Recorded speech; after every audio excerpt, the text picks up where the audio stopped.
Will the June 5th, 2026 council meeting please come to order? It is now 9:11 a.m.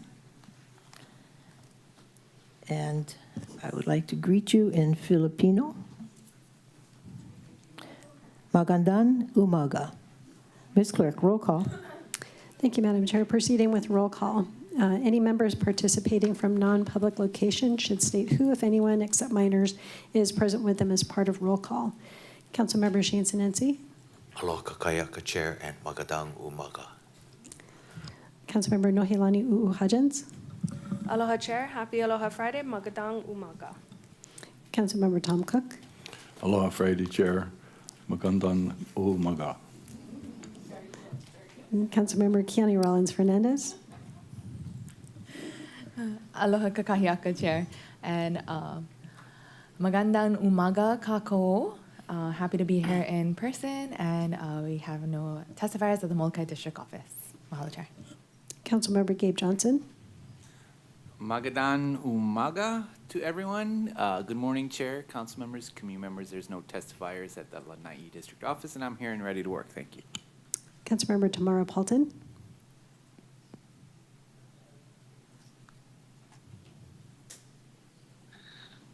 Aloha kakahiaka and magandang umaga kako, streaming live and direct from Hilo.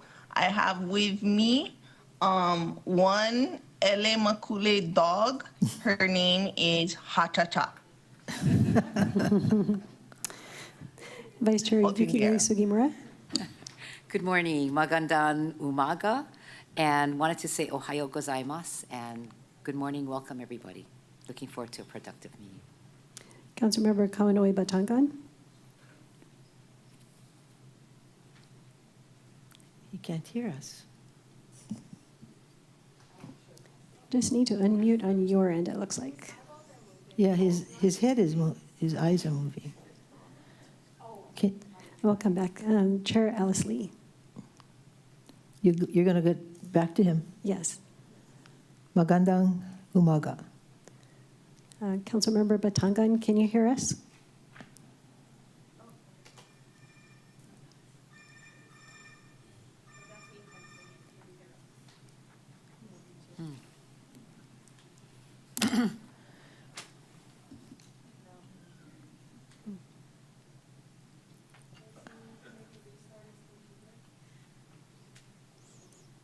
Hey, I can't hear you guys if you're trying to contact me. Oh, we can hear you now. Can you hear us now? Sorry, what is that?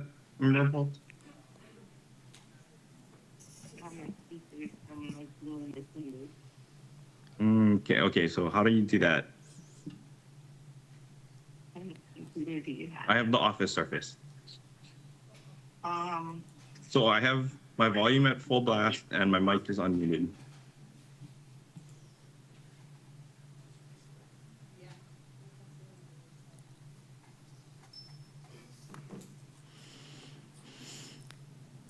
Kawanoi, can you hear us? Okay, can you say Chair, I'm anything? on the phone with him. I'm trying to troubleshoot. Okay, good. Let's proceed. Thank you, Chair. Quorum, 9 members are present. A quorum is present to conduct the business of the council. For the record, I'm the Deputy County Clerk, Rochelle Thompson, and next to me is County Clerk Moana Ludi. Present from the Office of the County Clerk are Legislative Division staff Joyce Murashige, Lauren Saldana, Del Yoshida, and Arthur Suyama. And also, sorry about that, and also Edgar Yoshida helping us with our IT.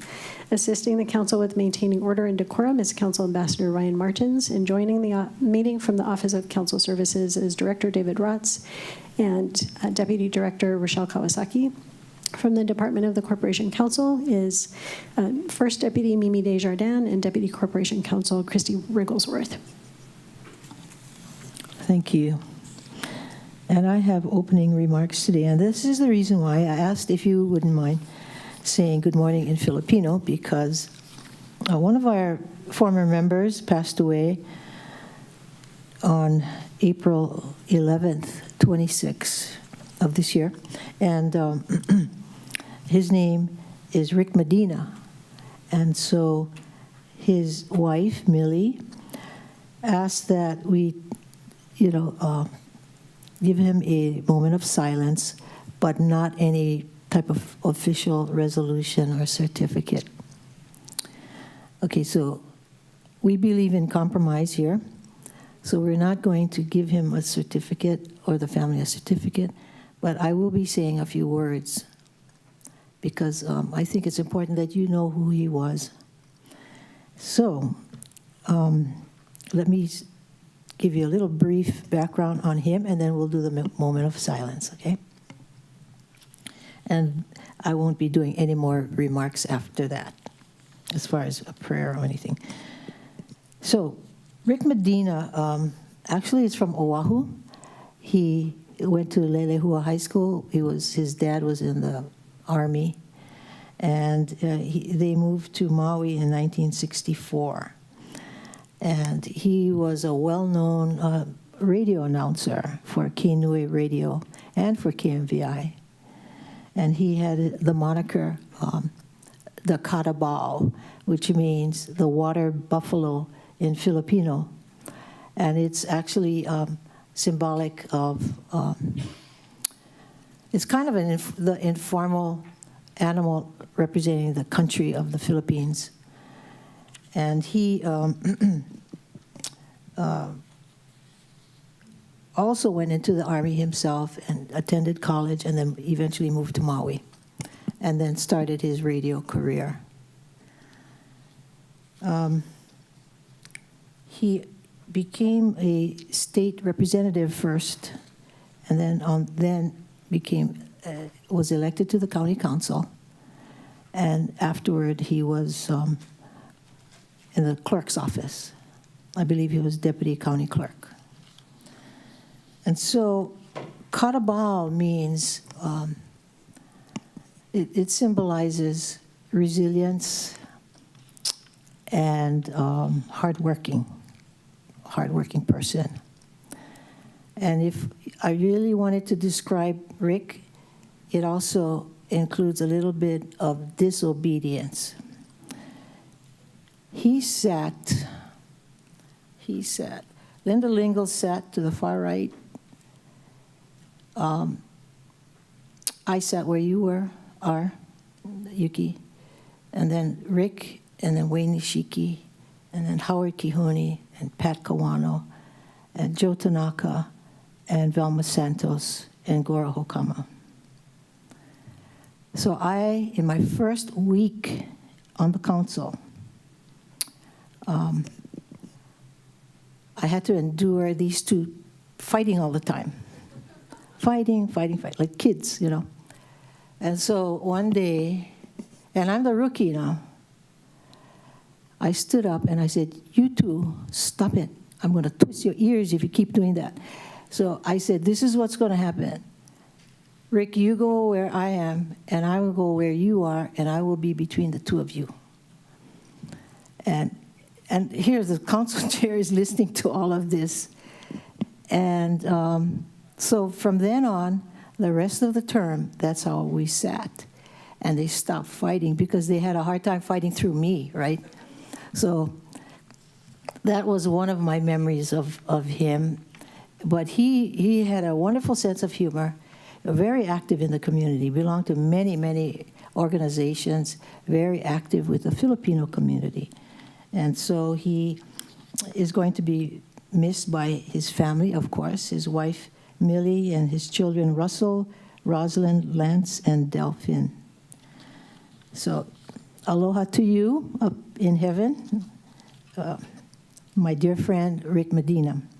Now, can we take a moment of silence for him?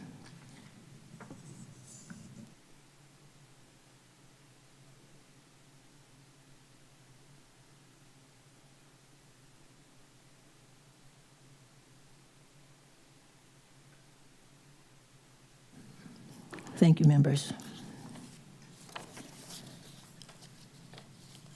Now may I ask if you could join me in the Pledge of Allegiance.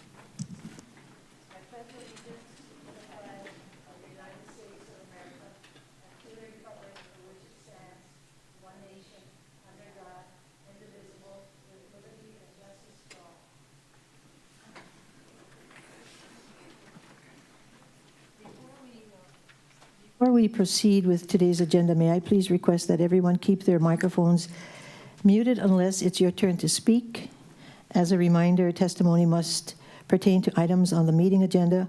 When testifying, please direct your remarks to the council and not to any individual council member or member of the public. Each testifier will be allowed to speak for up to 3 minutes on each item. For individuals wishing to testify on Teams, please click the raise your hand button to be added to the testifier log. If you are calling in, please follow the phone prompts to be added to the testifier log. If you wish to testify anonymously, please sign in as anonymous, and you will be given a testifier number. Decorum shall be maintained at all times. Any person who behaves in a manner that disrupts, disturbs, or impedes the orderly conduct of any council meeting can at the discretion of the presiding officer or a majority of present council members, be ejected or banned from council meetings, or if participating remotely, muted or dropped from the meeting. Examples of disruptive behavior include, but are not limited to, heckling, shouting, use of profanity, threatening, or slanderous remarks made to any member of the council, staff, or general public.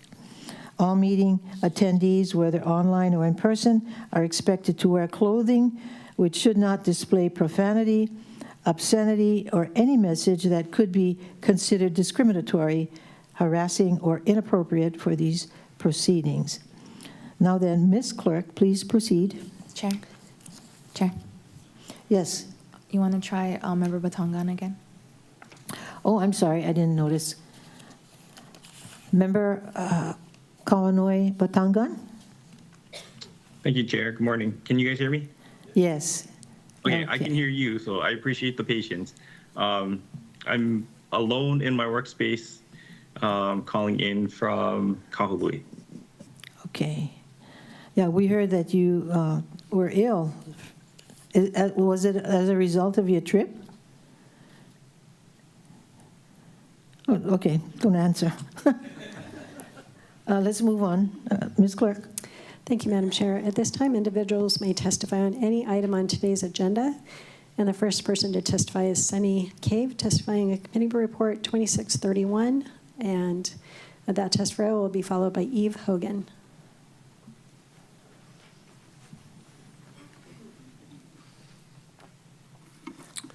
I'll give it a shot in honor of Rick Medina Magadan Onaga. Aloha, Chair Lee, Vice Chair Sugimura, and distinguished members of the Maui County Council. My name is Sunny Cave. My wife, Stephanie, who is sitting right over here, and I own one condominium in the Ma'alaya area. We bought in 2013 after many years of coming to Hawaii for work and for vacations. We fell in love with this place, and eventually we had an opportunity to buy property here. The only way we could afford to do that was to rent when we're not here. We've done that with the simple goal of breaking even and being able to spend special time here with family. Bill 88 is the product of a long and complex journey that began with Bill 9. Along the way, the county, the TIG, the planning department, the mayor, and this council have all had to make compromises and hard choices. The question today is whether the compromise reflected in Bill 88 deserves to become law. From my perspective, the answer is definitely yes. Bill 88 is about fairness and what is now Ordinance 5909 and how it will be implemented. While some of the Minatoya listed properties are suitable for long-term housing, others simply are not appropriate for that purpose. Treating them all exactly the same is simple on paper, but in this case is not fair in practice and risks aggravating the kind of broad, unintended economic and legal consequences that the UHERO and others have warned about. Bill 88 fulfills a promise to constituents made through the work of the TIG and before Bill 9 was voted into law. It simply creates new hotel districts and a transparent change in zoning process that you control.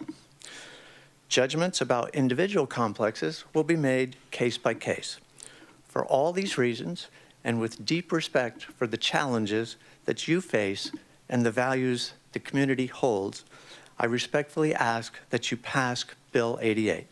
It honors both the intent of Ordinance 5909 and the reality on the ground that some of the Minatoya listed properties should be authorized to continue short-term rental use.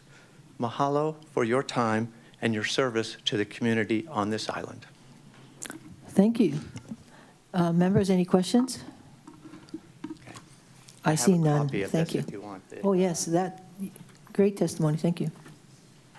Chair, the next testifier is Eve Hogan, testifying on Committee Report 2631. She'll be followed by Budget Director Leslie Milner. Good morning, Council. Thank you so much. My name is Eve Hogan, and I'm testifying in favor of Bill 88 and the creation of H3H4 zoning. First, I want to thank you for following through on your commitment to create appropriate zoning to resolve an ongoing and antiquated zoning problem. I urge you to pass this bill clean. I want to remind you that the intent of the bill is to create like-for-like zoning that simply allows these properties to continue with the same land use they were before. We hear testifiers implying that if it's called a duck, it should quack like a duck, claiming that a hotel has to have front desk, staffing, concierge services, etc. But if you're going to say we have to have all these physical amenities, why not restaurants, laundry services, stores? The answer is because that's not like for like. The H3, H4 zoning is being created for that very reason. In addition, Maui already recognizes hotel zoning that does not have to provide all these on-site services with HM zoning. I'd also like to point out that the world has changed with the introduction of technology. The majority of these properties have been operating as short-term rentals since the 70s and had to function in a completely different world in which we did not have internet, email, cell phones, texting, instant communication with guests, online booking systems, electronic check-in, digital concierge services, GPS navigation, food delivery, or smart code lock boxes for keys. In many cases, a front desk or on-site office was necessary simply because there was no other practical way to communicate with guests. In addition to our on-site resident managers, we currently provide booking services, check-in services, customized informational websites, and reservations assistance through email, cell phone, internet, and texting, all things that were not yet invented when these land uses began. In fact, the guest services that we provide are far better, more convenient, more personalized, immediate, and efficient than they ever were before. But land use zoning is supposed to dictate the legal land use characteristics, not our specific business staffing model or service model. Excellent host status and our reviews reveal our guest service model. When I use telemedicine at Kaiser, does that mean they're not really a doctor's office? Today, we rent cars, check in at airports, and order meals at kiosks and online. Technology has evolved even within these chambers. Does testimony online mean that the testimony isn't given? Of course not. So Bill 88 is trying to resolve antiquated zoning. Let's please not use antiquated definitions to do so. Thank you so much for moving Maui County into the 21st century. Thank you. Members, are there any questions? Thank you so much. Chair, the next testifier is Budget Director Leslie Milner. I apologize for calling you a different name. I like to rename people. And she'll be followed by Steve Meyer. Thank you, Chair. Thank you, council members. They didn't read my item list because it's kind of long, but I will go quickly as always. First is CR 2626 for the Halau of OEV Arts. I just wanted to let the members know that we have submitted an amendment request for consideration at second reading to add additional funding for the standing span metal roof as discussed with Councilmember Cook during the Budget, Finance, and Economic Development Committee meeting. So if you have any questions about that, feel free to reach out to me or Mr. Shupak in the interim, or we can talk about it at second reading, but I just wanted to let you guys know. As you go down the list, can you just reassure us that someone is going to make that amendment on your behalf? Thank you, Chair. Yes, we've submitted it to be posted on the agenda for second reading, okay. And we've already discussed it with Vice Chair. Okay. Next is CR 26-29. I don't know if Councilmember Paulton may want to ask a question on that first matter. Member Paulton? I'm just wondering how much is the amendment for? $315,000. Thank you.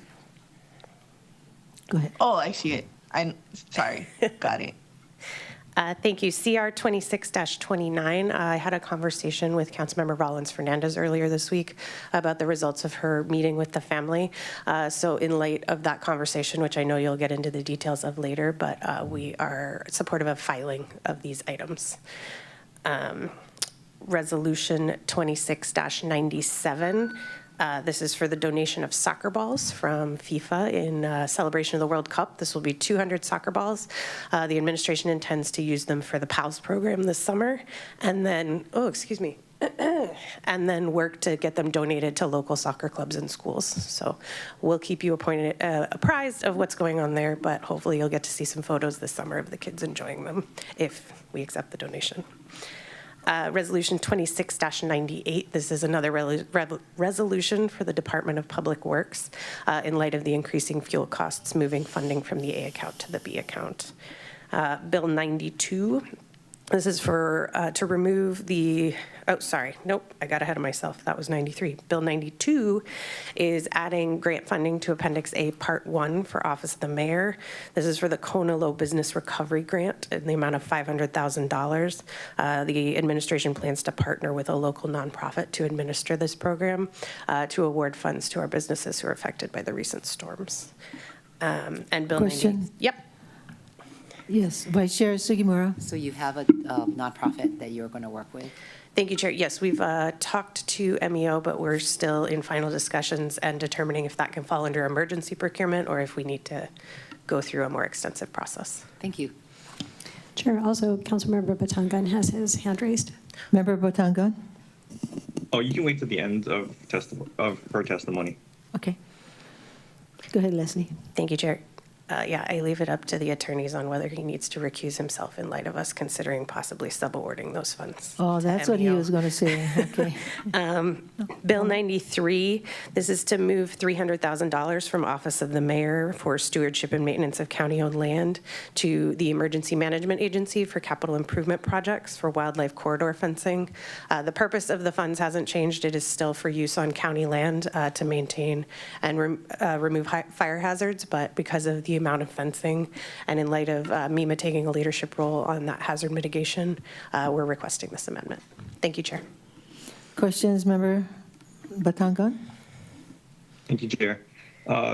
Director Milner, can you tell us a little bit more about that budget amendment that you guys are proposing for the Halau of OEV Arts? I thought during deliberations in committee, Deputy Director Wade had confirmed that everything that was presented in that first bill was what was going to be needed to get us through completion of everything that had been committed to when they first started this project.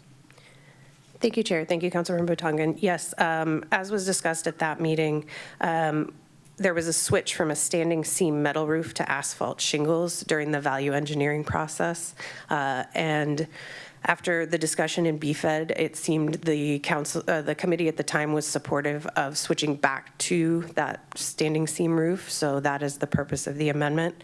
The reason it wasn't included in the original request, it's not necessarily an essential. We were kind of focusing on the essential items, but it will be a 20-year roof. So it would be a good value add for the project at the end of the day. Okay, thank you. Any more questions, members? I don't see any hands. Thank you. Thank you, Chair. I'll be online if you need me. Thank you. Chair, the next testifier is Steve Meyer, to be followed by Pamela Tumpop. Please let us know which item or items you're testifying on. Hi, and good morning. My name is Steve Meyer, testifying in support of Bill 88, creating the new hotel H3 and H4 zoning.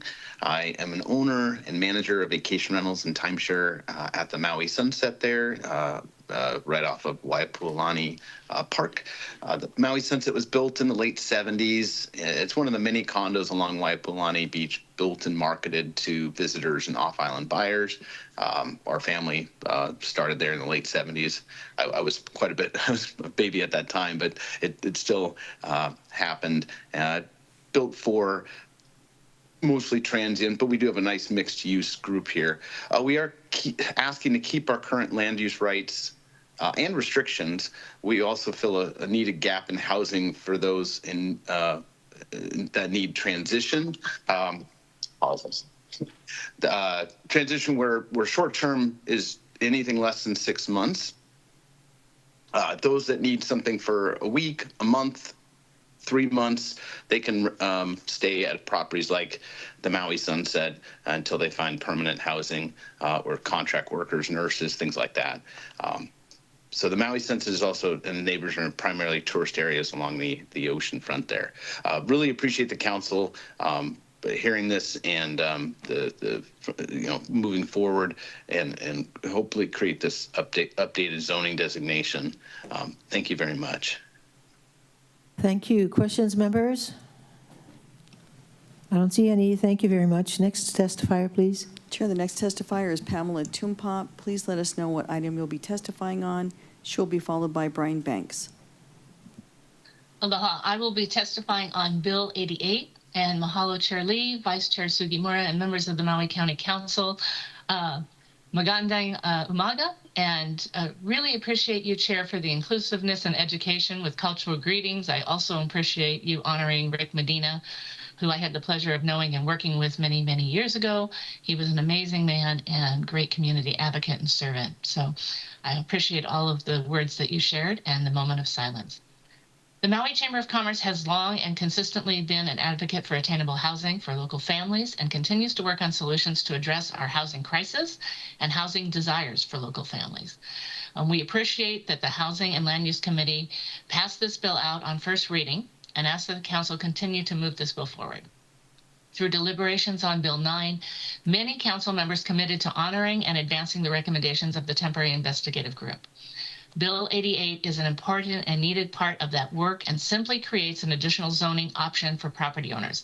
It does not automatically rezone any properties. I know there's still some people mentioning that. I think we're getting very clear on that, and I appreciate the work that's been done in committee, and again, I'm sure here today.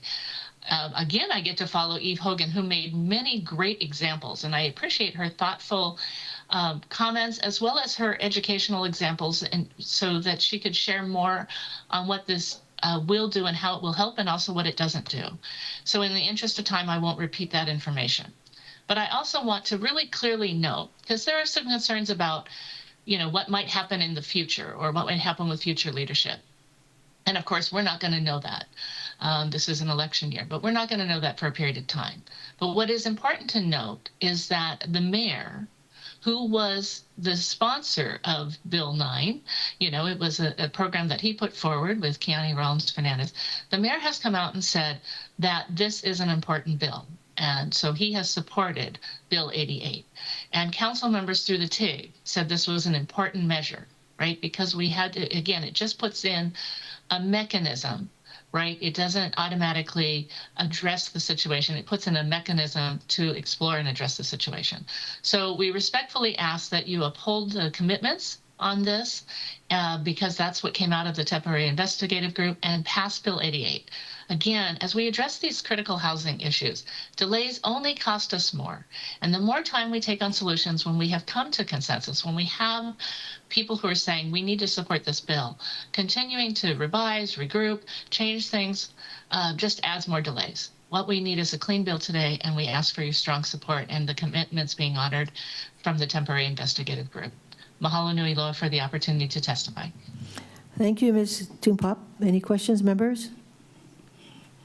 I see none. Thank you again. Next testifier. Chair, the next testifier is Brian Banks. If you could please let us know what you'll be testifying on, and he will be followed by Robert Street. I'm testifying on Bill 88. Aloha. My name is Brian Banks. I'm a small business owner, and I strongly support Bill 88. First, I want to thank the council members for the tremendous amount of work that went into the Bill 9 and Bill 88. These bills require significant effort and careful consideration. I also want to recognize TIG for the excellent groundwork and analysis that helped make Bill 88 possible. I would also like to thank Mayor Bisson for his support for both Bill 9 and Bill 88. He was the first to point out that if it walks like a duck and quacks like a duck, then it should be recognized for what it is. Many of these properties were clearly intended and operated as short-term rentals from the beginning. I hope the council passes Bill 88 clean. However, this bill is only the first step. The next step should be legislation that establishes a clear and efficient implementation process. Chair Lee emphasized several times that historically, the county has processed only 1 or 3 rezonings per year. For that reason, I encourage the Council to develop a streamlined, fast-track process that includes two key elements. First, Council-initiated rezoning of groups of condominiums. A Council-initiated approach would be more efficient than requiring individual applications, and grouping similar properties together, such as condominiums in Wailea, Kapalua, or Kanapali, would further improve efficiency and consistency. Second, clear guidance on which properties qualify. There may be a debate about whether a future bill should include a list of properties similar to TIG's Exhibit 2. Some may argue that the bill should contain only the qualifying criteria and leave property determinations to the application process. However, including a list similar to Exhibit 2 would provide greater clarity, reduce uncertainty, and make implementation significantly more efficient. Bill 88 is an important and necessary first step. I encourage the Council to pass it and then move quickly to establish a practical process that will allow its goals to be achieved efficiently and fairly. Mahalo for your time and consideration. Thank you. Questions, members? I see none. Thank you very much. Ms. Clerk? Thank Chair, you. the next testifier is Robert Street, testifying on Bill 55, and he'll be followed by Caitlin Miller.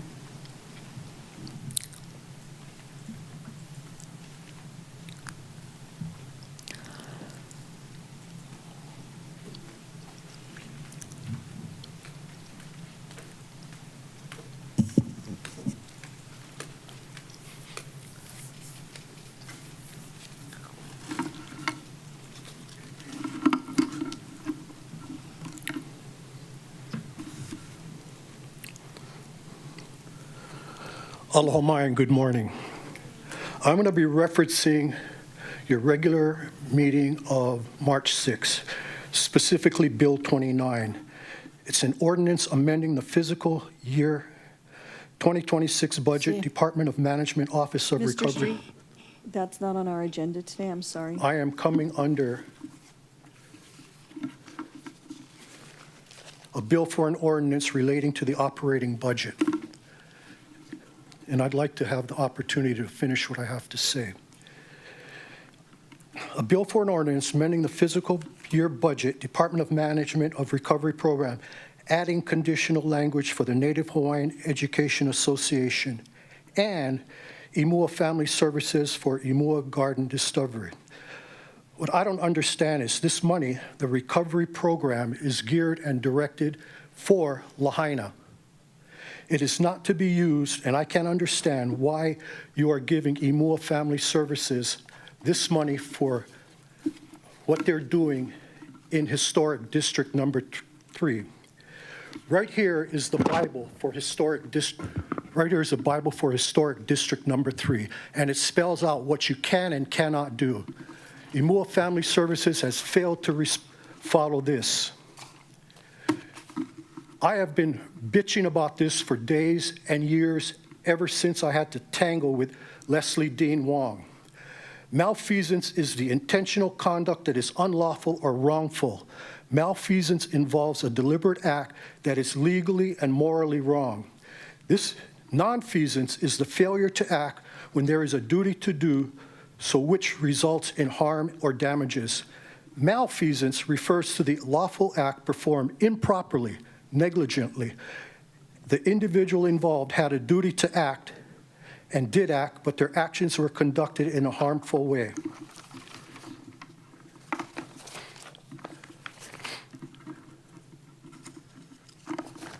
My question now is, where is John Smith on this? Where is Aaron Wade? Where is Caleb Rowe? Where is Brett Davis? Where is Leslie Dean Wong? They have participated in the destruction of historic sites within the Wailuku Historic District. They did not follow the roadmap governing the historic districts. They just did whatever the hell they wanted to do. The AIS for that property is incomplete, and I've mentioned that time and time again. Ms. Sugimura, your incivility during that meeting in Paia Excuse me. was over the top. Please stay with the subject matter and not speak to any council member individually, please. Well, what I'm trying to say is, what I was kicked out for was saying, "Oi, ho'olohi, a'ole." You do not listen. And I find that bothersome, especially when it has to do with the historic District Number 3.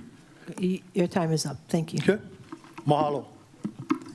Chair, the next testifier is Caitlin Miller testifying on CR 2631, and she will be followed by Bonnie.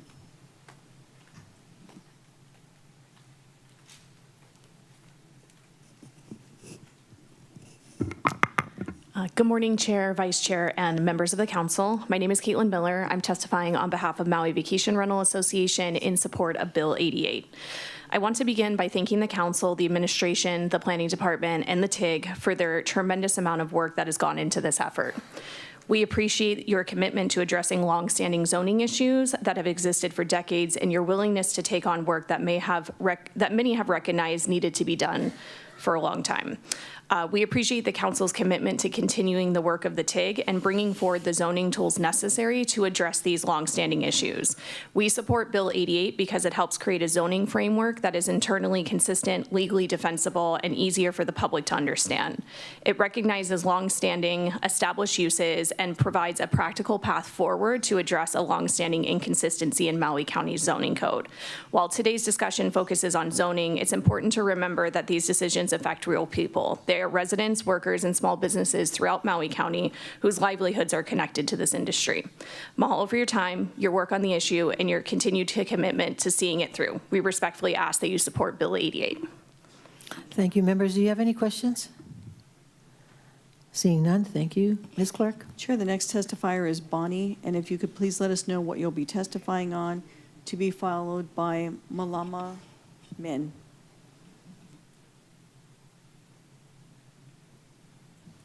Bonnie, this is your opportunity to testify.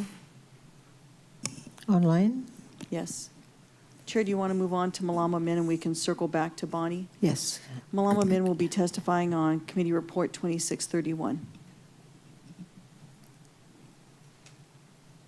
Ms. Min?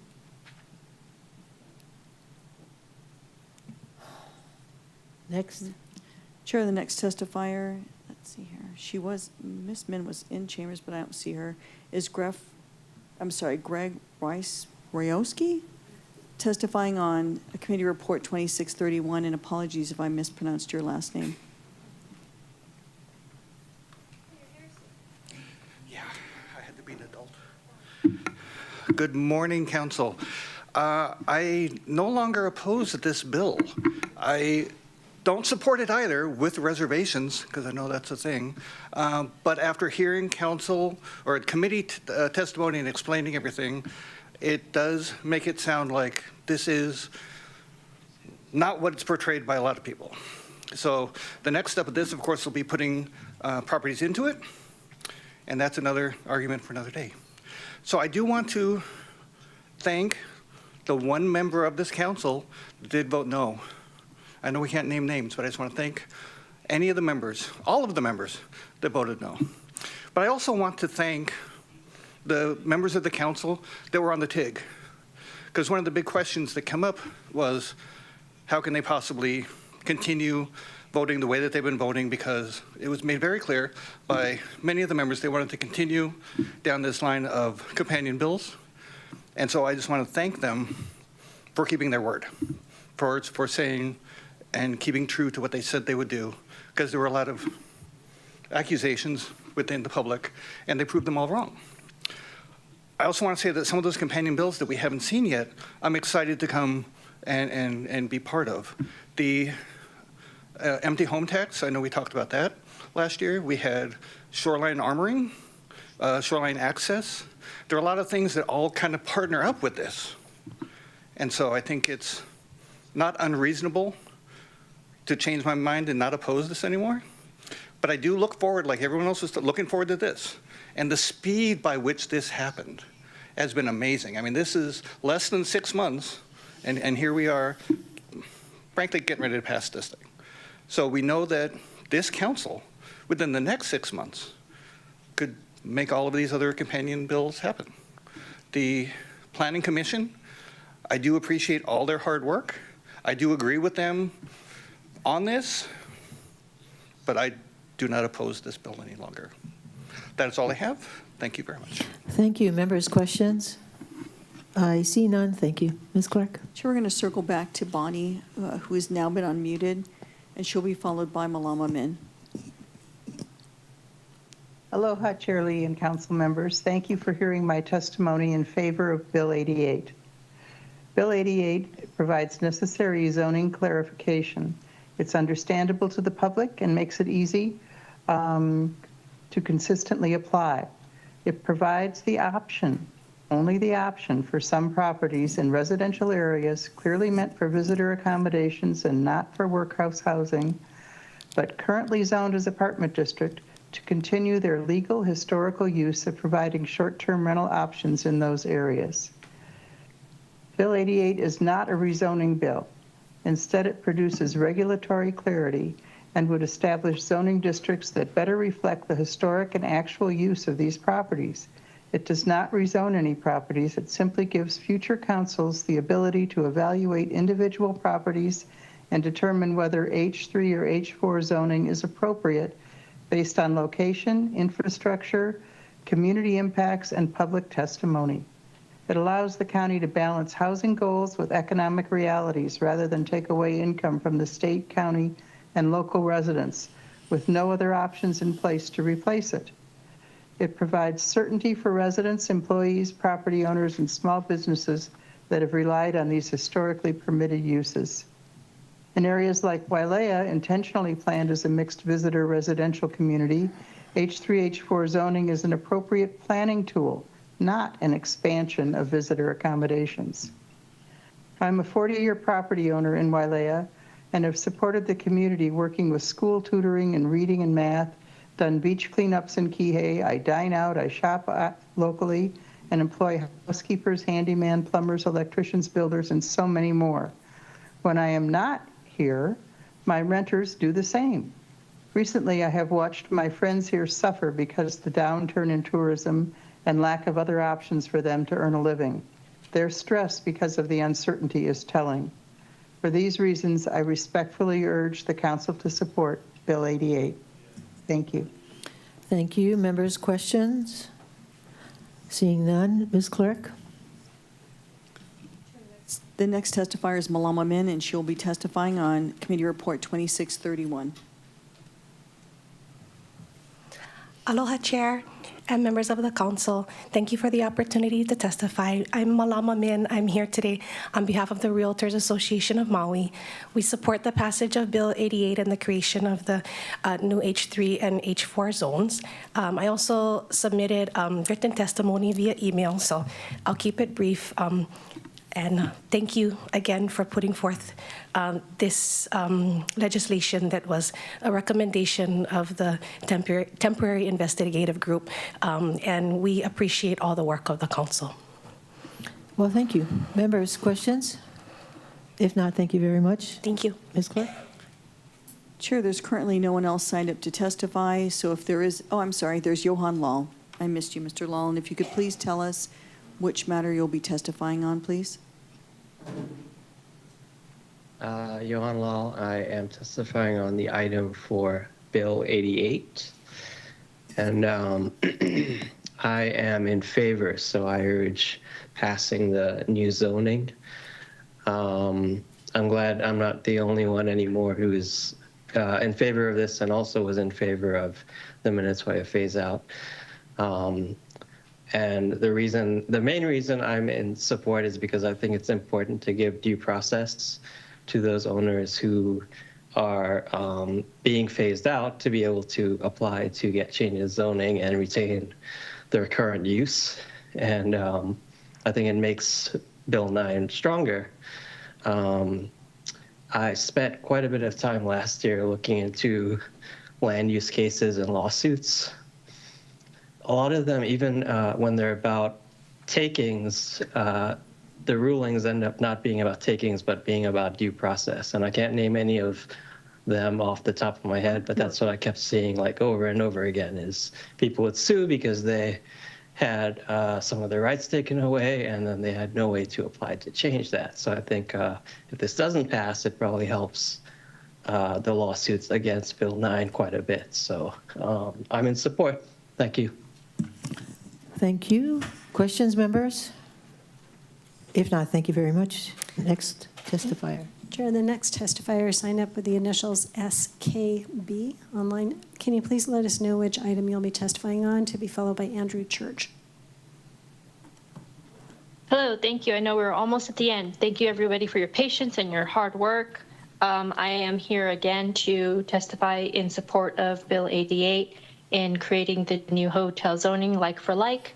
The reason for my support is example. I know we're not here to talk about what buildings or complexes are on the list, but I wanted to provide an example that my building, Maui, is zoned light industrial.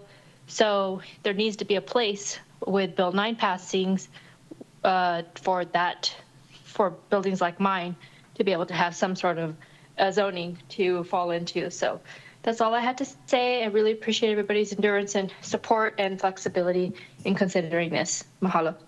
Thank you. Questions, members? Vice Chair Sugimura. Thank you, Chair. What is the name of your property again? That's all.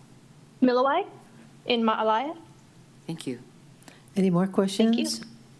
If not, thank you very much. Next testifier, please. Chair, the next testifier is Andrew Church. Please let us know which item you're testifying on. Oh, you had your hand up? Oh, Member Paulton. Sorry. Member Paulton, go I ahead. wanted to clarify with the last testifier, SKB. She said her property was zoned light industrial. Yes, it has A1, A2, but also / light industrial. So it's got an M1 light industrial. It's probably, I haven't seen any other building on the Minatoya list that has similar zoning. So I was just saying we would need to have some sort of accommodation for where that zoning would fall. So it currently has split zoning is what you're saying? If that's what that means, yes. Because the one parcel has A1 or whatever and M1. Correct. Thank you. Thank you. Any more questions, members? If not, Ms. Clerk. Thank you, Madam Chair. The next testifier is Andrew Church. Please let us know which item you'll be testifying on. Hi, can you hear me? Yes. Okay, I'm testifying on Bill 88 here.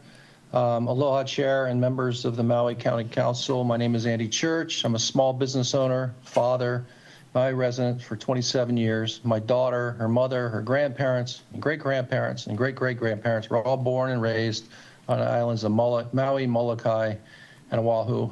I'm not a mainland investor or anything like that. I'm currently testifying remotely from Annapolis, Maryland, where I'm taking care of my 91-year-old mother. I wanted to take a few minutes to testify in strong support of Bill 88.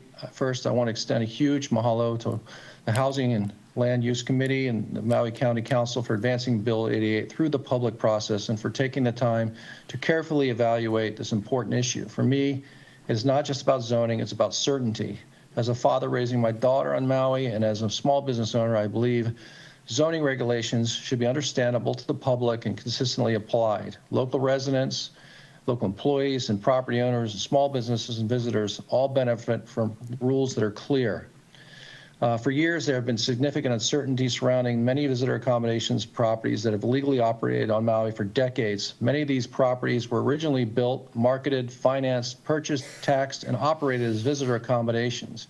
Yet today, there remains confusion about how these uses fit in with Maui County's zoning framework. I believe Bill 88 is an important step in providing greater clarity and helping modernize an outdated zoning system. It creates framework that better aligns zoning classifications and longstanding lawful uses while providing more transparent and consistent path forward. There's certainty about matters. This certainly matters to me personally. It matters to my family. It matters to the people I employ. It matters to the cleaners, the landscapers, the maintenance workers, the contractors, the restaurants, the activity providers, and the countless other local businesses that benefit from visitor accommodations. Most importantly, it matters because people deserve to understand the rules. Regardless of how someone feels about vacation rentals, housing, or tourism, I think we all agree that zoning regulations should be clear, understandable, and consistently applied. Bill 88 is not about individual complexes. It is about zoning alignment, modernization, and providing certainty for residents, employees, small businesses, and property owners who have relied on these historic permitted uses for many years. For these reasons, I respectfully ask the Maui County Council to support Bill 88. Mahalo for your time, your consideration, and your service to our community. Aloha from Annapolis, Maryland. Thank you very much. Members, any questions? If not, thank you. And next testifier. Thank you, Madam Chair. Currently, Mr. Church was the last testifier signed up at the beginning of the meeting, so we'll go ahead and I see someone making their way to the podium. If anyone else wishes to testify at the beginning of the meeting, please raise your hand in Teams or make your way to the podium. Thank you.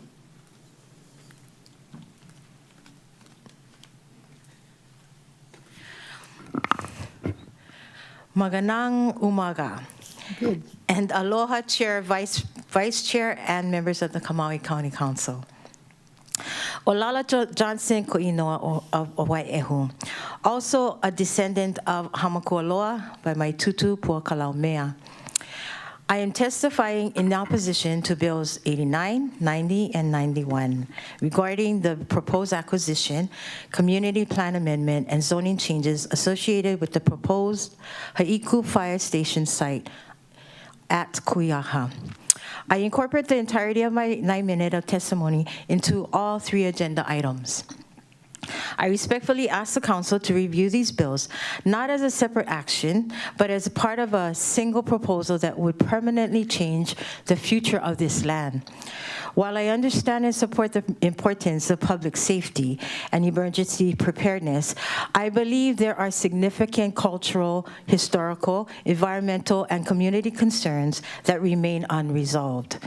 First and foremost, this land is not simply an empty parcel awaiting development.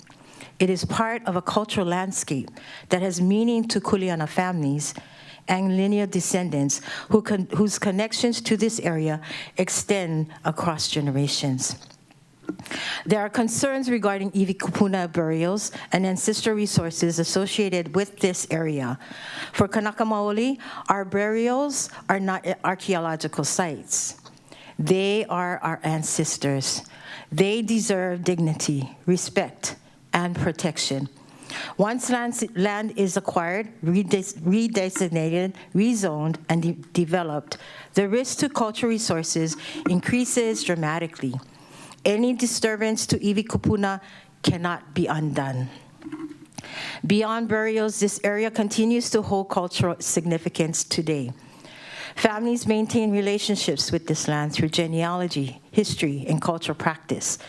These connections are living traditions, not merely historical references. This is why meaningful consultation with lineal descendants is essential. Too often, descendants are consulted after decisions have already been made. I respectfully ask that descendant families be brought into the process as true partners before irreversible decisions occur. These families carry knowledge of the land that cannot be found in reports, maps, or planning documents. Their voices should be central to the discussion, not secondary to it. Access is another important concern.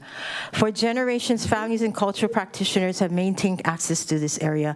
Development frequently changes how people interact with the land. Roads are altered, boundaries are established. Access becomes restricted. If there's still talking going on, I cannot hear it. Hey. Okay, could you hold on one second while we check into this? Now I can. When the clock was from counting down from 9 seconds till now, I didn't hear what was said. I don't know what happened. I guess maybe Member Batanga, the online folks, couldn't hear. is it possible for her to repeat the last 30 seconds without cutting into her time? Sure.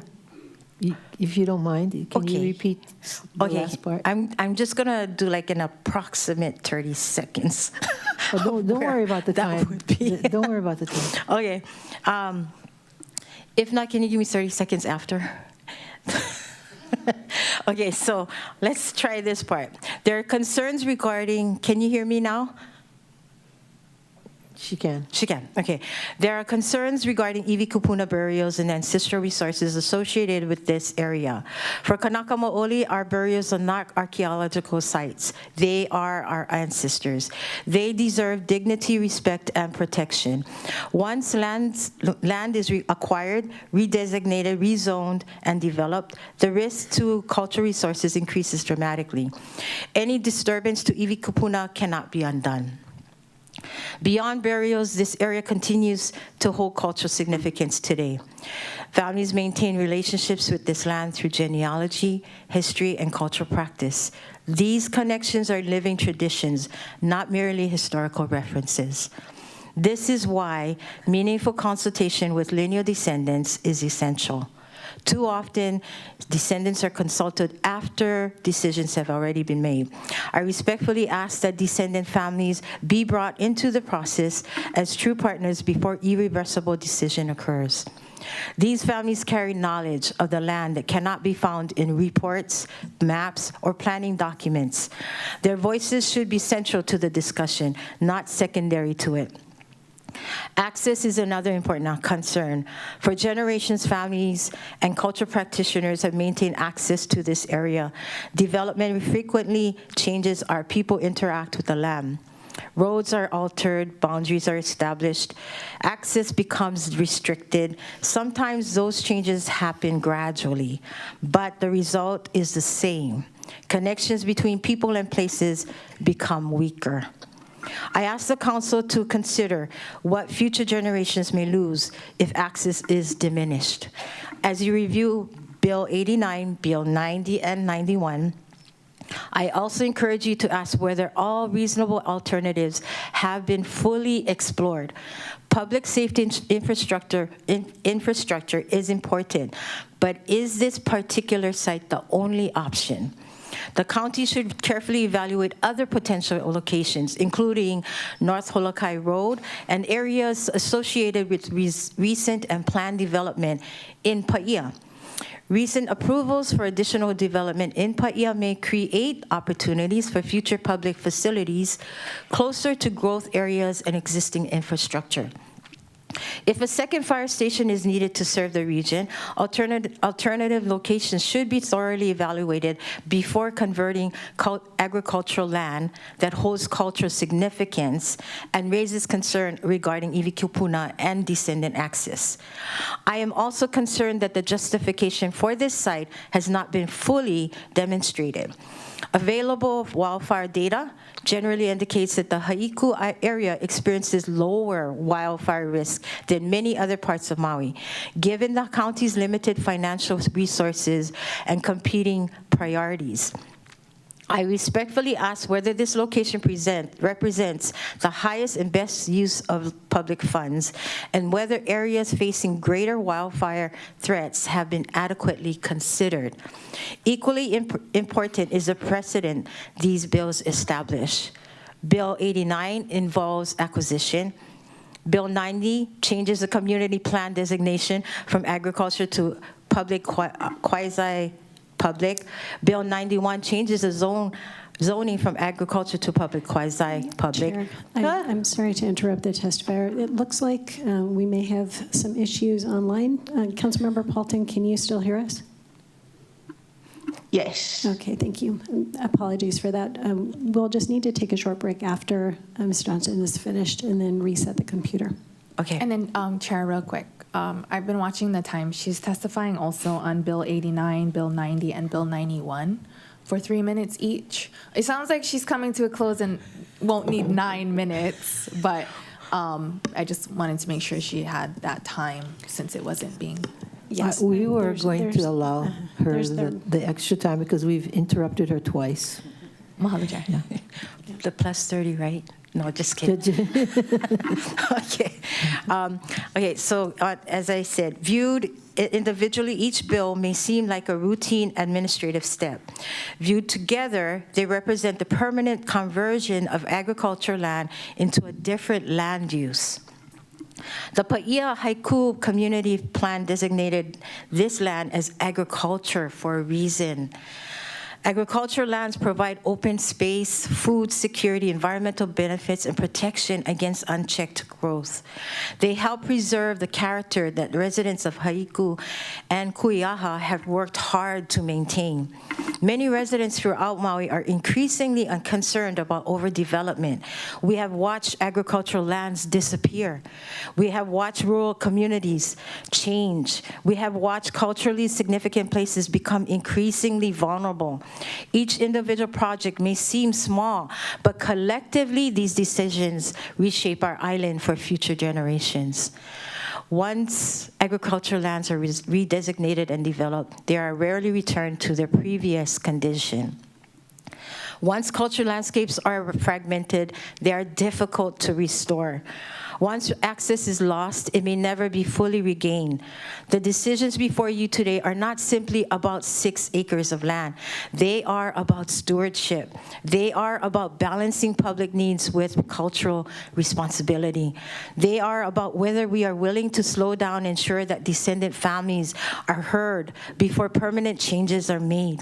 And they are about whether future generations will inherit same opportunities to connect with this place that we have today. I respectfully ask the Council to protect Iwi Kupuna, protect cultural resources, preserve access, work directly with lineal descendants, fully evaluate alternative sites, protect agricultural lands, prevent unnecessary overdevelopment, and ensure that every reasonable option has been considered before moving forward with this proposal. For all of these reasons, I respectfully urge the Council to vote no on Bills 89, 90, and 91. Mahalo nui for your time, your consideration, and your service to the people of Maui. Mahalo. Thank you. Members, do you have any questions? Member Rollins-Fernandez. Mahalo, Chair. Okay. So to clarify, mahalo for your testimony, Ms. Lala, and to you and the Ohana for meeting with me earlier. Was it this week or last week? Meeting with me, period. Okay. So your testimony is on Committee Report 26-29.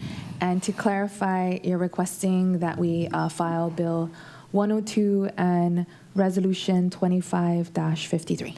Yeah, is by all respect, may I be able to use that time during that time to speak, because I have my ohana and I wanted to speak on that bill during. Bill 102 is in the committee report of 26-29. Right. Which is what you testified on first. No, this one is on 89, 90, and 91. Oh, you didn't testify. Not yet. I will. I'll have another 30 seconds. Okay. That's going to be after this. So this testimony was only on Bill 89, 90, and 91. Yeah. Okay. So for 9 minutes plus 30 seconds. Okay. Mahalo for that clarification. I'm really happy I asked. So we will hear your testimony on 26-29 before we take up committee report. Correct. Yes. Okay. Mahalo. Mahalo. Of course. Mahalo. Mahalo, Chair. Chair, can we take a quick recess to reset our computers? Sure. 5 or 10 minutes? Okay, 10 minutes. Recess until 10:26. Meeting in recess.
Council meeting of June 5th.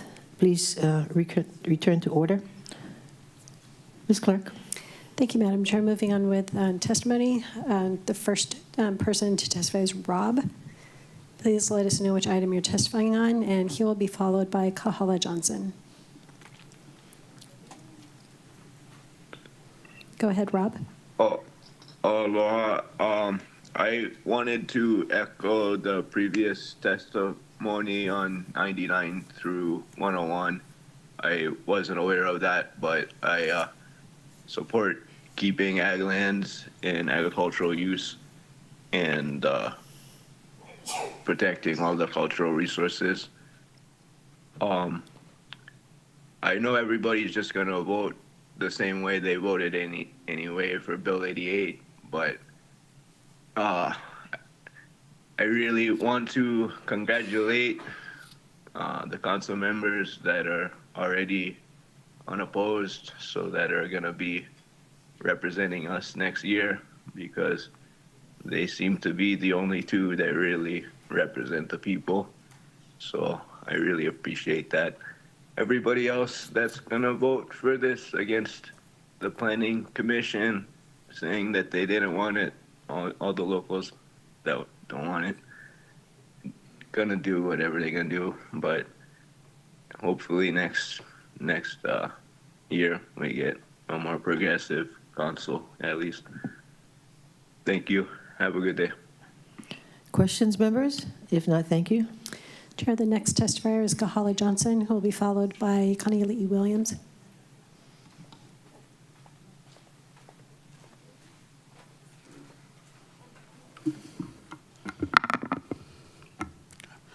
Magandang umaga po sa mga miyembro ng konseho. Wow. My Tagalog is very rusty, so Cebuano's better, but okay. But aloha, my name is Dr. Kahala Johnson. I'm testifying in opposition to Bills 89, 90, 91. I'll be incorporating the entirety of my 9 minutes of testimony into all three agenda items. The central issue before the council today is not just whether a project should proceed in East Kuyaha, but whether the county has adequately recognized the historical title history of the ahupua'a and the continuing rights reserved to Native tenants through the Mahele land system. The documentary record demonstrates that East Kuyaha is subject to a chain of title that expressly preserves Native tenant rights from the time of the Mahele through every subsequent transfer. My testimony traces that chain of title and shows that those rights remain attached to the property today. So to begin, on February 14th, 1848, in the year of the Mahele, Ali William Pitt Leleohoku registered his claim for a lot of Kuleana lands throughout Hawaii, including the entire ahupua'a of Kuyaha, both east and west, which is located in Hamakualoa, Maui, as recorded by Native Register for Land Commission Award 9971. And that'll be Exhibit A. I'll submit this to the clerk after. Following William Pitt Leleohoku's death in October 1848, in his probate, which began on January 22nd, 1849, under Chief Justice William L. Lee, it was determined that his widowed wife, Princess Ruth Keli'iukolani, and their son, John Pitt Kina'u, were heirs of his estate, and that Richard Armstrong was assigned as administrator of the estate in probate 597 in Exhibit B. Moving forward, on May 27, 1850, via Privy Council resolution, Keli'iukolani and John Pitt Kina'u were reaffirmed as Leleohoku's heirs, and through a legislative resolution, were authorized to be granted royal patent allodial titles for the lands of Leleohoku's estate, with the provision that, quote, provided, however, nothing in this resolution shall be construed as interfering with the rights of the Land Commission to settle all disputes that may exist regarding title or bounds of any said lands, and further provided that nothing therein contained shall be construed as interfering with the rights of Native tenants in said lands, Exhibit C and Exhibit D. At this point, the record establishes three facts. First, Kuyaha was part of the Leleohoku estate. Second, Keli'iukolani and John Pitt Kina'u were recognized as lawful heirs. And third, both the kingdom, government, and land commission expressly preserved Native tenant rights. The next set of documents I'll show how East Kuyaha was conveyed and how those reserved rights were incorporated into the resulting allodial title. So, August 10th, 1850, Kiliuokalani deeds Kuyaha Komohana, or West Kuyaha, to William L. Lee, and deeded Kuyaha Hikina, East Kuyaha, to Ioane Ii, who is the guardian of her son, Leleohoku, John Pitkina o Leleohoku, to hold until he came of age. Kiliuokalani then created a second deeding of East Kuyaha to Richard Armstrong, also known as Lima Ikaika, which is Armstrong, Exhibit E. Moving forward, August 14th, 1850, Kamehameha III awards Royal Patent 383 to Richard Armstrong with a note, quote, "See the original papers for deed from Kiliuokalani to Lima Ikaika," and Armstrong, and with the stipulating language written in Olelo, Hawaii, Koike kuliano na makaaina na makeiaina, and written in English, rights of common natives in the above land reserved. A portion of this document can be found within Appendix B, land grants, on page 65 of the final Kapa'akai analysis for the proposed project, which is listed 2025. And therefore, the County of Maui is aware that Royal Patent 383 to Richard Armstrong is the title to the property. That's Exhibit F, Exhibit G. So all of these documents are establishing that East Kuyaha became Royal Patent 383, and that the allodial title itself expressly reserves the right of native tenants. The significance of that reservation becomes clearer when we examine subsequent land commission awards within East Kuyaha, which demonstrate that Native Kuleana rights, claims, and interests continue to be recognized within the boundaries of Royal Patent 383. Moving forward, on December 2nd, 1852, Nalopi was awarded Land Commission Award 3336 in East Kuyaha, which states for Apana 5, which is Exhibit H here. To clarify, I'm speaking about Apana 5 in that document. So Nalopi had interest in the whole of Lima Ikaika's Royal Patent 383, which encompasses, again, East Kuyaha, as determined by the Land Commission, who reserved its right to settle all disputes that may exist to the title or bounds pursuant to that May 27, 1850 Privy Council resolution. Okay. On May 14th, moving forward, 1853, native testimony for LCA 9971 identified that all of the lands of Leleohoku's estate, including Kuyaha, were captioned within the language written in Olelo, Hawaii, Ho'oholo ia maka'aha kuka kumalu ikala 27th of May 1850, and written in English from the minutes of Privy Council, May 27th, 1850. That's that resolution. On January 29th, 1855, the Land Commission then awarded Land Commission Award 9971 upon a 22 in the name of WP Leleohoku, encompassing the Ahupua'a of Kuyaha, inclusive of both east and west sides, and containing the stipulating language, Aka, Koi na ike kuliana o kakanaka maloko. But the rights of native tenants within this are reserved. On May 23, 1855, Armstrong deeded his remaining interest in the stipulated lands in Royal Patent 383 to a man named S. Porter Ford.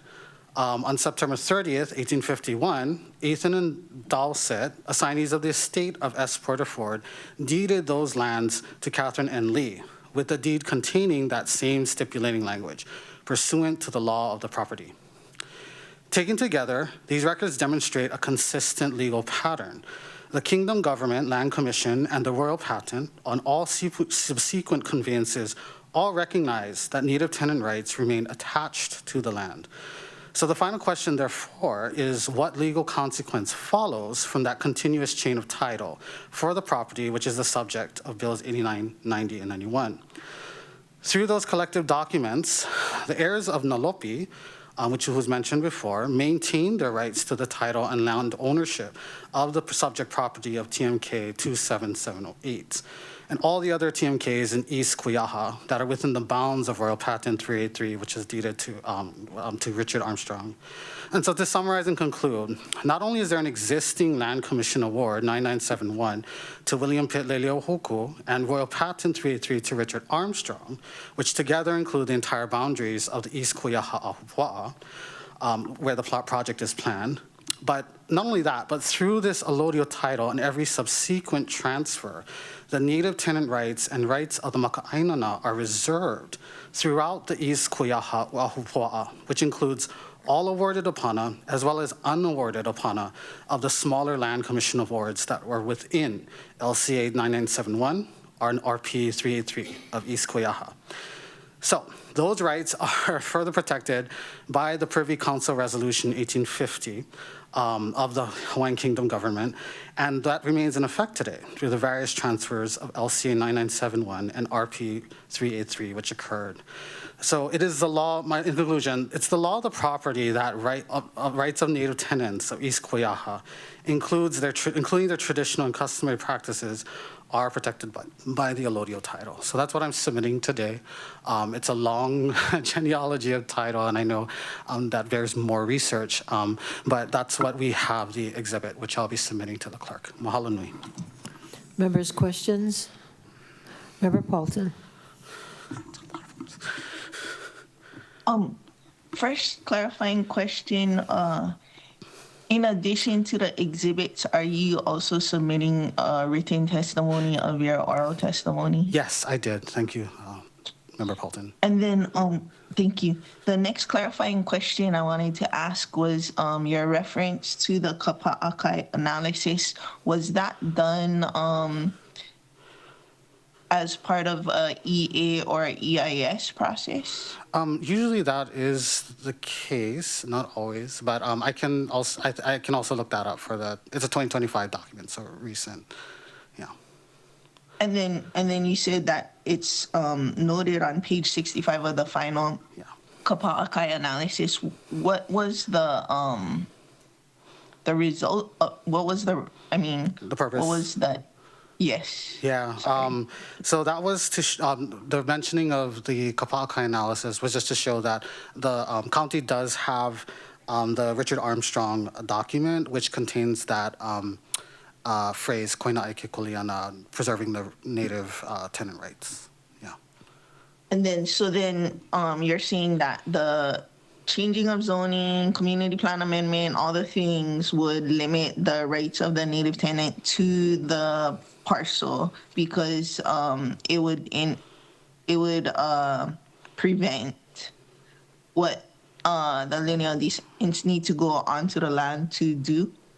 So there is, for native tenant rights, there is, of course, customary and traditional practices, but that's one end. But the older policy by the Hawaiian Kingdom was that those native tenant rights also included other land commission awards within the property. So like you could have a large ali'i land holding, for example, that is claimed and given a royal patent. But under that, you may have like maka'ainana, konahiki, kahuna titles, and those also are. That's what the koina ake kuleana oke kanaka is also talking about. Those are native tenant kuleanan rights that while you might have that larger ali'i landholding, under that landholding still has to respect the claims of that layer underneath. Yeah.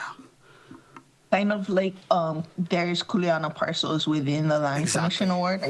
Oh, okay. Exactly.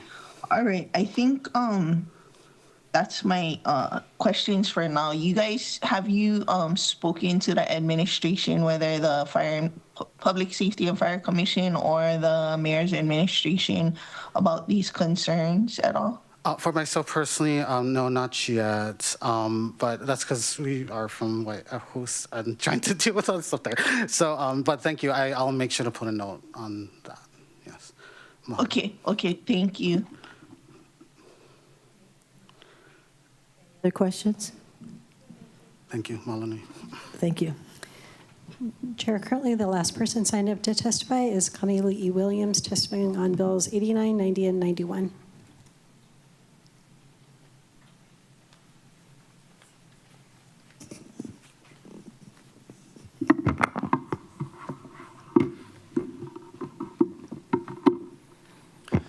Aloha, my name is Kania Li'i. I'm an upcoming second-year law student at the William S. Richardson School of Law at UH Manoa, and I reside in East Kuyaha, Hamakualoa, Maui. I am testifying in opposition to Bills 89, 90, and 91. I incorporate the entirety of my 9 minutes of testimony into all three agenda items. I am recognized by the State of Hawaii, Department of Land and Natural Resources State Historic Preservation Division, as well as by the Maui Lanai Island Burial Council, as a cultural descendant to Iwi Kupuna burials in East Kuyaha. And my genealogical descent from Nalopi, the awardee of Land Commission Award 3336 in East Kuyaha, has been verified by the State of Hawaii. Therefore, the county as a lower jurisdiction is required to have me as a consultant and as a resource person for all projects in East Kuyaha pursuant to HRS Section 6E, Historic Preservation. Because there are historic properties registered by SHPT, other historic properties pursuant to HRS 6E-2, and the Haiku Fire Station project is a federal undertaking due to the appropriation of federal funds. This project is also subject to review pursuant to Section 106 of the National Historic Preservation Act. The county is also required to have me as a consultant and resource person pursuant to the Native American Graves and Repatriation Act, as well as abide by all other applicable federal laws and regulations. Because the county appropriated $15,181,000 in federal funds for the Haiku Fire Station project through the Community Development Project Block Grant, Disaster Recovery from the U.S. Department of Housing and Urban Development for fiscal year 2026.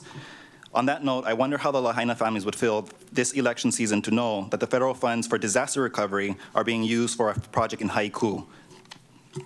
I have submitted Uniform Information Practices Act public records request to the Department of Fire and Public Safety, Department of Finance, Department of Corporation Counsel, and the Department of Planning, where I requested the following, quote, all documents showing a clear chain of title from land patent 6553 to Florence Wood, created in 1916, back to the allodial title of Royal Patent 383 to Richard Armstrong, awarded in 1850, specifically within TMK 227007008, of which Royal Patent 383 to Richard Armstrong is described under Appendix B, land grants, beginning on page 65 of the final Kapaka analysis, proposed by the proposed Haiku Fire Station and related improvements, Kuyaha Ahupua'a, Makawao, Hamakolo, Moku, Island of Maui, Hawaii 2025, linked below. The allodial title of Royal Patent 383 to Richard Armstrong states, rights of common natives in the above land reserved, end quote. In each department's response to the WIPA public records request, each has admitted to not possessing any such record showing a clear chain of title to Royal Patent 383 to Richard Armstrong. The Department of Corporation Counsel also reaffirmed this in their May 29, 2026 response to the complaint I submitted to the Office of Information Practices. Regardless that the county purchased a warranty deed from a seller, the county does not have clear title to this property. Furthermore, neither a warranty deed nor a printout of a real property tax assessment are proof of clear chain of title, nor a title themselves. The county is not the owner of the property and has no rights to it or to the title. Despite the Department of Corporation Counsel's April 13, 2026 WIPA response and the Department of Planning's May 7, 2026 WIPA response, the Department of Corporation Counsel on May 12th and May 13th still signed off on the supposed, quote, legality, end quote, of Bill 89, 90, and 91.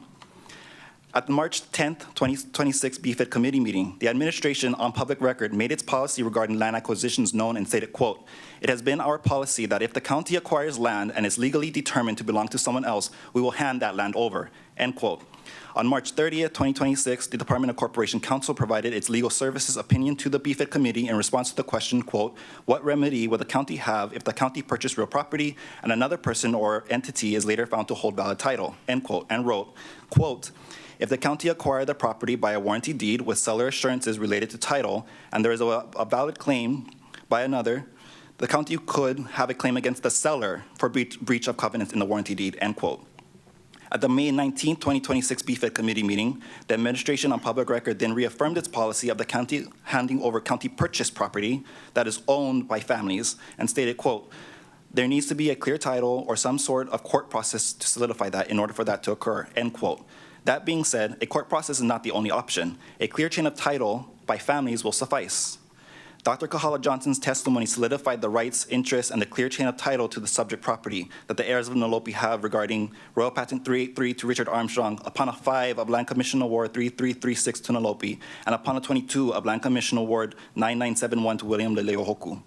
Dr. Kahala Johnson also provided the council a private property sign with a QR code and a copy of my affidavit that includes SHPT documents verifying my genealogy, as well as a document showing clear chain of title to the subject property. For all the attorneys of those in support of this project and who lack knowledge about the Great Mahele, have no expertise on East Kuyaha, and that will try to discredit me by suggesting that I, as the descendant, do not know where my boundaries are, let me clarify that upon a 5 of Land Commission Award 3336 to Nalopi is coextensive with the boundaries documented in Royal Patent 383 to Richard Armstrong, Lima Ikaika. That being said, I was not reached out to by the Department of Planning concerning these bills. I have not once consented to what these bills propose on my private property, and I do not consent to the construction of the Haiku Fire Station on my private property. Through my chain of title and native tenant rights of the East Kuiaha Ahupua'a, as reserved in perpetuity by the Privy Council resolution of May 27, 1850, the Royal Patent 383 to Richard Armstrong, the Apana 5 of Land Commission Award 3336 to Nalopi, and the Apana 22 of Land Commission Award 9971 to William Pitt Leleohoku, to the protection of my rights and traditional customary practices as guaranteed by the state constitution of the state of Hawaii, and as the heir of Nalopi, as well as the resident kahu of East Kuiaha. I assert and sanction Pu'ohonua o Kuiaha on TMK 227007008 as a place of refuge for my houseless maka'inana, whom the county has time and time again terrorized with unconstitutional seizures by Maui Police Department in violation of Article 9, Section 10, as well as Articles 1, Section 7 of the State Constitution of the State of Hawaii, as well as the Fourth Amendment of the Federal Constitution of the United States. The Department of Planning has failed its due diligence, completely disregarded the years and years of community opposition to the Haiku Fire Station project, and thought the project would just get rubber stamped through without facing any consequences. I'd like to mention that the Department of Planning is still under investigation by the Office of Information Practices for a Sunshine Law violation that occurred at the same January 27, 26 Planning Commission meeting that brought this agenda forward to this council. As this council is aware of, I was raised by a federal investigative officer. That life experience nurtured my ability to conduct investigative research, compile evidence, build cases, and attend law school. Because of the attachment of federal funds for this project, there are potential claims against the county that arise under federal law that would allow a federal district court to exercise subject matter jurisdiction and exercise jurisdiction over any additional related state law claims. This council pushing forward any of these bills, considering the prior admissions by the various departments that they do not possess any records showing clear title to Royal Patent 383 to Richard Armstrong, whereas I do have a clear chain of title, will make council members and accomplices liable for knowingly and intentionally committing fraud and participating in civil conspiracy. That in turn has the potential of transforming into a criminal prosecution. Let me be very clear that in the event the County of Maui continues and attempts to push this Haiku Fire Station project forward on my private property, or interferes with my native tenant rights, my traditional and customary practices, or the maka'inana living under my laws and my care on my private property, that I do not have an issue filing for injunctive relief, which will result in further delays of the fire station project. So now I suggest for the county to take Kui'aha off the table and begin looking into other sites of the fire station outside of my ahupua'a. I have my testimony and 103 additional pages for a total of 106 pages for the record of everything I just said. So I'd appreciate if this does get into the record, because in my past testimonies, some things didn't get into the record. So I also sent this through email, so everybody has it. So mahalo nui. If you have any questions, let me know. Members, are there any questions? Member Paulton. Member Paulton? Thank you, Mr. Williams. I might be mistaken, but I had thought that when the fire department came before us during the budget, they told us that the federal funds had been there weren't any federal funds anymore for that, because I guess of the current administration. So there was, I believe, an attempt in 2024 to secure funding an amount of $15,181,000 for fiscal year 2025. That funding didn't make it because it didn't pass Congress. However, that same year, and it's in the documents, in the exhibits, the mayor's proposed budget for fiscal year 2026 details that there was federal funds allocated for the project. And then for the fiscal year 2027, it confirms that those funds were appropriated for 2026. And I am aware that the county did receive over $1.6 billion in federal funds through the Community Development Block Grant disaster recovery. And so the only way that the mayor's proposed budget documents can affirm that there was an appropriation of those $15+ million is because there was funds taken from a different fund to supplant for the fire station. Which, Wow, okay. Which I think is inappropriate, because again, if it's for disaster recovery, Haiku did not experience any disaster, and that money should be properly allocated to places like Lahaina. Okay, thank you. And then, so then whether it's CDBG-DR money or CDBG money, the consultant part would still stand. Yes, because there are federal funds and it's applicable, all federal laws and regulations apply. So like I mentioned, the Native American Graves Repatriation Act, because I'm recognized as a descendant to Iwi Kupuna burials in East Kuyaha, I do have to be consulted as a resource person throughout the entire And process. you're saying that you have not been consulted as a resource person? Not for this agenda that was brought forward. Nobody contacted me from the planning department to suggest about this rezoning of 3 different bills, which I honestly thought that was kind of funny that they made 3 different bills for this item or this matter. But I haven't received contact. I've actually been the one making contact to the various departments about their title, and each of them have stated that they don't have the records. And so Corp Council signed off on it.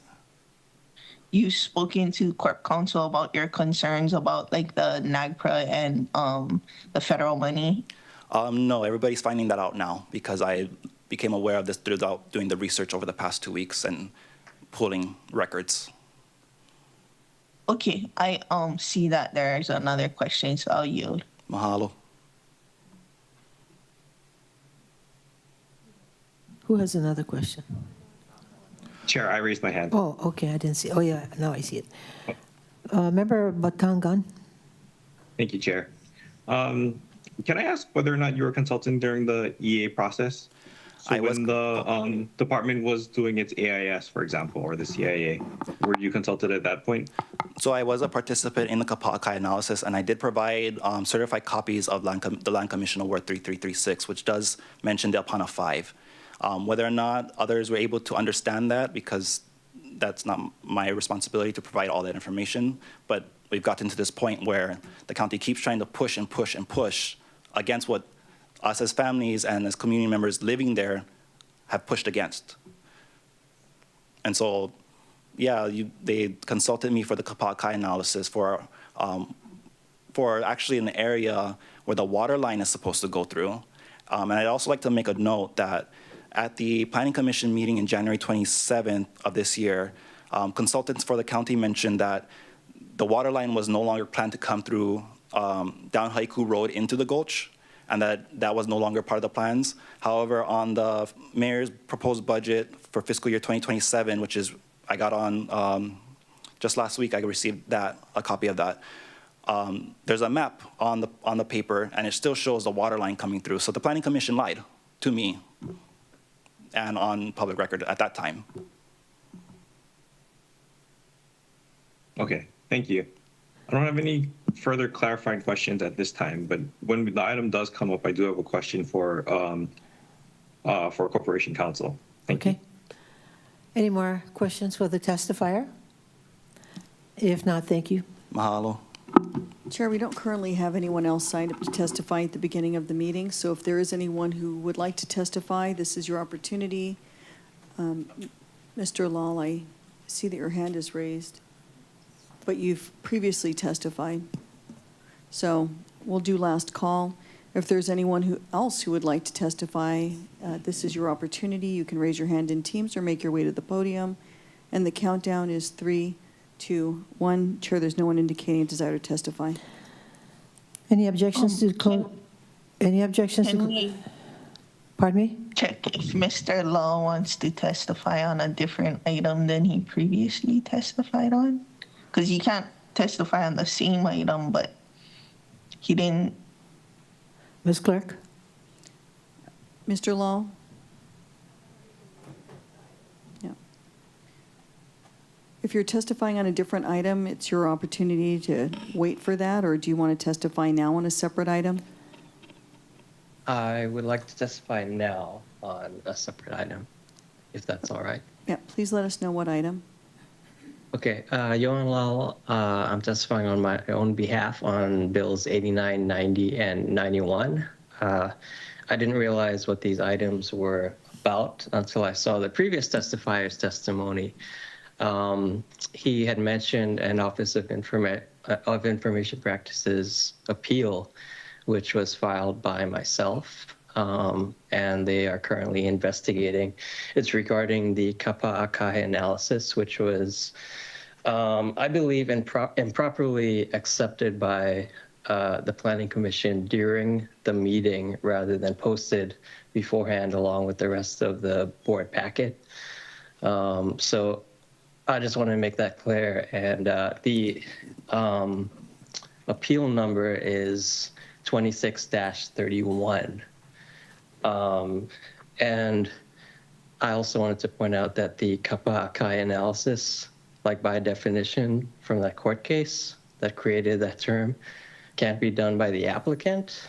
However, in this case, it was done by the fire department and their consultant. So like we all took like the Native Hawaiian legal training, right? So we all know that the regulator does that analysis. You could call that huge document, you know, a report to inform that analysis or whatever, but that's not what it was. Like they presented as a Kapa'akai analysis, which I think is also improper.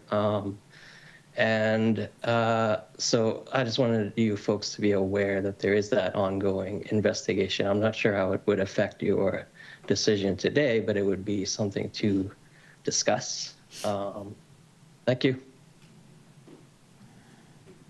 Any more questions? I have a question. Member Paulton. I wanted to clarify when you said the regulator does the Kapa'akai analysis. So you're saying that the Planning Commission is the regulator that should have done the analysis, but the fire department as the applicant did the analysis, but they both belong to the county, but it was the wrong department that did the analysis? Yes, that is correct. It would be the Planning Commission, the Planning Department in providing their recommendation and review, and also you guys, because you're also approving these changes in zoning and community plan. So you're all, like, I guess all three of you would be the regulators. Okay, I don't recall doing a Kapa'akai analysis in the past, but I'm sure it'll come out in discussion. Thank you. Any more questions?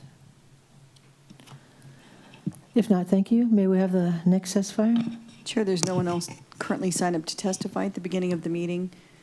If you'd like to testify, this is your opportunity, and the countdown is 3, 2, 1. Chair, there's no one indicating a desire to testify. Any objections to closing public testimony for the beginning of the meeting and accepting written testimony? So ordered, Ms. Clerk. Chair, we're now moving on to county communications. There is no one currently signed up to testify. However, we will do now last call. If there's anyone who would like to testify on county communications, this is your opportunity. You can make your way down to the podium or raise your hand in Teams. Seeing no one responding, Chair, the countdown is 3, 2, 1. There's no one indicating desire to testify. Any objections to closing public testimony and accepting written testimony on county communications? So ordered. Ms. Clerk. Chair, before you is County Communication 2614, Council Vice Chair Sugimura transmitting a proposed amendment to Bill 55 CD1 FD1 2026 entitled a bill for an ordinance relating to the operating budget for the County of Maui for the fiscal year July 1, 2026 to June 30, 2027. Vice Chair Sugimura. Thank you, Chair. If there are no objections, may I please ask the clerk to also call up County Communications 2615, 16, 17, and 2618. Thank you. No objections, so ordered, Ms. Clerk. Chair, before you is County Communications 2615, Budget, Finance, and Economic Development. Chair Sugimura transmitting a proposed amendment to Bill 55, CD1 FD1 2026 entitled a bill for an ordinance relating to the operating budget for the County of Maui for the fiscal year July 1, 2026 to June 30, 2027. CC 2616, Budget, Finance, and Economic Development. Chair Sugimura transmitting a proposed amendment to Bill 55, CD1 FD1 2026 entitled a bill for an ordinance relating to the operating budget for the County of Maui for the fiscal year July 1, 2026 to June 30, 2027. CC 2617, Council Vice Chair Sugimura transmitting a proposed amendment to Bill 76, CD1 2026 entitled a bill for an ordinance amending Title 14, Article 1, Maui County Code on the Water System Development Fee, and CC 2618, Budget, Finance, and Economic Development. Chair Sugimura transmitting a proposed amendment to Resolution 2553 CD1 entitled authorizing the acquisition of 41 acres of real property identified as tax map key 233001034, situated at Wailuku, Hawaii, for an amount not to exceed $480,000. Vice Chair Sugimura. Thank you very much. If there are no objections, I'd like to request that the following communications be postponed until the related items are considered. For CCs 2614, 15, 16, until Bill 55, CD1, FD1, 2026 is taken up. County Communications 2617 until Bill 76, CD1, 26 is taken up. And County Communications 2618 until Committee Report 2629 is taken up. Any objections? So ordered, Ms. Clerk. Thank you. Committee reports. Thank you, Madam Chair. Moving on to committee reports. Currently, we have two people signed up to testify. The first is Lala Johnson, testifying on Committee Report 2629, to be followed by Dane Mayo.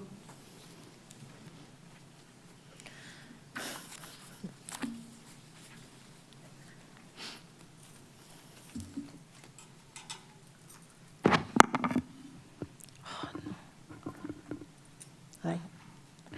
Aloha, Chair and members of the Council. Olala Johnson Koinoa of Wai'ehu. Today I come before you with a heart full of gratitude. Mahalo, Councilor Kiani and Tamara, for meeting with the Ohana. Over the years, many of you have seen me and my Ohana come before this council to testify on matters affecting Wai'ehu. Time and time again, we have spoken not because it was easy, but because we believe we have a kuleana to protect the ahupua'a that has sustained our families for generations. Some of you have known us since the days of Kuhimana. Through all these years, relationships have been built. You have listened to our concerns, reviewed our research, heard our mo'olelos, and witnessed the commitment of our ohana of this place in Wai'ehu.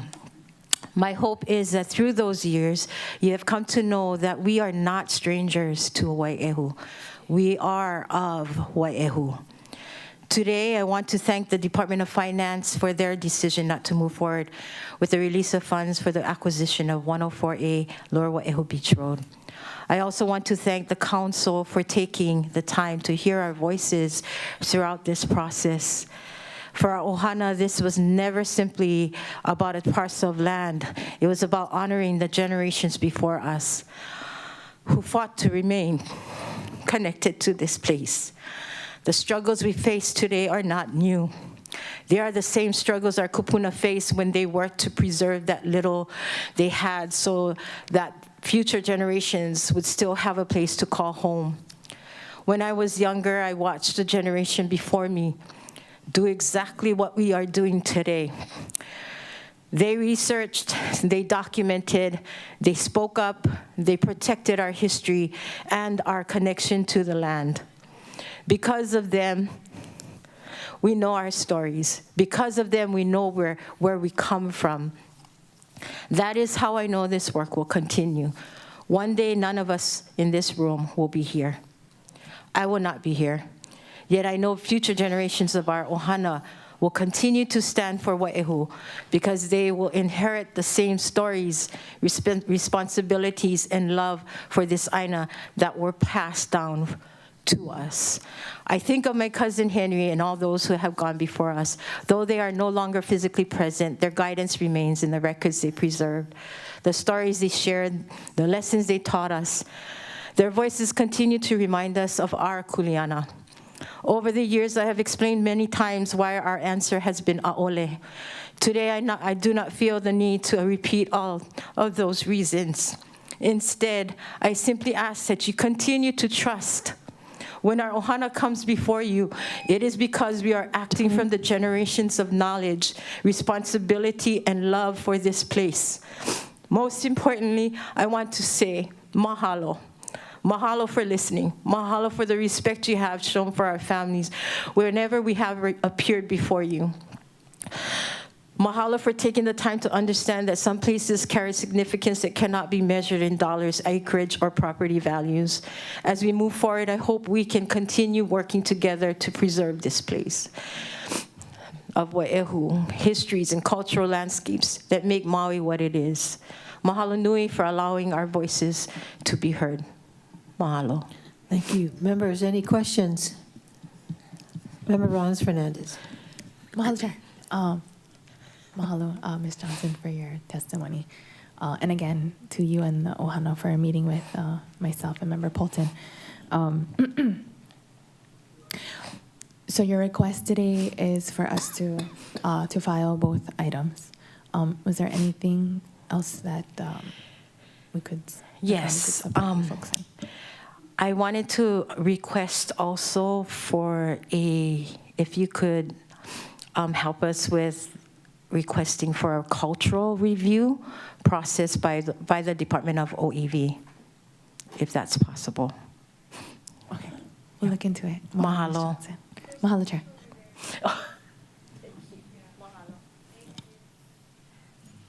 Any more questions? Okay, thank you. Ms. Clerk? Chair, the next testifier is Dane Mayo, testifying also on Committee Report 2629. Currently, he is the last testifier.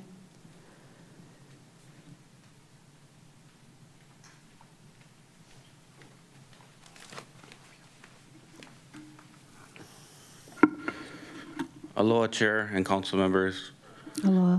I just wanted to start by saying mahalo for your time, consideration, and conversations that have taken place throughout this process. I appreciate being given the opportunity to speak and share my concerns. Over the past several months, I've spent a lot of time going through historical maps, surveys, deeds, and testimonies, and family records that were left behind by my grandfather. My family and I have continued that work together, trying to better understand the documents, the history of this property. I am not a lawyer, and I don't have any formal legal training. I don't claim to have every answer today, but what I can say is that the more time I have spent reviewing these records, the confident I've become in the chain of title and the history that my family has worked to preserve. I understand the county's intentions were good and that many people involved believed they were doing what was best for the community and my family. I appreciate that. At the same time, I believe this is something that should be worked out directly between the people involved rather than through a county purchase of the property.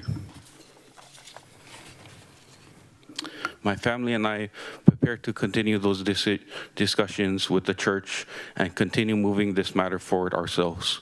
We don't believe the county accusations is necessary for that to happen. For those reasons, I respectfully ask the council to vote no on that measure. Again, mahalo for your time, for listening, and for the respect that has been shown throughout this process. Mahalo. Thank you. Questions, members? Member Paulton. Member Paulton.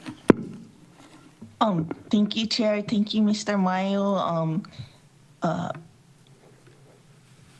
Acquisition, I think was the word. But the other thing I just wanted to clarify, when the budget director testified that she would be supporting or recommending filing. So filing means that we would not do it. We would take the thing and like throw it away.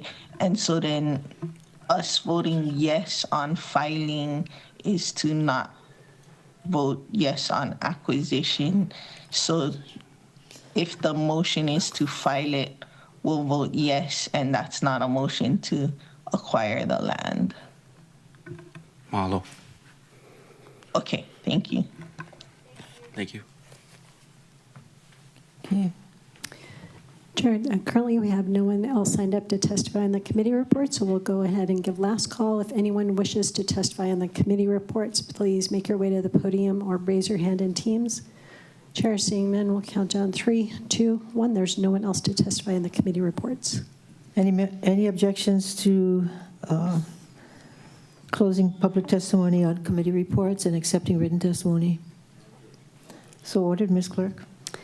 Thank you, Madam Chair. From the Budget, Finance, and Economic Development Committee is Committee Report 26-26, recommending the following. 1, first reading of Bill 70, CD1 2026, to amend the fiscal year 2026 budget by 1, increasing estimated revenues for bond lapse bond by $4 million. 2, adding a new capital improvement project appropriation entitled Halau of OEV Arts in the amount of $4 million. 3, adjusting the totals accordingly. 4, adding the project and description to Appendix C. And 2, first reading of Bill 80, 2026 to amend the fiscal year 2026 General Obligation Bond Authorization Ordinance by adding an appropriation for the Department of Management, Wailuku Kahului Community Plan Area Government Facilities entitled Halau of OEV Arts in the amount of $4 million.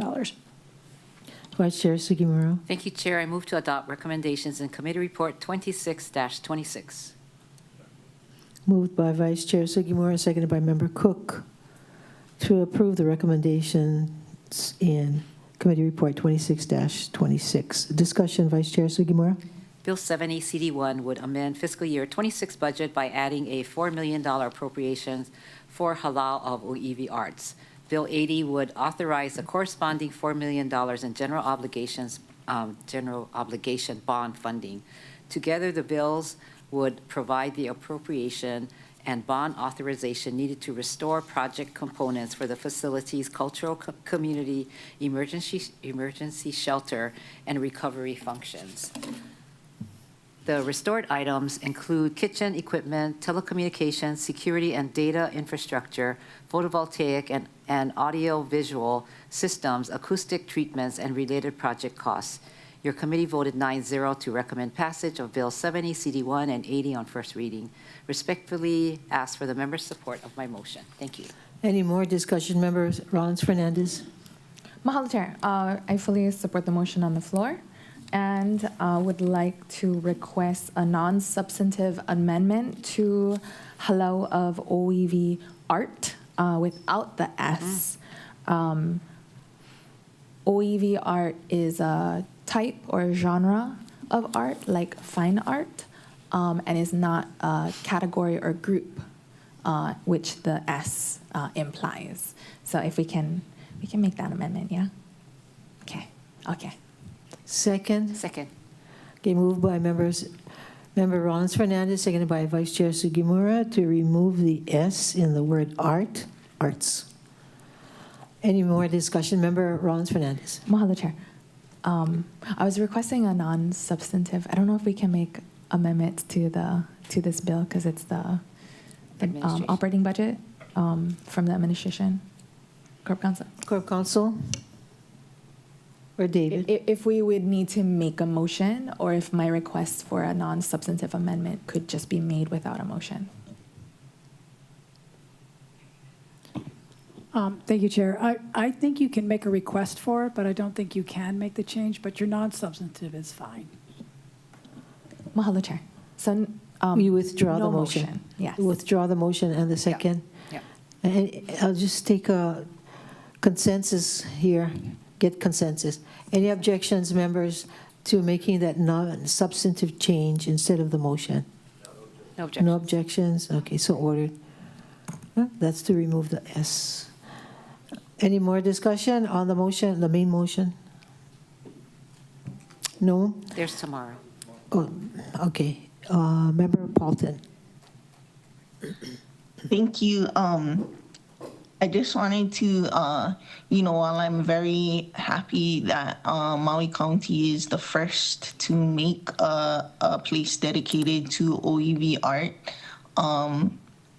I also want to mention, because it was left out of a Maui Now article, how important it is that it will also serve as a shelter for a Category 3 hurricane. And although in the past we have been staring down a Category 5 hurricane, the reinforcement or fortification needed to build a Category 5 shelter would make it kind of impractical to shelter as many people and do all the things that we need it to do. But I think it is important that we focus and create shelters throughout the county, throughout the state, because I guess, the presentation we had on Wednesday was pretty eye-opening, and just that this year and the warmer waters and the weather trends, that we need to focus on that type of emergency preparedness as well. And I was a little disappointed in the reporting completely not mentioning that. So I just wanted to emphasize it. I don't know if it gets a mention in the news again, but I hope that part is included. Okay, any more discussion? Member Rollins Fernandez? Mahalo, Chair. And kako'o, that important detail and more shelters in all of our districts. I wanted to, this is in council control, also make that same amendment to remove the S in arts in our committee report. Any objections, members? Okay, so ordered. Any more discussion? Mahalo, Chair. All those in favor of the motion, please raise your hand and say aye. I see 9 ayes, 0 noes. Motion carries. Ms. Clerk. Thank you, Madam Chair. Also from the Budget, Finance, and Economic Development Committee is Committee Report 26-27, recommending first reading of Bill 69, 2026 to provide flexibility in the disbursement proceeds for county monetary grants by allowing advanced disbursement and disbursements, installment payments, or both based on a determination of need by the granting agency. Vice Chair Sugimura. Thank you, Chair. I move to adopt recommendations in Committee Report 26-27. Second. Moved by Vice Chair Sugimura, seconded by Member Johnson, to approve the recommendations in Committee Report 26-27. Discussion, Vice Chair Sugimura. Thank you. This is Member Johnson's bill. So if you would allow me, and then I'll ask you to make your comments. Is that right? Okay. Bill 69 would allow advanced disbursements, installment payments, or both when authorized in the grant agreement. The bill responds to cash flow challenges faced by some grant recipients, including nonprofits with limited reserves. The bill would require documentation before additional installments are made and would withhold final payment until all documentation is received. The committee recognized that the bill would not resolve all payment processing issues, but it would help grantees manage cash flow while maintaining accountability for public funds. Your committee voted 9-0 to recommend passage of Bill 69 on first reading, and I respectfully ask for members' support of my motion. Thank you, Chair. Member Johnson. Member Johnson. Thank you, Chair. Well, first off, I want to thank the council for all the hard work you guys did to help us hash out this bill. You know, we had presentations, I did the research, and we had a lot of testifiers, and I just really appreciate us working together to kind of get this money out the door, so thank you all. I also want to thank the department for working with us. You know, we want to make policy that the department can manage, so really appreciate the meetings we've had with the administration. And then just on a side note, we went to the grant summit, and you know, that the administration put on, and we really got into the nitty gritty, if you will, about what the grant writers are dealing with and all the plates that they have to spin. So I thought it was an excellent meeting of the minds that we had with the administration, and I thank Chair Lee for bringing Michelle McLean to that to those meetings. I think it was really valuable. So I rise in full support of this. This bill, and I think the work that the nonprofits are doing for us are really important, and I want to be a partner with them and help them. So I really appreciate all the nonprofits who will also be benefiting from this. So thank you so much, and thank you, members. Any more discussion? If not, all those in favor of the motion, please raise your hand. Say aye. 9 ayes, 0 noes. Motion carries. Ms. Clerk.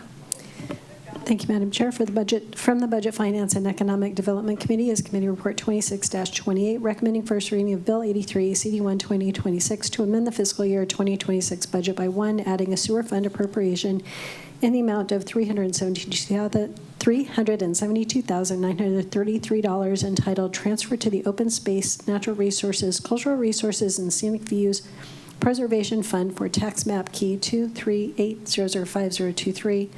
2, decreasing the Department of Environmental Management Wastewater Operations Program Sewer Fund Category B Operations and Equipment by $372,933, and 3, increasing Appendix A, Part 2, anticipated revenues for fiscal year 2026 and total for fiscal year 2026 for the Open Space, Natural Resources, Cultural Resources, and Scenic Views Preservation Fund by $372,933. Vice Chair Sugimura.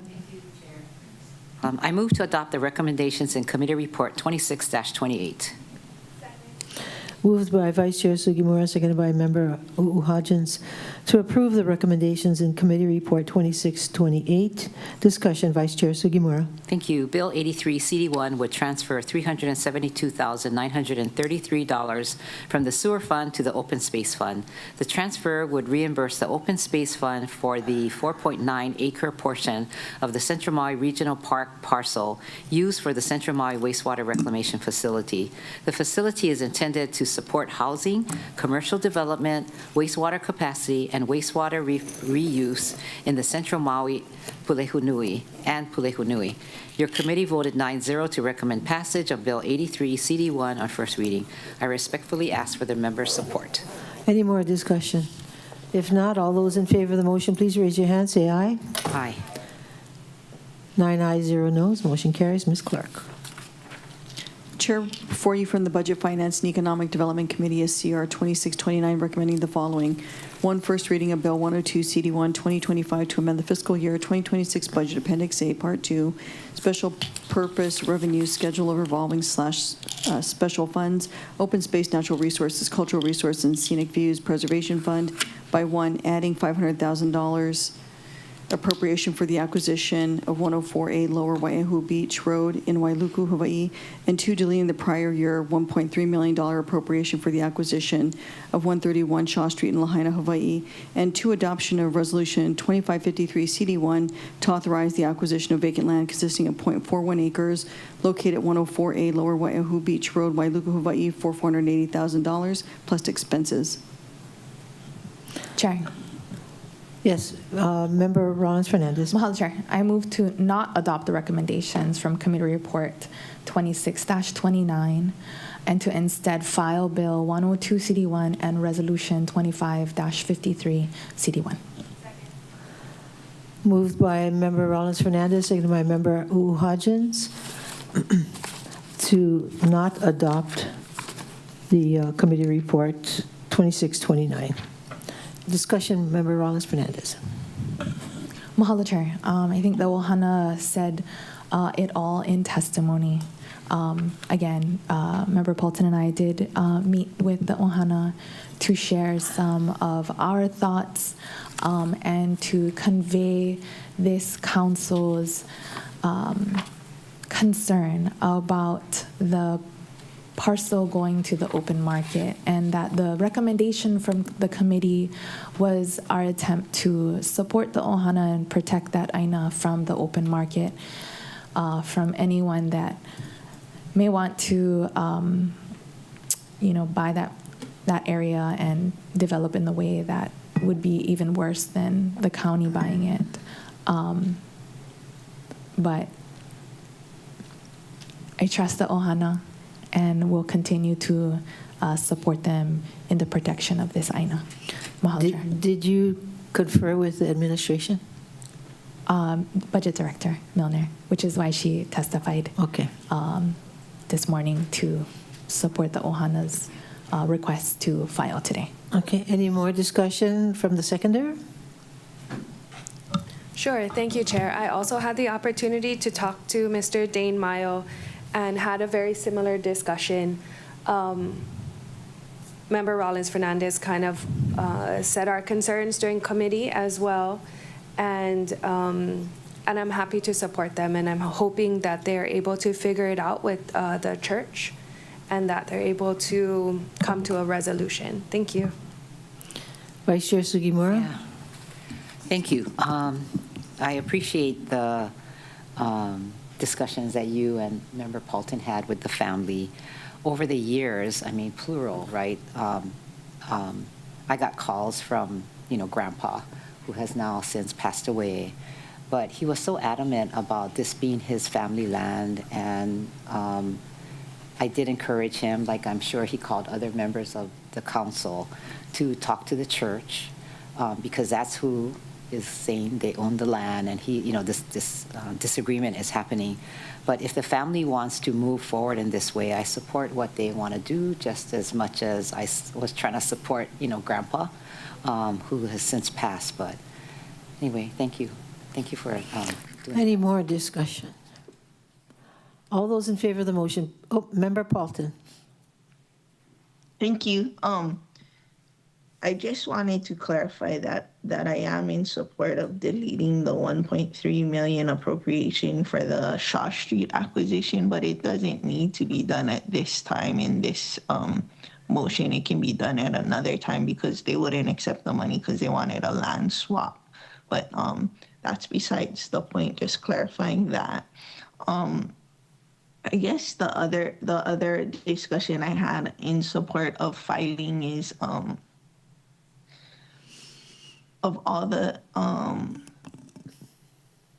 interference of the occupying government in the kingdom carrying on. This is the easiest decision for me to support. You know, like, it's not about being able to provide affordable housing, being able to provide fire response or anything. It's just about acquiring land.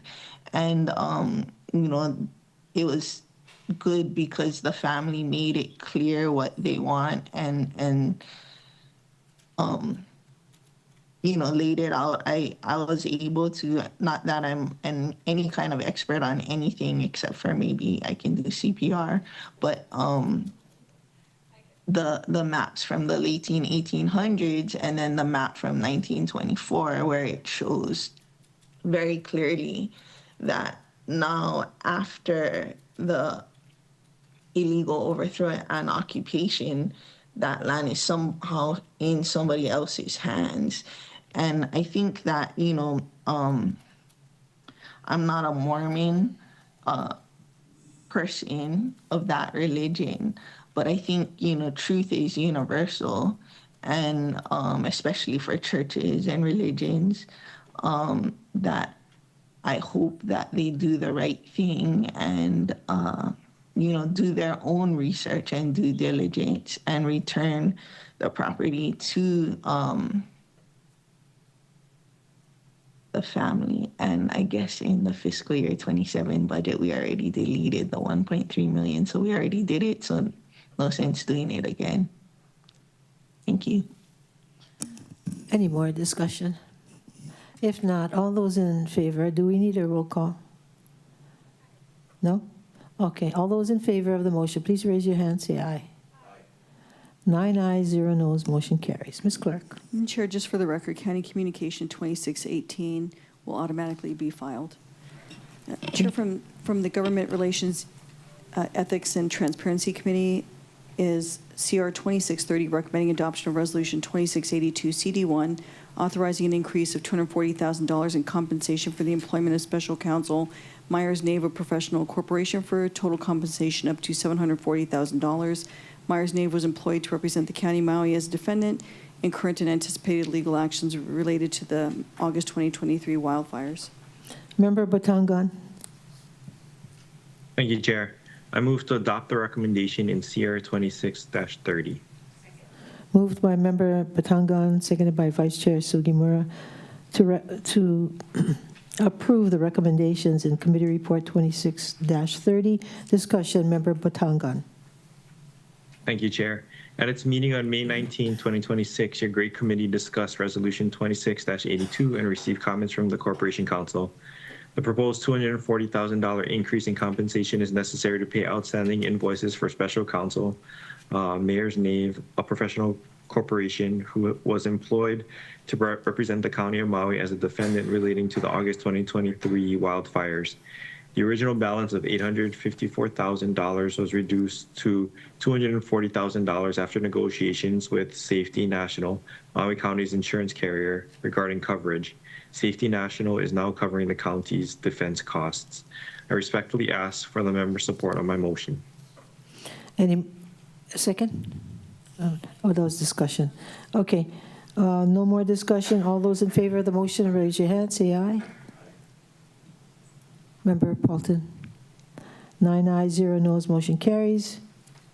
Thank you, Ms. Clerk. Chair from the Housing and Land Use Committee is CR 2631, recommending first reading of Bill 88 CD1 2026 to amend the comprehensive zoning ordinance to establish the H3 and H4 hotel districts, which would be reserved for units or structures that had been in the A1 and A2 apartment districts respectively, and where transient vacation rentals had been permitted uses.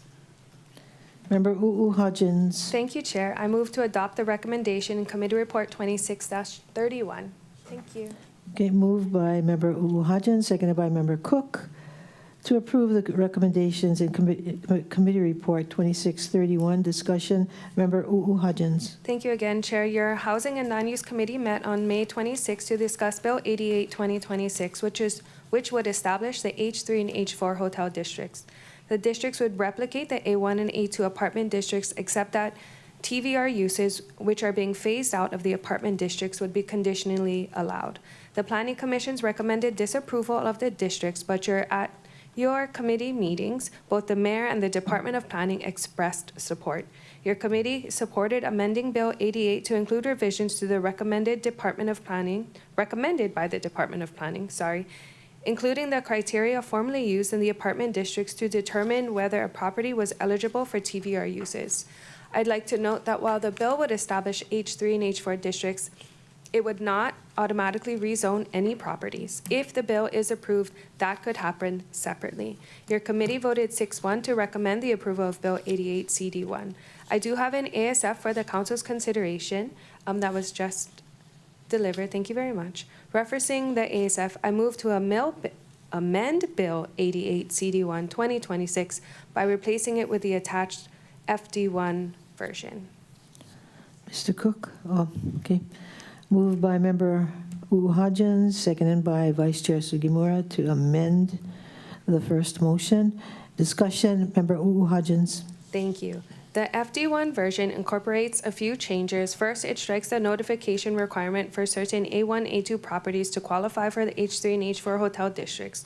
This change was recommended by the Department of Corporation Counsel and would ensure the criteria needed to conduct TVR use is applied fairly to all properties that may qualify for H3 and H4. Second, it requires the Department of Planning to maintain a list of properties that may be able to conduct TVR use and attaches the list to the bill. This will show what properties could potentially qualify for H3 and H4 hotel districts. Third, it removes expanding from the third criterion needed for properties to have TVR use to prevent TVR units from unnecessarily increasing their footprint. Finally, the FD1 version also incorporates, holy moly, technical revisions for clarity. Thank you, Chair, and thank you to our TIG members and the committee for our vigorous discussion. I appreciate where everybody stands, and I understand we will probably need a roll call. Thank you, Chair. Discussion. Any more discussion? Okay, roll call. I'm sorry, Member Paulton. We're just voting on the amendment, and then we're going to vote on the main motion. Yes. So I think my discussion is for the main motion, so I'll just vote on the amendment. Okay, anybody else with discussion on this amendment? Member Rollins-Fernandez. Sorry, it's kind of thick. So I was just reviewing it. Thank you so much for having it highlighted, Member Hodgins and OCS. I appreciate it. It was the last 3 pages. So I flipped through all of the stack before it. Okay, so the highlighted section in 010 is just to include the recommendation for the Molokai Planning Commission, and that's how they recommended we format it. And then in subsection C,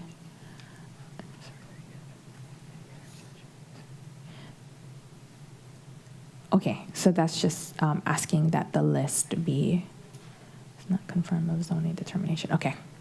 And then that list, so this language, I don't know if it would be you, this question would be for you, Member Hodgins, or for Cook Council. So this language in section C,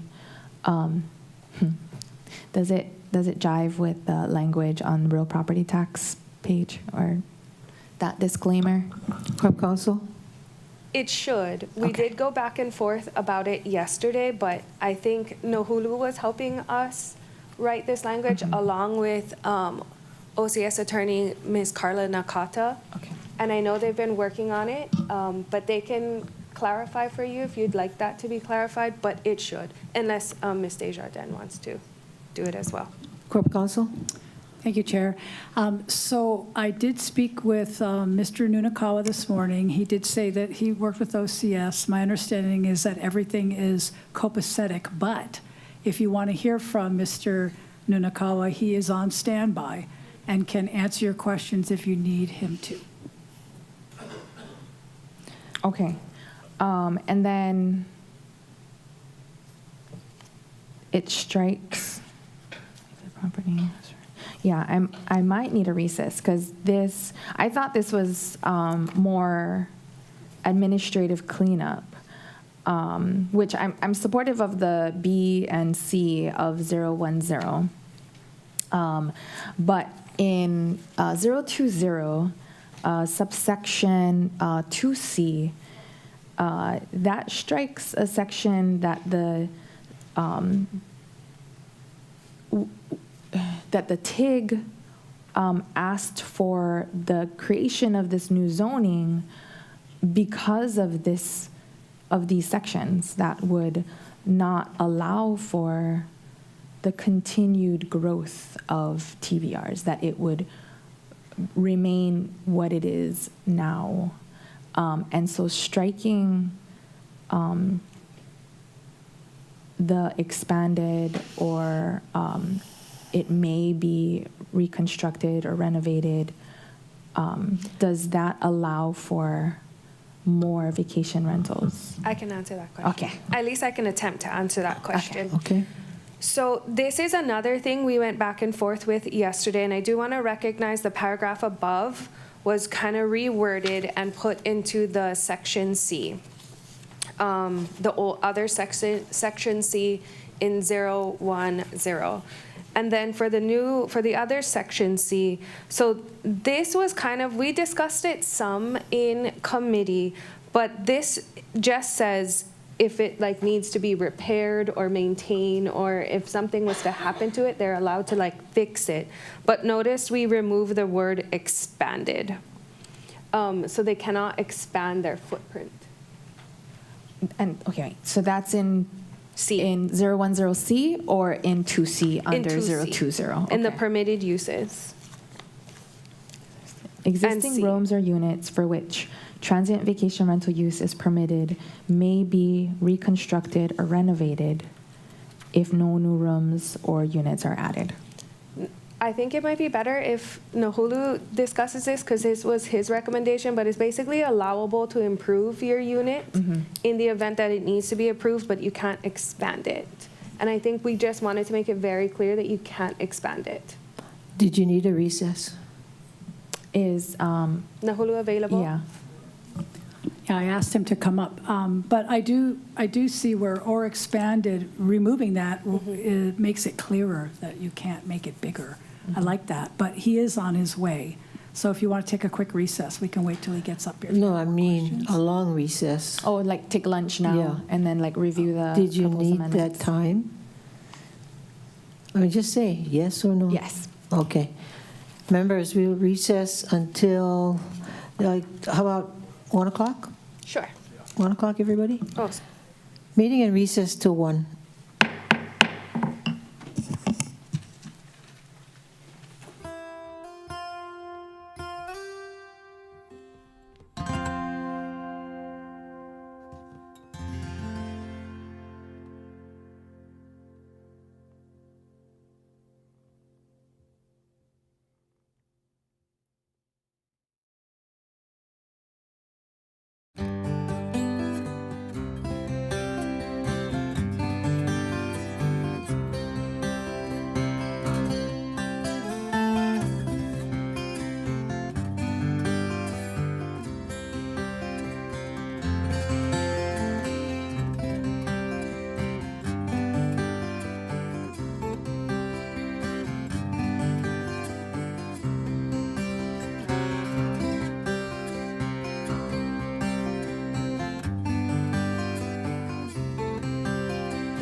Will the Maui County Council meeting of June 5th please reconvene?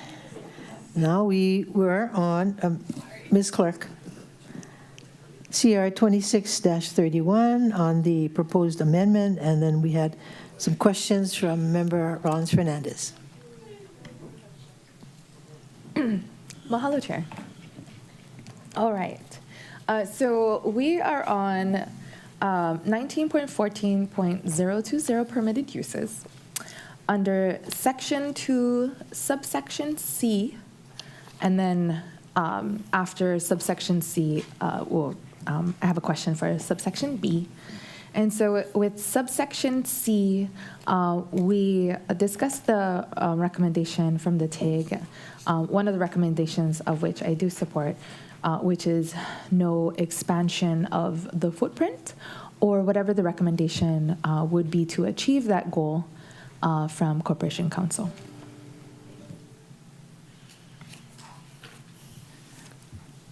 So we were looking into it, and I think to address what you had asked about before, the best way to accomplish that would be to remove the language about,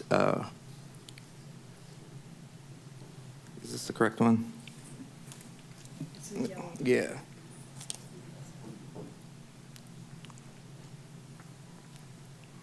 Okay, so in the ASF, the or expanded language is taken out. If no new rooms or units are added,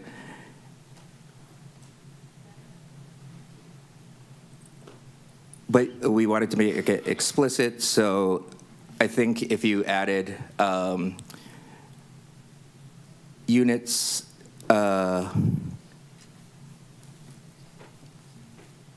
units where TBR is a permitted use may not expand the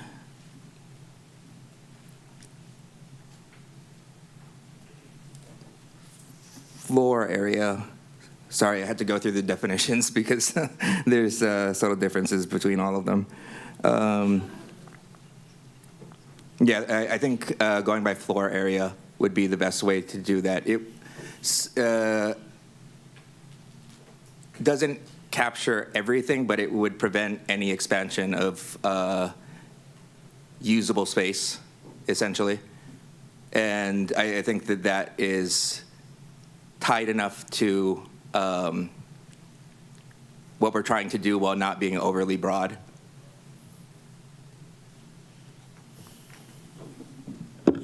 Okay. Okay, so floor area would include all levels of the complex, not just the ground level floor? It would cover all TBR units, but it wouldn't expand to like parking spaces and whatnot. Mm-hmm. Okay, and then would that be an additional sentence at the end, or where would that be inserted? I think maybe an additional sentence at the end. Okay. At the end of C?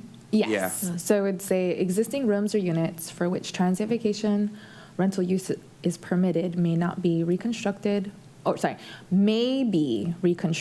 or renovated if no new rooms or units are added.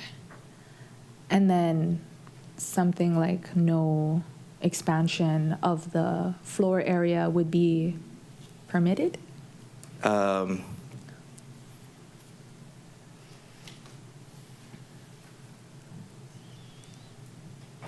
Or do you have better language? Rooms or units may not expand their floor area. Isn't that just, repeating what you just said? In different words. Yeah. Member Cook. May I suggest the unit floor square footage may not be increased?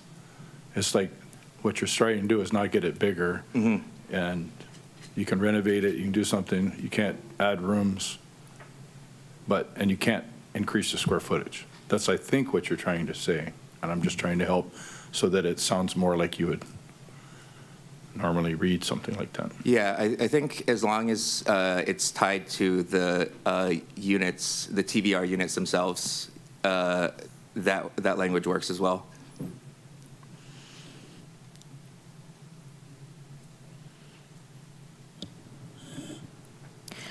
I think whatever would be clearest for future councils and planning department and corporation councils would be something, that I would support.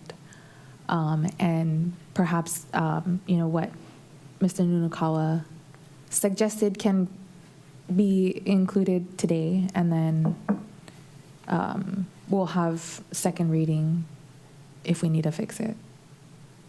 I hear what Member Cook is saying, and that's definitely the lingo of the industry. But I want to write it in a way that will be understood by the planning department and the future attorneys as well.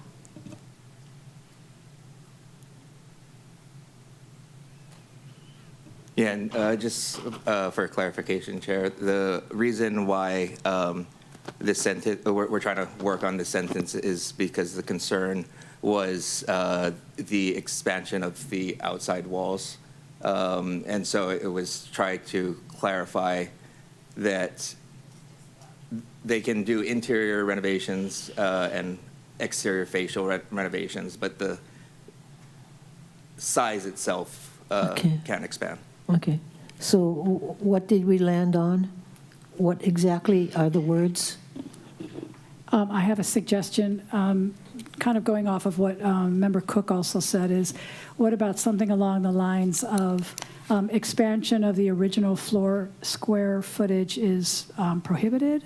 Would it be something along those lines? Expansion of the original floor area is prohibited.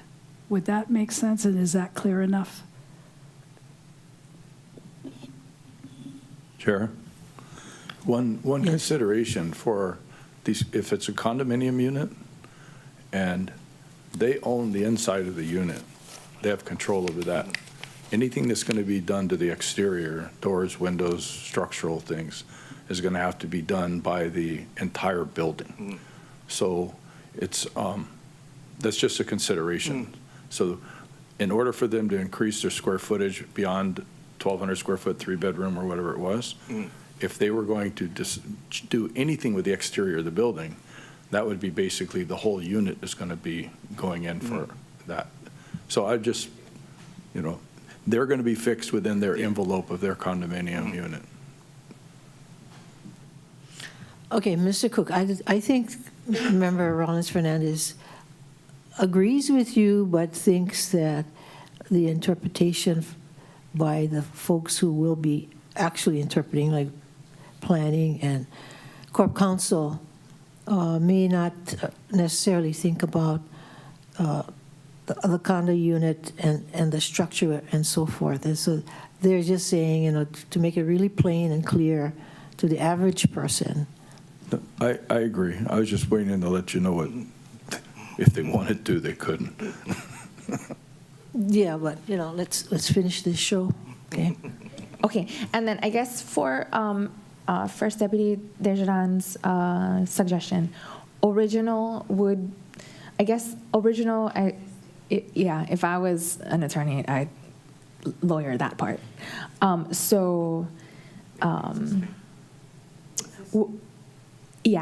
Existing or current. Okay. Existing? Instead of original. Instead of original, yeah. So it would be no expansion of the existing floor area is allowed, or is, Expansion of the existing floor area is prohibited. I think Member Cook's suggestion was maybe square footage instead of floor. Member Cook, was your suggestion previously that you felt it should be square footage rather than floor area for the term? Well, I just think that if you go in floor area and somebody wanted to get nuance, they could be like the floor area of this room, that room, that room, as opposed to the square footage of the unit. Is floor area a term of art? It is, but because of the quick review time, I wasn't able to fully vet what the potential considerations could be using that term. I think Okay, it would what cover. if we go expansion of the existing total square footage of the floor area is prohibited?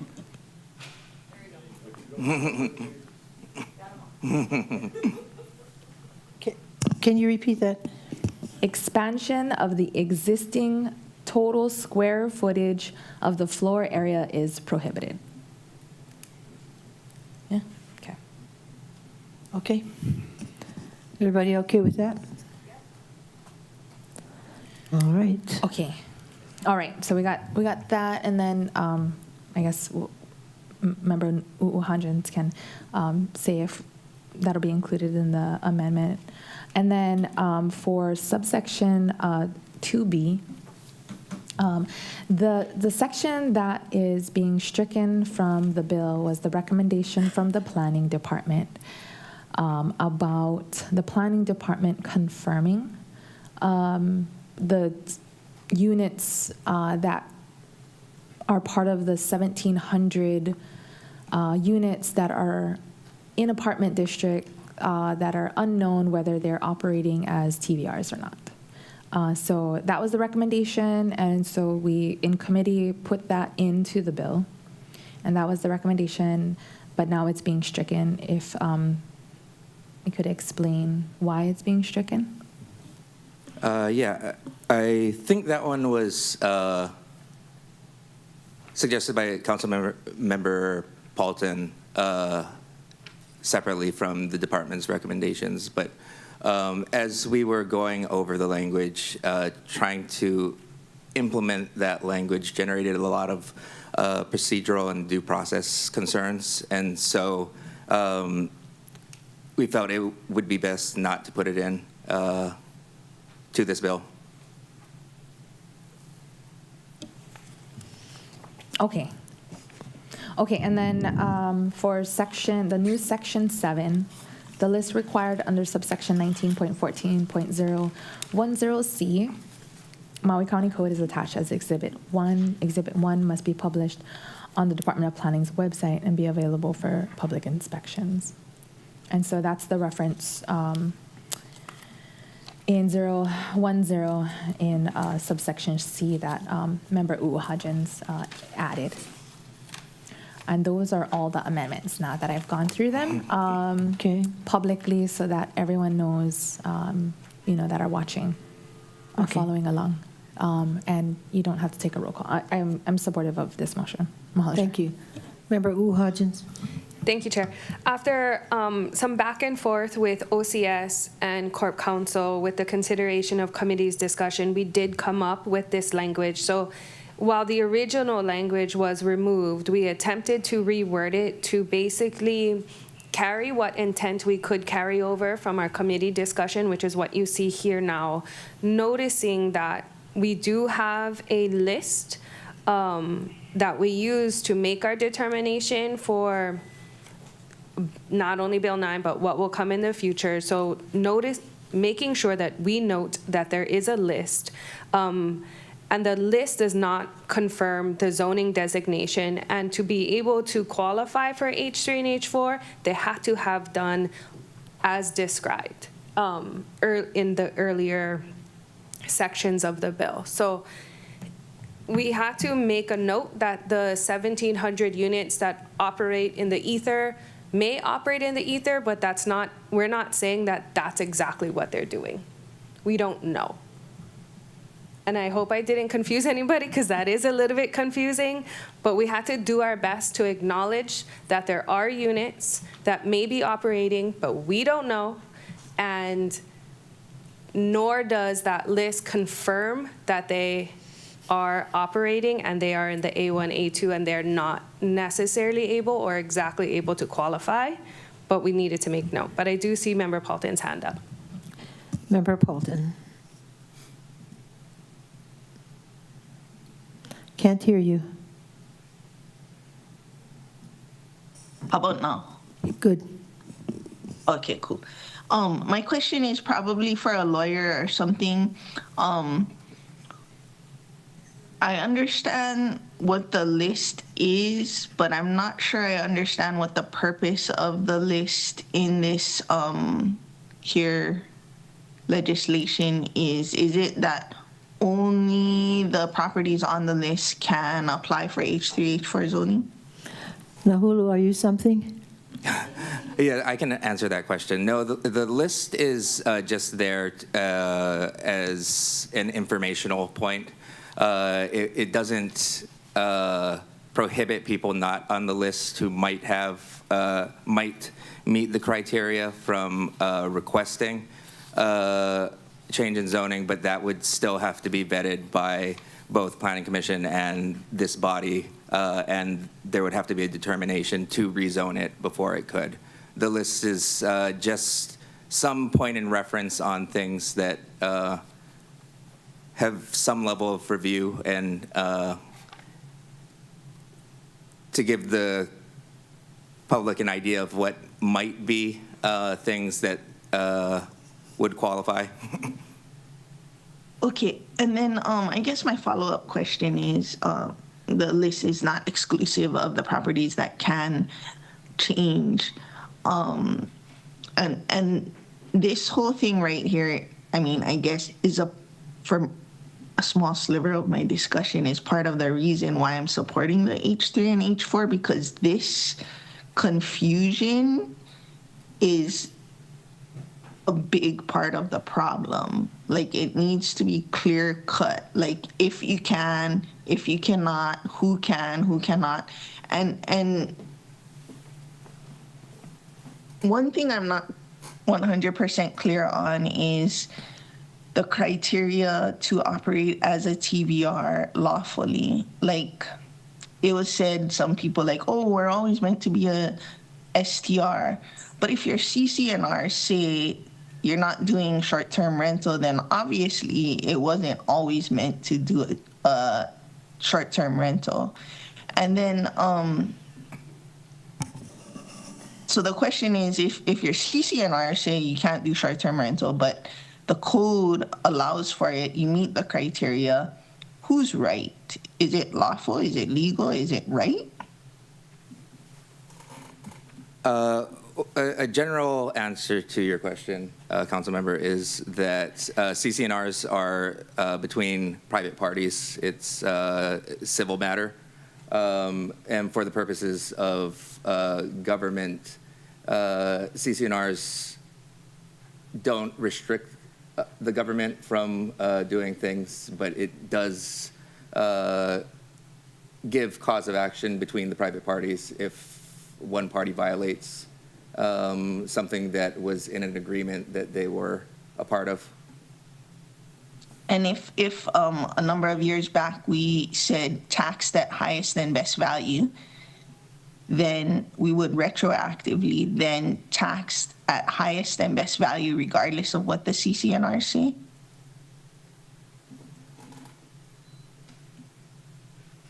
I'm sorry, I don't have the answer to that question. I think that maybe finance would be able to answer that question better. Okay, but basically you can't have your cake and eat it too. If you're doing short-term rental, you will be taxed at highest and best value. If you have the ability to do short-term rental, you will be taxed at highest and best value, and it will be retroactive till the time that legislation was passed. Or you're not doing short-term rental, right? If I may, Chair, the best answer I think our department can give at this point we can look into it further before second reading, but I would imagine that if the CCNR said you cannot do a TBR, yet the zoning allows you to do it, I would argue to the finance department that not to tax me at the best and highest zoned value if I am prohibited from doing it in the CCNRs. But I can check in with finance director and ask what would they do in that type of a circumstance, because it's a good question. But my understanding is the CC&Rs can restrict what is otherwise lawful if the parties agree to it. For example, I've seen provisions in private contracts that say parties agree that the person who buys this property shall occupy it for a period of 1 year. That's not a law, but that's an agreement made between the parties who are parties to that transaction. So probably a good question to ask Director Martin whether they would go ahead and tax that person for best and highest value, even if they're restricted from doing it in the CC&Rs. Not just the person, the entirety of the complex, and I'd appreciate it. Thank you, because you can't have it both ways, and this is part of the things that we're trying to clear up here. Thank you.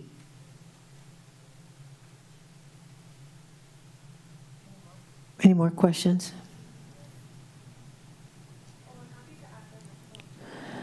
Member Hodgins. I'm also happy to include the language that we discussed on page 5, section C. That is the language that I don't want to repeat it because I'll be wrong, or actually Member Rollins Fernandez can repeat it. I'm happy to include that as a friendly amendment. Okay. Under 2C, it would say expansion of the existing total square footage of the floor area is prohibited. Any objections, members? Not objection. I just wanted to bring up, I was able to further review floor area, and in floor area it excludes attics of less than 7 feet. Just wanted to see whether that still fit with your intent, or if you just wanted to leave it to square footage. I mean, okay, so we have total square footage, and then the floor area excludes attic. Mm-hmm. If its ceiling height is less than 7 feet. I don't know.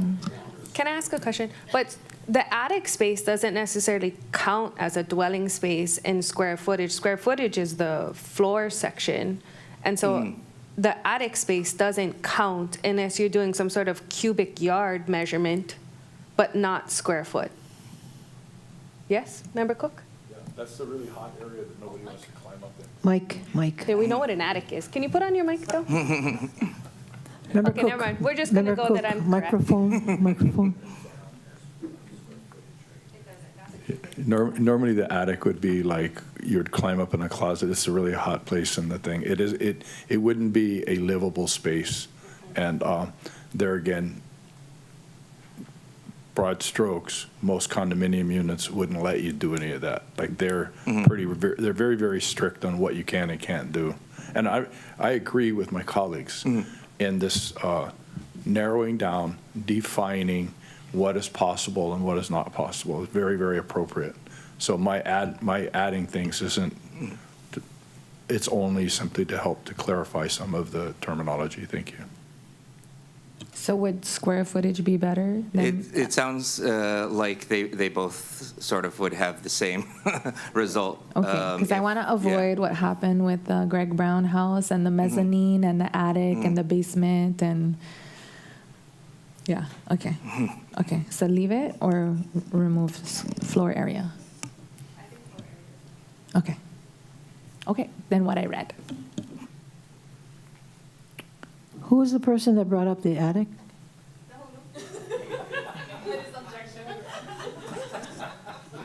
No, I just wanted to clarify that it still was in the intent of what Member Rollins was looking for. And if we're here till 8 o'clock tonight, it's your fault. Sorry, Chair. Okay. Do you mind if Member? Can we just make sure we have the correct verbiage? Expansion of the existing square footage is prohibited. So of the floor, or is it expansion of the existing square footage of the floor area is prohibited?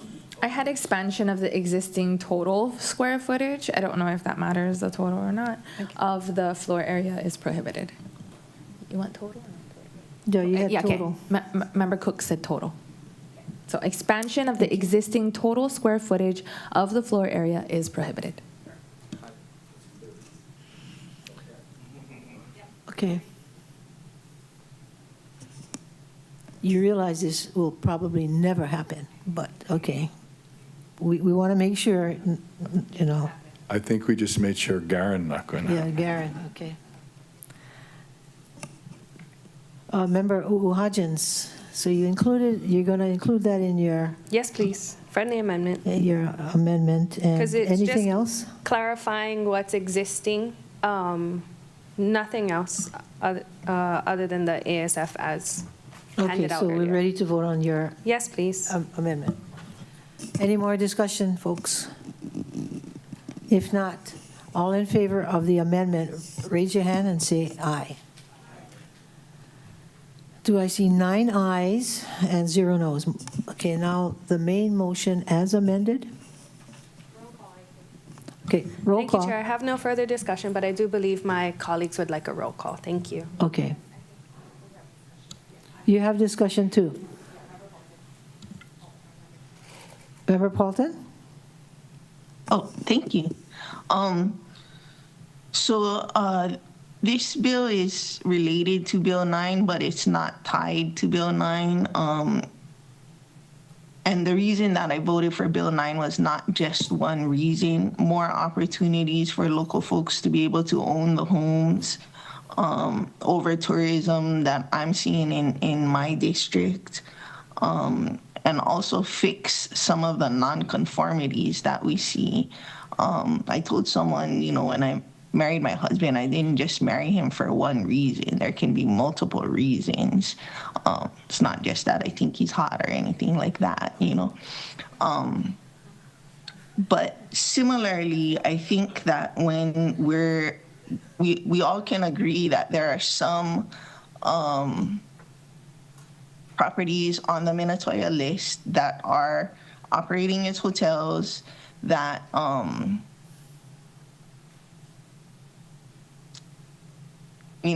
I agree with all of the properties as shown to us in this testimony from last time. And I think that the right way to do it is to put it into a spot that fits it and not to, in terms of building specs, and not to make special conditions for these multiple properties. Because what I've seen in trying to enforce or do things, if it's not very clear, as we get new planners or people that come on that may have never heard of Bill 9 or Bill 88, that's when mistakes get made, and that's often when people sue us. I've seen in the past, like, people just not even remember conditions until we bring them up. Like, hey, this had a condition. They're not supposed to do this, because the planning department doesn't have like a centralized place, like where you click on the zoning and it puts all the change in zoning conditions that were added on. So a lot of times it's based on institutional knowledge or people remembering or people being honest. And that's a big reason for my support of H3, H4 is how future people interpret what we're doing and what the properties are allowed to do in terms of accessory uses, what the specs are. The specs for A1 and A2 don't match H1, H2, or HM exactly. The accessory uses, it was said we could just condition them all, but there's an issue with how we keep track of those conditions into the future rather than them using the system of zoning as it's been set up to say H1 allows this, H2 allows this, HM allows this, H3 allows this, H4 allows this. And to the other points of Bill 88 is supposed to be a standalone bill. I mean, I imagine all of our bills are supposed to stand on their own merits, but the reality of it is it's applying to Bill 9, and to act otherwise, I can't wrap my head around it, because that's what we're doing, is creating a a place for these places to fit in where they would fit and make sense. And I think that's part of what I expect for our county workers, is to do things that make sense and are logical. And then the last point, as to having to be more vigilant, having to continually testify, having to continually decide who you want to support in an election and things like that. We need to do that. We need to all do that regardless of this bill passing or not, because this is not there is nothing that will be the be all end all of the way you want to see. And it's not even easy as one politician doing everything you want, because unless they're like your twin in mind and everything else, it'll never happen. We don't always agree on everything, and it's okay.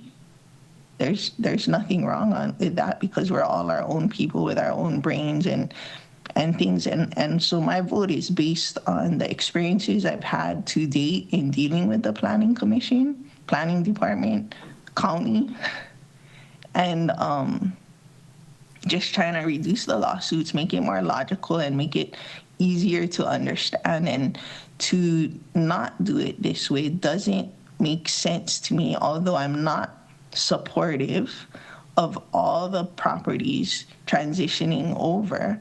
I am supportive of the ones pointed out in here. And so fundamentally, the question is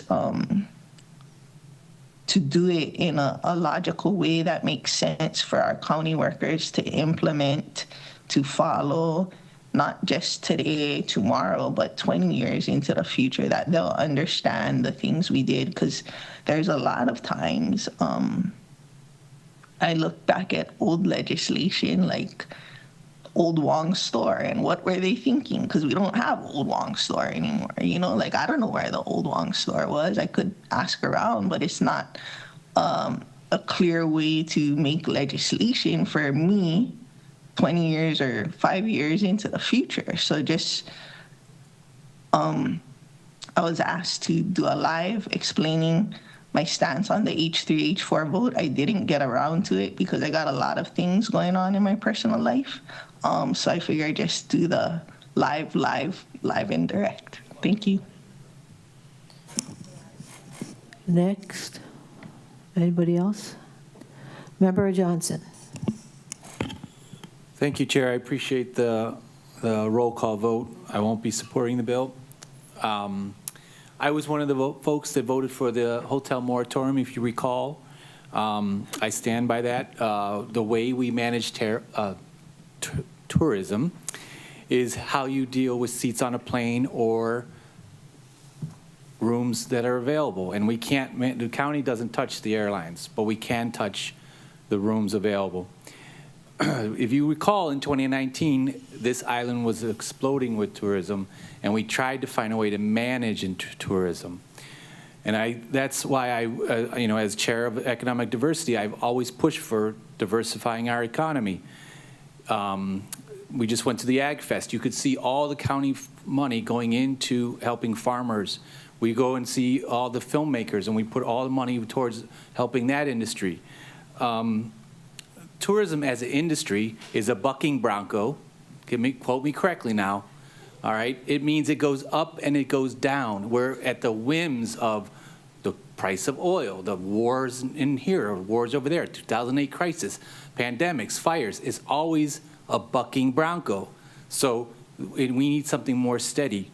That's why I support diversity. It's not a very resilient industry. I'm calling a spade a spade. If you don't, you don't have to take my word for it. You can go into the Maui County Comprehensive Affordable Housing Plan, which we paid for, and in the recommendations, twice it mentions. I'll pull this out, and it's only 2 sentences. On page 29 of the cap, it says, phase out apartment districts properties allowed to be used for short-term occupancy. That was a recommendation. Second time they talk about one of the recommendations that is applicable today. Another recommendation, purchase existing apartment buildings and repurposing them into long-term affordable rentals. Don't take my word for it. These are the professionals we paid to look at policy changes to our affordable housing. So that's why I appreciate the discussion, but I won't be supporting this. Thank you, Chair. Anyone else? Member Cook? Thank you, Chair. And I thank my colleagues for a very in-depth conversation regarding it. I just want to weigh in as the representative from South Maui. That is one of the districts that's being impacted the greatest. I don't think you've seen many people from South Maui coming and advocating for the reduction of the transient vacation rentals. My district is being impacted very, very negatively in a very real, tangible way. I've talked to people in both the hotels and in TVRs, short-term rentals, about their job, the pay and whatnot. I talked to some old timers who, talking about like tourism to some extent replaced working in the cannery and picking pineapple. And so it's not, anyway, I'm just saying to you, what are we comparing it to when we're being critical and judgmental about it? And I didn't work in the fields, my family did. So anyway, I'm grateful for the opportunity for us to be able to vote on this. I'm supportive of it. I think, once again, we are not rezoning anything. We're simply clarifying the inconsistencies of apartment zoning, hotel zoning. This is something that the collaborative effort, the TIG, the planning department, Corp Council, and all of our input has defined. And I think that by passing this, it's going to be a potential road forward, but nothing is going to be really changed quickly. And the council is going to be able to, this council, next council, is going to have their finger on it, what does and doesn't get approved. So I was hoping we'd all agree on this, but I'm grateful for the support that the bill is getting. Thank you. Anyone else? Member Rollins Fernandez, then Vice Chair Sugimura. Mahalo, Chair. I'm not anti-tourism or anti-vacation rental. As with any investor-driven industry like tourism, the vacation rental industry should be appropriate in scale. Ideally, investor interests would advance or propel the community goals and vision. And at the bare minimum, investor interests should complement the community's vision and direction, like Member Johnson pointed out in the community plan or the affordable housing plan. Investor interests should not supplant the community's vision or be in direct conflict with it. And when the scale of an industry starts to run away from us, if it's not reined in quickly, it becomes more difficult to redirect to the appropriate scale, as we're seeing with this. Appropriateness should be measured by how much it advances the overall community's goals, particularly those with kuleana to our collective vai-vai, to the vai-vai of our eldest ancestor, our aina, those who trace their kuleanas mo'oku'auhau, the way testifier Dr. Kahala Johnson did, those who often get stuck having to clean up environmental impacts after an industry leaves, like the black plastic of the pineapple industry, the streams diverted dry by the sugarcane industry. In the 70s and 80s, council did try to rein in the industry as a flood of money started to build complexes in the apartment district that did not align with the intention of motel use, and rather exhibited characteristics of corporate-owned hotels like front desk. The point of the discussion of complexes quacking like a hotel was not a competition of which complexes looked more like a corporate-owned hotel. To the contrary, the point was to prove that these complexes that had the features such as built-in mailboxes were meant to serve as residences. We heard in testimony how these owner-occupied units were slowly sold to the highest bidder, often individual investors. Regardless of their status as a resident or non-resident, the action itself subtracted units from the resident housing inventory and added it to the tourism industry inventory. That's one of the criticisms that I heard from folks who no longer can afford in Councilmember Cook's district. As units were more and more owned by investors, those owners joined the HOA board or AOAO board, pushing out owner-occupied owners, making their vote the minority. Those owners that tried to prohibit vacation rental use at their complexes were outvoted, making those complexes less family or resident friendly and more expensive as investor owners made these complexes more attractive to tourists by offering more amenities and making the complexes less affordable. During the Planning Commission and in the HLU committee, the advocates and community members showed up in droves to fight for the vision of the community, to be able to continue living in the home where their ancestors laid their bones. I mahalo testifier Rob and Greg for testifying today to have their voices heard despite knowing what the vote will be. I'm proud of the community members fighting for the vai-vai of our community, for taking time off from work, and for showing up for years now. It's disheartening to not have them here today, to feel the weight of their absence, and knowing it's because the council's vote showed them that showing up wasn't gonna matter, that it wouldn't change the inevitable result. So just as I voted against this in committee, I'll be voting against this today. Mahalo, Chair. Anyone else? Vice Chair Sugimura. Thank you. Thank you, everybody. I think this has been a passionate discussion over a lot of time. And I look at this bill as a solution for the other bill that, created what I think is a dividing aloha in our community. The many voices that came before us talked about it, and it was hurtful, in many levels. But I look at what the TIG has proposed as a solution for then allowing this H3, H4 zoning to be created. And it was put together through, I don't know how many meetings you had, but discussions, and then coming up with Exhibit 2 for another meeting. But I believe that this is a solution. I believe that what the TIG came up with, I wish that it was looked at before Bill 9 was introduced, but it wasn't. So I strongly believe this to be a solution for the chaos, I think, that it has created in our community. If you ask out there who's buying these units or who would buy these units for that were singled out from Bill 9, it may not be the people who really were coming to testify. And it was talked about when, I think it was Member Kama called for all the resources, and it was determined that the units may not have enough for a family, or it was too expensive for the $1,500 fees that it would cost, the monthly fees that it would cost for the units. And it was just a lot of unknowns that became evident.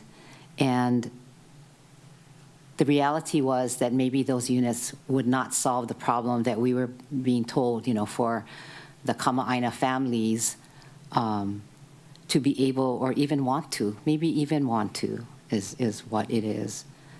So I support this. I commend the TIG for putting this together, for coming up with this creative solution, H3, H4 hotel districts. And I look forward to the next phase of the recommendations of the TIG to do a council-initiated change of zonings for those properties then that would become qualified. So thank you, Chair. Anyone else? If not, I just want to say again that I believe Bill 9 was a gigantic mistake. And this is one step to try and rectify some of the problems that it's created. And we need to pass this and then move on to the next step that is required in order to make things work. Because when you do things backwards, this is what happens. And so, but I'm glad to see the members come together and try to find compromises and try to figure, a way out of the problems and the impact caused by Bill 9. So, at this time, I would like to ask the county clerk to please roll call. Thank you, Madam Chair. And I'm also confirming that pursuant to Charter Section 8-8.6, parent 2, an affirmative vote would have to, this would have to pass by 6 affirmative 6 votes, yeah. Yes. Councilmember Senenzi. Aye. Councilmember Hudgens. Aye. Councilmember Cook. Aye. Councilmember Rollins Fernandez. No. Councilmember Johnson. No. Councilmember Paulden. Aye. Vice Chair Sugimura. Aye. Councilmember Batangan. Aye. Chair Lee. Aye. Chair, there are 7 ayes, 2 noes. Motion passes. Okay. Okay, the main motion? Okay, that was the main motion. Okay. Thank you, Nahulu. Watch those addicts when you walk out. Next item. Thank you, Chair. From the Housing and Land Use Committee is Committee Report 26-32, recommending adoption of Resolution 26-68, CD1 to refer to the Planning Commission's proposed bill to require an agricultural lot subdivider to provide notice of the intent to subdivide to lessees of the lot or portion of the lot. Member Hudgens. Thank you, Chair. I move to adopt the recommendation in Committee Report 26-32. Moved by Member Hudgens, seconded by Member Cook, to approve the recommendation in Committee Report 26-32. Discussion. Member Hudgens. Thank you, Chair. At your Housing and Land Use Committee meeting of May 20th, your committee discussed Resolution 26-68 to refer to the Planning Commission's bill to require agricultural lot subdividers to provide notice to their lessees of the intent to subdivide. Farmers are the typical lessees for these agricultural lots. Requiring disclosures for agricultural lot subdivisions would help these farmers whose farm plans are potentially created years in advance a time to prepare. Your committee voted 5-2 to recommend the adoption of the resolution, and I ask for the members' support of my motion. Thank you. Any more discussion? If not, all those in favor of the motion, please raise your hand. Say aye. Discussion. I'm sorry. Member Paulton. I had discussion. Yeah. In the committee, the planning department wanted to know the reason for this, and they did say that they were satisfied with the reasoning and that it happens more often than we know, that people who are leasing agricultural land do not get informed when an agricultural subdivision is being planned and they're caught unaware. And so I just wanted to close the loop on that, that after my explanation in committee, they approached me and said they understood it now and they support it. Good. Any more discussion? Yes, that was your bill. Anybody else? All those in favor of the motion, please raise your hand. Say aye. 9 ayes, 0 noes. Motion carries. Ms. Clerk. Chair, we're moving on to resolutions. We currently do not have anyone signed up to testify. So this is last call for anyone who would like to testify on resolutions. This is your opportunity. You can raise your hand in Teams or make your way to the podium. Chair, seeing none, no one responding. The countdown is 3, 2, 1. There's no one indicating a desire to testify. Any objections to closing public testimony and accepting written testimony on resolutions? So ordered, Ms. Clerk. Chair, before you is Resolution 2696, authorizing acceptance of a donation of the use of 3 Alert West portable camera trailers from Hawaiian Electric Company, Inc., under Section 3.56.030 Maui County Code. Vice Chair Sugimura. Thank you, Chair. I move to adopt Resolutions 26-96. Moved by Member Vice Chair Sugimura, seconded by Member Hodgins, to adopt Resolution 2696. Discussion, Vice Chair Sugimura. Resolution 2696 authorizes acceptance of a donation for the use of 3 Alert West portable camera trailers from Hawaiian Electric Company. The trailers would support fire monitoring and emergency response through real-time situation awareness, and wildfire detection. The value is estimated to exceed $750, so council approval is required under Section 3.56.030 Maui County Code. The resolution accepts the donation, but it does not approve or bind the county to the attached agreement. I want to thank Hawaiian Electric for the generous donation. I respectfully ask for the members' support of my motion. Thank you, Chair. Any more discussion? If not, all those in favor of the motion, please raise your hand. Say aye. Member Paulton. 9 ayes, 0 noes. Motion carries. Ms. Clerk. Chair, before you is Resolution 2697, authorizing acceptance of a donation of soccer balls from FWC 2026 US Inc. to the County of Maui under Section 3.56.030 Maui County Code. Vice Chair Sugimura. Thank you, Chair. I move to adopt Resolutions 26-97. Moved by Vice Chair Sugimura, seconded by Member Hodgins, to adopt Resolution 2697. Member Vice Chair Sugimura.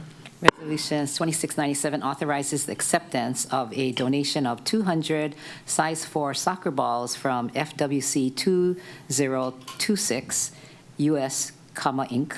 The soccer balls are intended for children ages 6 to 12 and will be used during the 2026 Summer Pals program before distribution to local schools and soccer organizations. The donation is valued at $5,000, so council approval is required under Code Section 3.56.030. I want to thank FIFA World Cup 2026 for this donation. I respectfully ask for the members' support. Any more discussion? If not, all those in favor of the motion, please raise your hand. Say aye. Aye. Member Paulton. 9 ayes, 0 noes. Motion carries. Ms. Clerk. Chair, before you is Resolution 2698, authorizing the transfer of an unencumbered appropriation balance within the Department of Public Works fiscal year 2026 budget under Section 9-10.2 of the revised Charter of the County of Maui 1983 as amended. Vice Chair Sugimura. Thank you, Chair. I move to adopt Resolutions 26-98.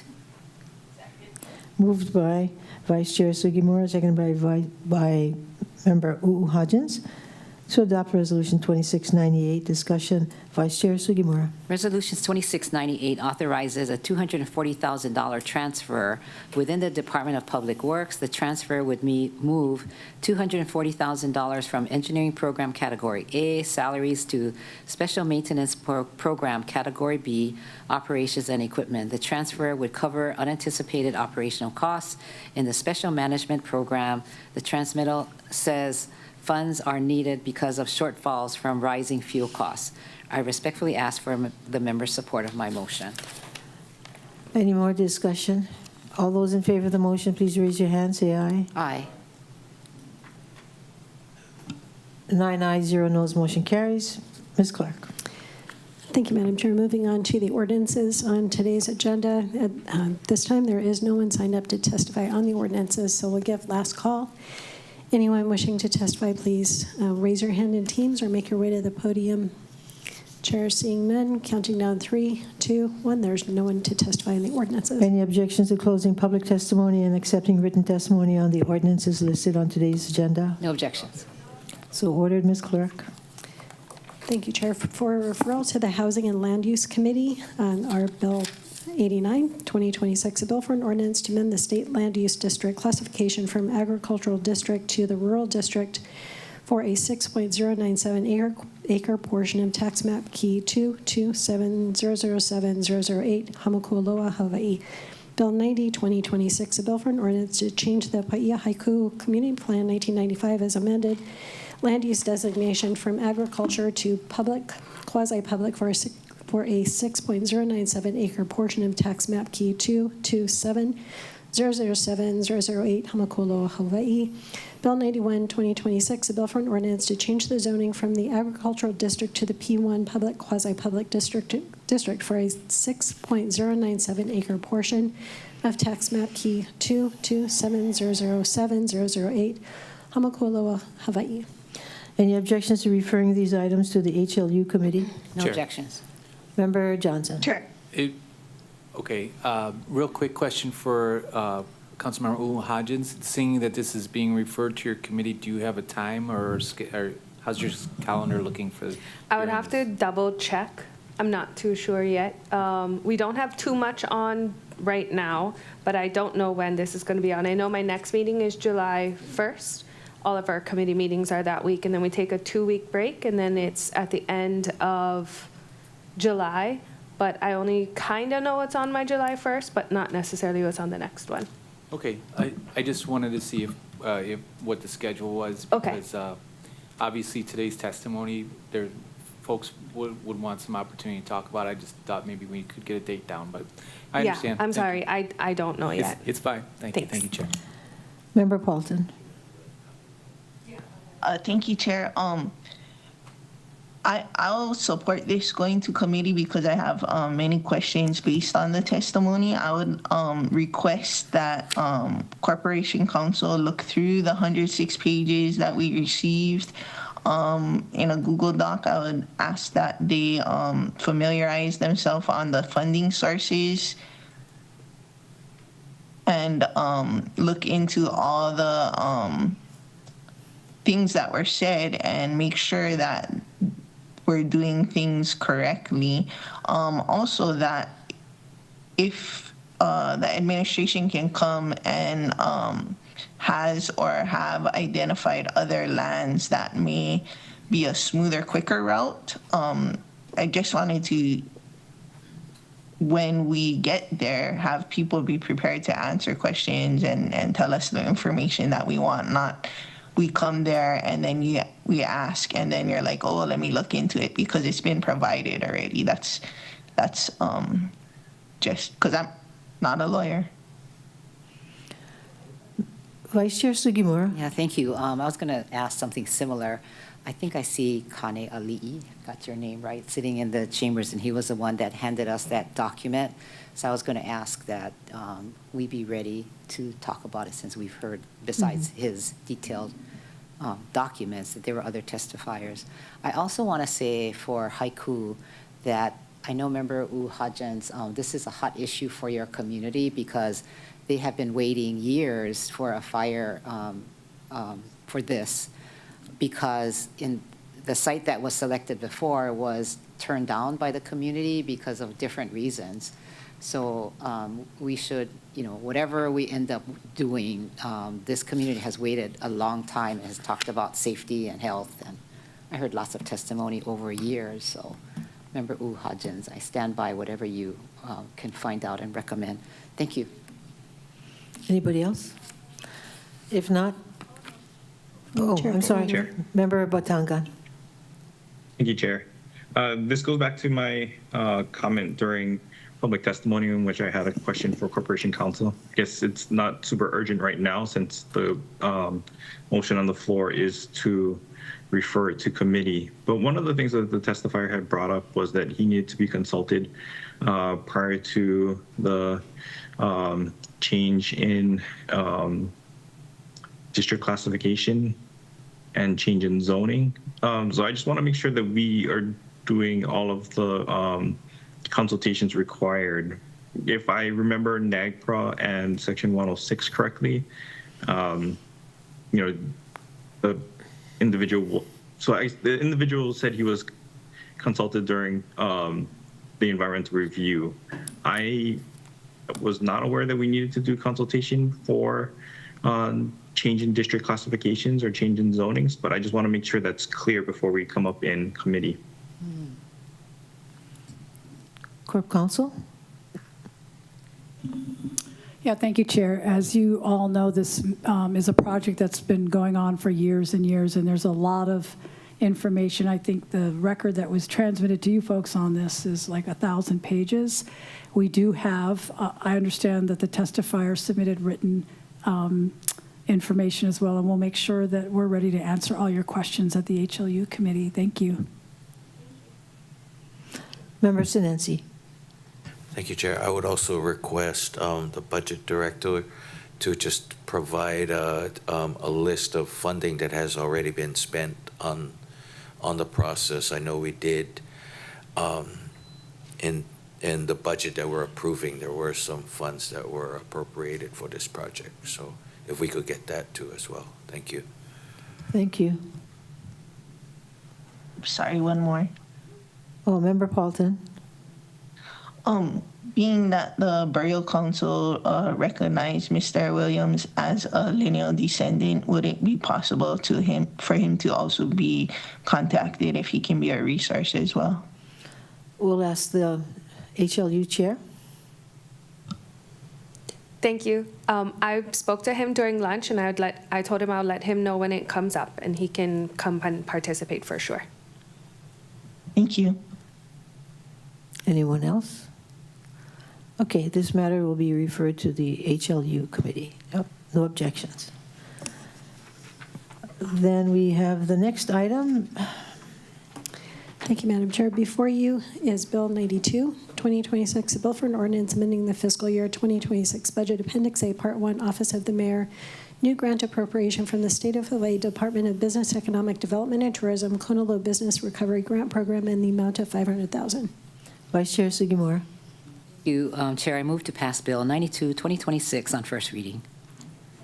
Moved by Vice Chair Sugimura, seconded by Member Hodgins to pass bill number, was it 92? 92. 92 Yes. on second and, did you say second? If I remember? No, first. First reading. Yeah. First reading, a discussion, Vice Chair Sugimura. Bill 92 adds $500,000 State Department of Business, Economic Development and Tourism grant appropriation for the Kona Low Business Recovery Grant Program. The funds would provide one-time relief to eligible Maui County small businesses that sustain economic or physical damage from the Kona Low storms. The county expects to partner with a local nonprofit to administer the program. I respectfully ask for the members' support for my motion. Any more discussion? If not, all those in favor of the motion, please raise your hand. Say aye. Aye. 9 ayes, 0 noes. Motion carries. Ms. Clerk. Chair, before you is Bill 93, 2026, a bill for an ordinance amending the fiscal year 2026 budget for the County of Maui Office of the Mayor Administration Program, delete stewardship and maintenance of county-owned land by $300,000. Capital Improvement Projects Emergency Management Agency with the Kukahului Community Plan Area, other projects, General Fund, new appropriation for Central Maui critical wildfire corridor fencing for $300,000, and Appendix C, Emergency Management Agency, Wailuku Kahului Community Plan Area, new appropriation for Central Maui critical wildfire corridor fencing for $300,000. Vice Chair Sugimura. Thank you. I move to pass Bill 93, 2026 on first reading. Moved by Vice Chair Sugimura, seconded by Member Hodgins to pass Bill 93. And then discussion on first reading. Bill 93 amends fiscal year 26 budget by reallocating $300,000 from the stewardship and maintenance of county-owned land line item under Office of the Mayor to a new Emergency Management Agency capital improvement project. The funds will be used for Central Maui critical wildfire corridor fencing. The transmittal says the project would address high-priority county-owned lands in the Central Maui corridor for wildfire reduction activities. The fencing would help retain livestock to graze down grasses and exclude deer from the fenced area. I respectfully ask for the members' support of my motion. Any more discussion? Member Rollins-Fernandez. Mahalo, Chair. So this was my priority item for FY26 budget.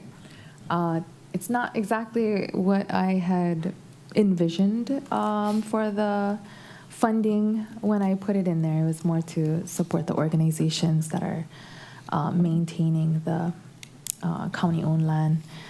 But I mean, I'm supportive. It's last month of the fiscal year. and it's for a good purpose. So I'm glad my priority could support a good purpose. Mahalo, Chair. What a nice thought. I'm generous like you, Chair. Yeah, to a fault, yeah, right. Okay, any more discussion and dreams? Oh, okay, Member Paulton. I just had a question, that it was to put grazing animals in, but exclude axis deer. Is that because the axis deer don't graze the right fuel load, or they're gonna interfere with the grazing animals? I just, sorry, curious. Vice Chair Sugimura, do you have a response? The axis deer has caused problems, right? And the areas then become wildfire impacted, without the right Is it debris. okay to hear from the budget director? Oh, sure. Is she there? I see her. You see her? I do. Budget Director? Yes. Hello, Chair. Yes, sorry to interrupt. I did want to pull it up. Yeah, you're correct, Councilmember Paulton. The deer don't graze the appropriate things to eat it down. I'm trying to find the exact language I got from MEMA, and I will text you when I find it. But yes, the deer aren't helpful with wildfire mitigation is the short version. Yep. They don't play nicely with the other grazing animals. And I don't think they eat the right things, but I'll text you. Thank you. I just want to be able to answer questions, if I get them out in the wild. Yeah, I'm sure nobody's going to ask you any questions. Member Rollins Fernandez. Mahalo, Chair, since we have Budget Director with us. What kind of animals are going to be in there? Goats. What kind? Yes, Vice Chair is correct. It will be goats, and I found the language I was looking for. Deer do not consume the fuels effectively, and they compete with the other livestock, which reduces the grazing efficiency and allows the fuel loads to reaccumulate. Nubian? They don't play nicely. What kind of goats? Yeah. So I don't know the exact type of goats. Billy. But I can say that. Ah, got it. Yeah. Really hungry goats, we hope. Or escape. That's what our All goats kinds. Portuguese. Okay, thank you. Mahalo, Budget Director. All right. So did we vote on that or not? We need to. All those in favor of the motion, please. Raise your hand. Everybody? Okay, 9 ayes, 0 noes, motion carries. Ms. Clerk. Thank you, Madam Chair. Moving on to the ordinances for second and final reading. Chair, before we move on, can I confirm that we transmitted Bill 89, 90, and 91 to committee and not just 89? It was, okay, just making sure. Thank you. Yep. Okay, go ahead, Ms. Clerk. Chair, before you is Bill 55 CD1 FD1 2026, a bill for an ordinance relating to the operating budget for the County of Maui for the fiscal year July 1, 2026 to June 30, 2027. Vice Chair Sugimura. Thank you. Chair, if there are no objections, may I please ask clerk to also call the following bills. 56 CD1 FD1, Bill 57 CD1, Bill 58 CD1, Bill 59 CD1, Bill 60 CD1, Bill 62 CD1, 63 CD1, 64 CD1, and 76 CD1, all 2026. Any objections, members? Okay. All right. Bill 56 CD1 FD1 2026, a bill for an ordinance relating to the capital program for the fiscal year ending June 30, 2027. Bill 57 CD1 2026, a bill for an ordinance authorizing the issuance of $193,453,400 aggregate principal amount of general obligation bonds of the County of Maui for the purpose of providing funds to pay for all or a part of the cost of appropriations for public improvements of and for the County of Maui, fixing the form denominations and certain other features of such bonds and providing for their sale, authorizing the Director of Finance to determine certain details of the bonds, authorizing the issuance and sale of a like principal amount of general obligation bond anticipation notes in anticipation of the issuance and sale of such bonds, authorizing the issuance of refunding general obligation bonds of the county and providing other actions relating to the issuance, sale, and delivery of said bonds. Bill 58, CD1, 2026, a bill for an ordinance determining that part of the proceeds of general obligation bonds of the County of Maui heretofore issued is in excess of the amounts required for the purposes for which such bonds were initially issued, or may or should not be applied to those purposes, and directing such proceeds to other public improvements or authorized purposes of the County of Maui. Bill 59, CD1, 2026, a bill for an ordinance authorizing the mayor of the County of Maui to enter into an intergovernmental agreement for a loan from the State of Hawaii Water Pollution Control Revolving Fund for various wastewater projects, fiscal year 2027 budget ordinance. Bill 60, CD1, 2026, a bill for an ordinance authorizing the mayor of the County of Maui to enter into an intergovernmental agreement for a loan from the State of Hawaii's Water Pollution Control Revolving Fund for various water supply projects, fiscal year 2027 budget ordinance. Bill 62, CD1, 2026, a bill for an ordinance amending sections 3.54.020, 3.54.025, 3.55.020, and 3.55030 Maui County Code relating to recycling programs, the Solid Waste Management Fund, and the Environmental Protection and Sustainability Fund. Bill 63, CD1, 2026, a bill for an ordinance amending sections 3.38.010 and 3.38.020 Maui County Code on renaming the Hawaiian Cultural Restoration Revolving Fund and using the funds to expand the Lahaina Rural Complex area. Bill 64, CD1, 2026, a bill for an ordinance amending Title III Maui County Code establishing electric vehicle charging fees. Bill 76, CD1, 2026, a bill for an ordinance amending Title 14, Article 1, Maui County Code on the water system development fee. Vice Chair Sugimura. Thank you. I move to pass Bill 55, CD1, FD1, 2026, Bill 56, CD1, FD1, 2026, Bill 57, CD1, 2026, Bill 58, CD1, 2026, Bill 59, CD1, 2026, Bill 60, CD1, 2026, Bill 62, CD1, 2026, Bill 63, CD1, 2026, Bill 64, CD1, 2026, and 76, CD1, 26 on second and final reading. Vice Chair Sugimura, moved by Vice Chair Sugimura, seconded by Member Nohe Uhagens, Right. to pass all of these various bills, bills 56 to 60, 62 to 64, and 76. On second and final reading, discussion, Vice Chair Sugimura. Before I provide my remarks on the bills, I have amendments proposed for Bill 55, CD1, FD1, and Bill 76, CD1. May I ask the clerk to call the postponed county communications relating to these bills, county communications 26-14, 15, 16, and 17. Ms. Clark?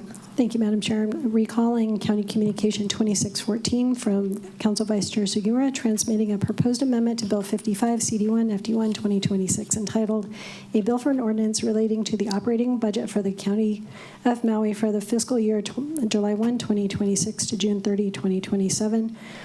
County Communication 2615 from Budget, Finance, and Economic Development Chair Sugimura, transmitting a proposed amendment to Bill 55, CD1, FD1, 2026, entitled A Bill for an Ordinance Relating to the Operating Budget for the County of Maui for the fiscal year July 1, 2026, June 30, 2027.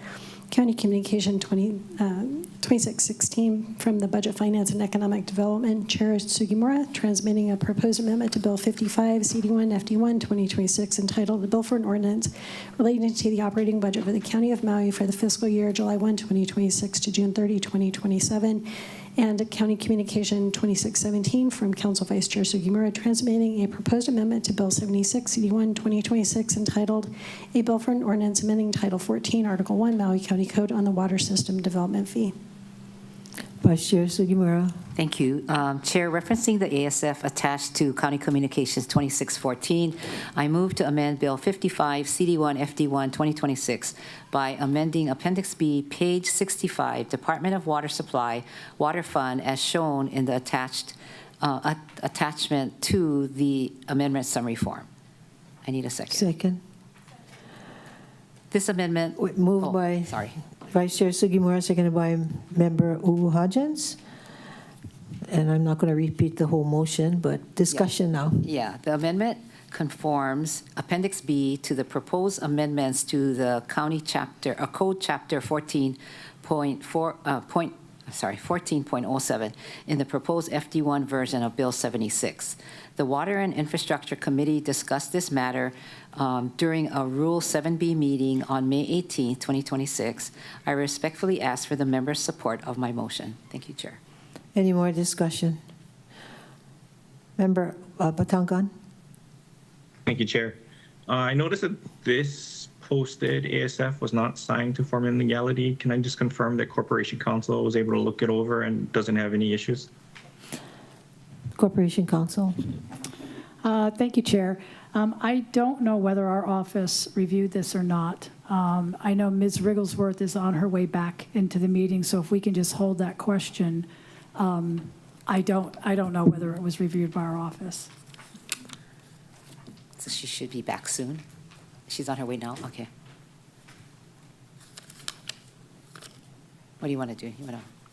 Well, I'm like, she's just like a couple floors away. I mean, how long is she going to take? Her estimated time of arrival was 1 minute ago. I'm sorry. She had to pick up. She had to pick up her daughter. Somebody do some karaoke or something. Yeah, don't ask me to entertain you. But I did. I mean, I talked to her about it. My Here she is. Here she is. Ah, here she is. Oh, thank you. I thought I was being smart by getting my daughter early. Oh.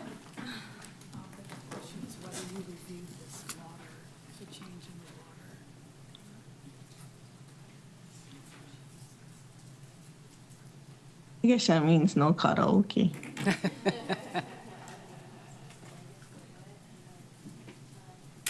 Can you speak into the mic?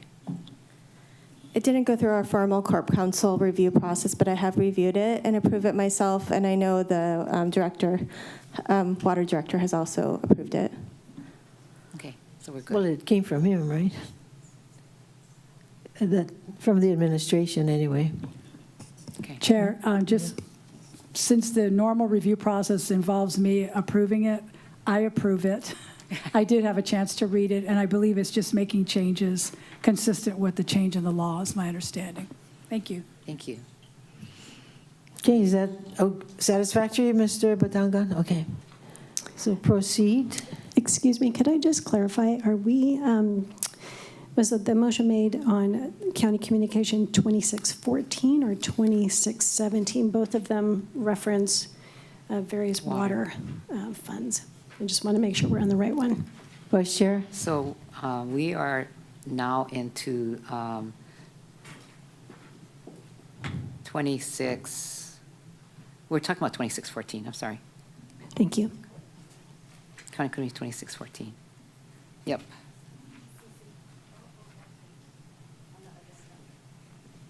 Okay.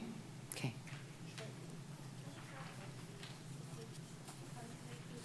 All in favor? Well, everybody's turning to that one. Yeah. Okay. Oh, thank you. All right, any questions before we take a vote? All those in favor of the motion, raise your hand, say aye. Aye. 9 ayes, 0 noes, motion carries. All right, Vice Thank Chair Sugimura. All right, so I'm referencing ASF attached to County Communication 2615 now. I move to amend Bill 55 CD1 FD1 2026 by amending the Open Space Fund section in Appendix A Part 2 as shown in attachment to the ASF.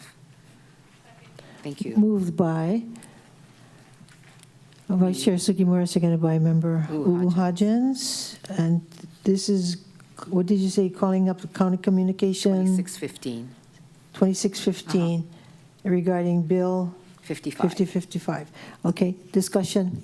Vice Chair Sugimura. This amendment addresses an inadvertent admission in the January 1, 25 Charter Edition where the Open Space Fund reference was omitted from Charter Section 9-11 on lapse of appropriations. The amendment clarifies the remaining open space fund balances, including prior year appropriations listed in Appendix A, Part 2, remain available for fiscal year 27. The amendment preserves the open space fund's non-lapsing treatment consistent with Charter Section 9-19. I respectfully ask for the members' support. Okay, so all of these changes that you're proposing has come from the administration. Yeah, it's not. Yeah. Any more discussion? All those in favor, you have a discussion. Member Rollins Fernandez. Mahalo, Chair. I actually like having the prior year appropriations because that's from the prior years. Do you want to ask the director? Sure. Milner. Director Milner. Are you following us? Okay, did you hear the question? Thank you, Chair. Yes, it's up to the body how they'd like to proceed. I labeled it prior year appropriations because I thought that provided clarity. But if you just prefer one list and we'll just list the prior year appropriations at the end, that's up to you because it does say that the budget will be submitted to you in your preferred format. So I leave it to you. Thank you, Chair. Did you get that? Yes. Okay. I prefer having the label prior year appropriations. And then we know that that was from the year before. I think it's pretty. Does it matter, everybody? I mean, you don't care. Neither do I. I mean, you know, does anybody care? Let's put it in then. As long as the numbers are correct. Yeah. Okay, then we would withdraw the motion. I'd rather have it in two.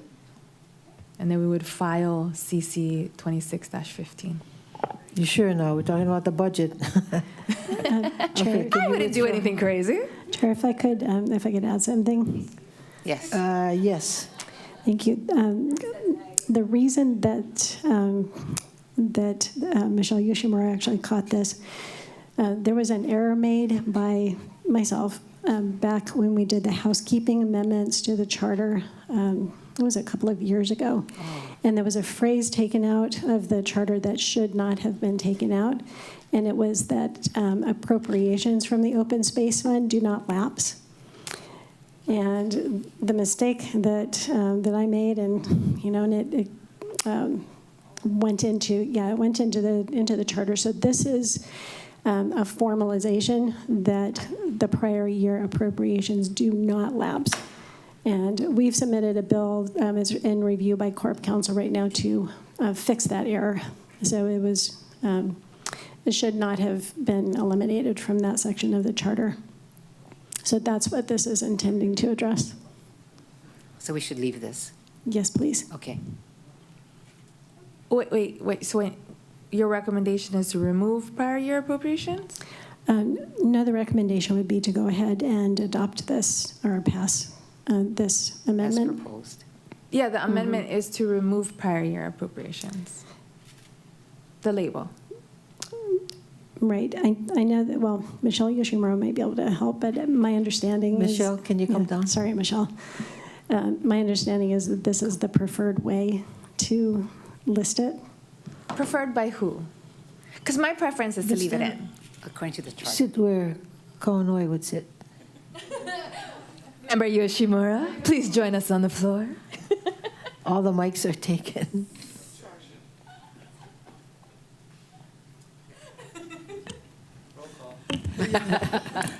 Chair, sorry, so in the charter, I think under 9-11, there used to be language for lapsed appropriations that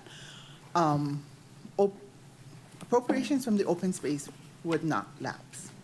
That language was inadvertently removed, and so technically now then all of your appropriations from prior years lapses. So until that language can be reinserted into the charter and by ordinance to preserve those prior year appropriations, the remedy was to recognize it as current appropriations so that you can move forward with any of those projects if you want to. That make sense? Yeah. Yes. Member Rollins Fernandez. So I understand what both of them are saying. and two questions. One, so we can make it a revolving fund in the ordinance, even though it was stricken from the charter? So the revolving fund, the revolving nature of the fund didn't change, and that was my misunderstanding. I read the fund not lapsing, the balance of the fund not lapsing, and I was not clear that removing the appropriations from the fund, that the appropriations not lapsing was not the same as the fund not lapsing, fund balance. Okay, so the appropriation does lapse now. But the fund revolves. Right. This, and honestly, I would have to defer to Corp Counsel on this, but my take on it is that the ordinance was passed, that section of the housekeeping ordinance should not have eliminated that phrase, that appropriations from the open space fund lapse. So I don't think it has any legal effect that it was removed, because it only could have been done by the voters at the polls, not by ordinance. Okay, Member Yoshimura. Member Yoshimura. So, okay. Well, let the record show that Michelle Yoshimura can we accept her as a resource person? No objections. Okay. Okay, thanks. So in 9-11, it says that... a little closer to the mic. Okay, so in 9-11, it used to read where the appropriations from the open space fund doesn't lapse, right? So that's why I think a couple years ago, it's in the open space fund, you started recognizing prior year appropriations. But when the 2025 edition of the charter got printed, that language got removed in 9-11. So technically, I guess, of Corp Counsel, it would be that the appropriations no longer live on forever. And so in order to preserve those prior appropriations, I think there were 4 or 5 of them from prior years, in the fiscal year 2027 budget, this amendment would recognize those 5 appropriations until clerk's office gets their ordinance or their bill drafted and the body takes action on putting that language back into 9-11 of the charter. And then from fiscal year 28, I guess, you can now then recognize prior year appropriations from fiscal 27 and earlier. Okay, so I just want to fully understand the mistake that was made. The power that we previously gave the clerk's office, I think it was in this last election, to do housekeeping via ordinance instead of a ballot question. That's where it was inadvertently removed. Yes, that's correct. Got it. Okay, I was wondering how it got to the ballot. So it didn't. It was a housekeeping thing, and we just got to fix that. Correct. And so we're going to fix that. And for now, we're going to strike prior year appropriations because it violates the law. Does it violate the law if we leave it in? I want to leave it in. Corp Counsel. Thank you. I agree with the last thing that Ms. Thompson said. I think if it's a housekeeping measure and it was inadvertently removed, it still exists. It's just not in the typed up, printed copy of the charter. So I don't see why there would have to be an ordinance put into play as if the clerk's office can remove stuff and now suddenly it's no longer in the law. If it was a mistake, which is what I clearly hear Ms. Thompson saying, I don't see how that would void it just simply because as a housekeeping measure there was an error. And I think she actually invoked the power that we gave the clerk's office to do housekeeping. Right, but housekeeping is different. Not that. Housekeeping That's is substantive. cleaning things up. Yeah, this is a substantive change. That Yeah. was an inadvertent change. It's not even really a housekeeping change, is what I'm hearing Deputy Clerk say. It was a mistake. And so I got to say, I don't see how that can change the charter, that type of a mistake, when it's not a housekeeping measure. So that's just my, off the top of my head, 2 cents. So we don't need this change, this amendment? I think, so what we've discussed with Ms. Yoshimura is that just so that everyone is clear going forward, that these appropriations are listed in this coming budget, so no one thinks that they have lapsed and that there's no confusion about that. Oh, okay. All right, fine. But next year, we'll have prior year appropriations. Okay, fine. Okay. All right, any more questions, anybody? Mahalo, Member Yoshimura. Chair. Who? Budget Director, oh, okay. Director Milner. Thank you, Chair. If you are going to be passing this, I would just also ask that incorporated into the amendment is an increase to the estimated balance for 6/30/26. As the members may recall, the funding for the prior year appropriations wasn't included in the amount. So the total amount, if we take out that, is $24,705,886, which is higher than the current $17,902,104. So if you wouldn't mind incorporating into the amendment that you want to increase the estimated balance as of 6/30/2026 by $6,803,782 for a total number of $16,610,863. That's going to change the budget? Is that going to change the budget? No. Okay. No need, because it's a charter mandated deadline. Okay, we need something in writing. Yeah, we need something. Could you send Okay. that? Chair. Yes. So Member Rollins I think Fernandez. what Member Paulton was asking, because I had the same question, would that change the total of the overall budget? She said no, I just asked her that question. No, her response was that because it's charter mandated deadline, but that didn't make sense to me. Okay, so we're gonna change those numbers. Should we come back to it? So we have the numbers, like table this? Yeah, we're going to need to, can you come down? Director Milner? Yes, Chair, I'll come down. Okay, Okay, so add the balances. Chair, would you with the information. like a little recess? You want to recess, folks, or you want to skip over this one and come back to it? Okay, skip over all. Skip and come back. No, take a break. Things to do, people. Just, I think Member Cook wants to take a break. Look, Okay, he's we'll walking out. come in 10 minutes, 2:48. 2:48, we'll return. Thank you. So when we come back. Recess.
Will the June 5th County Council meeting please reconvene, Ms. Clerk?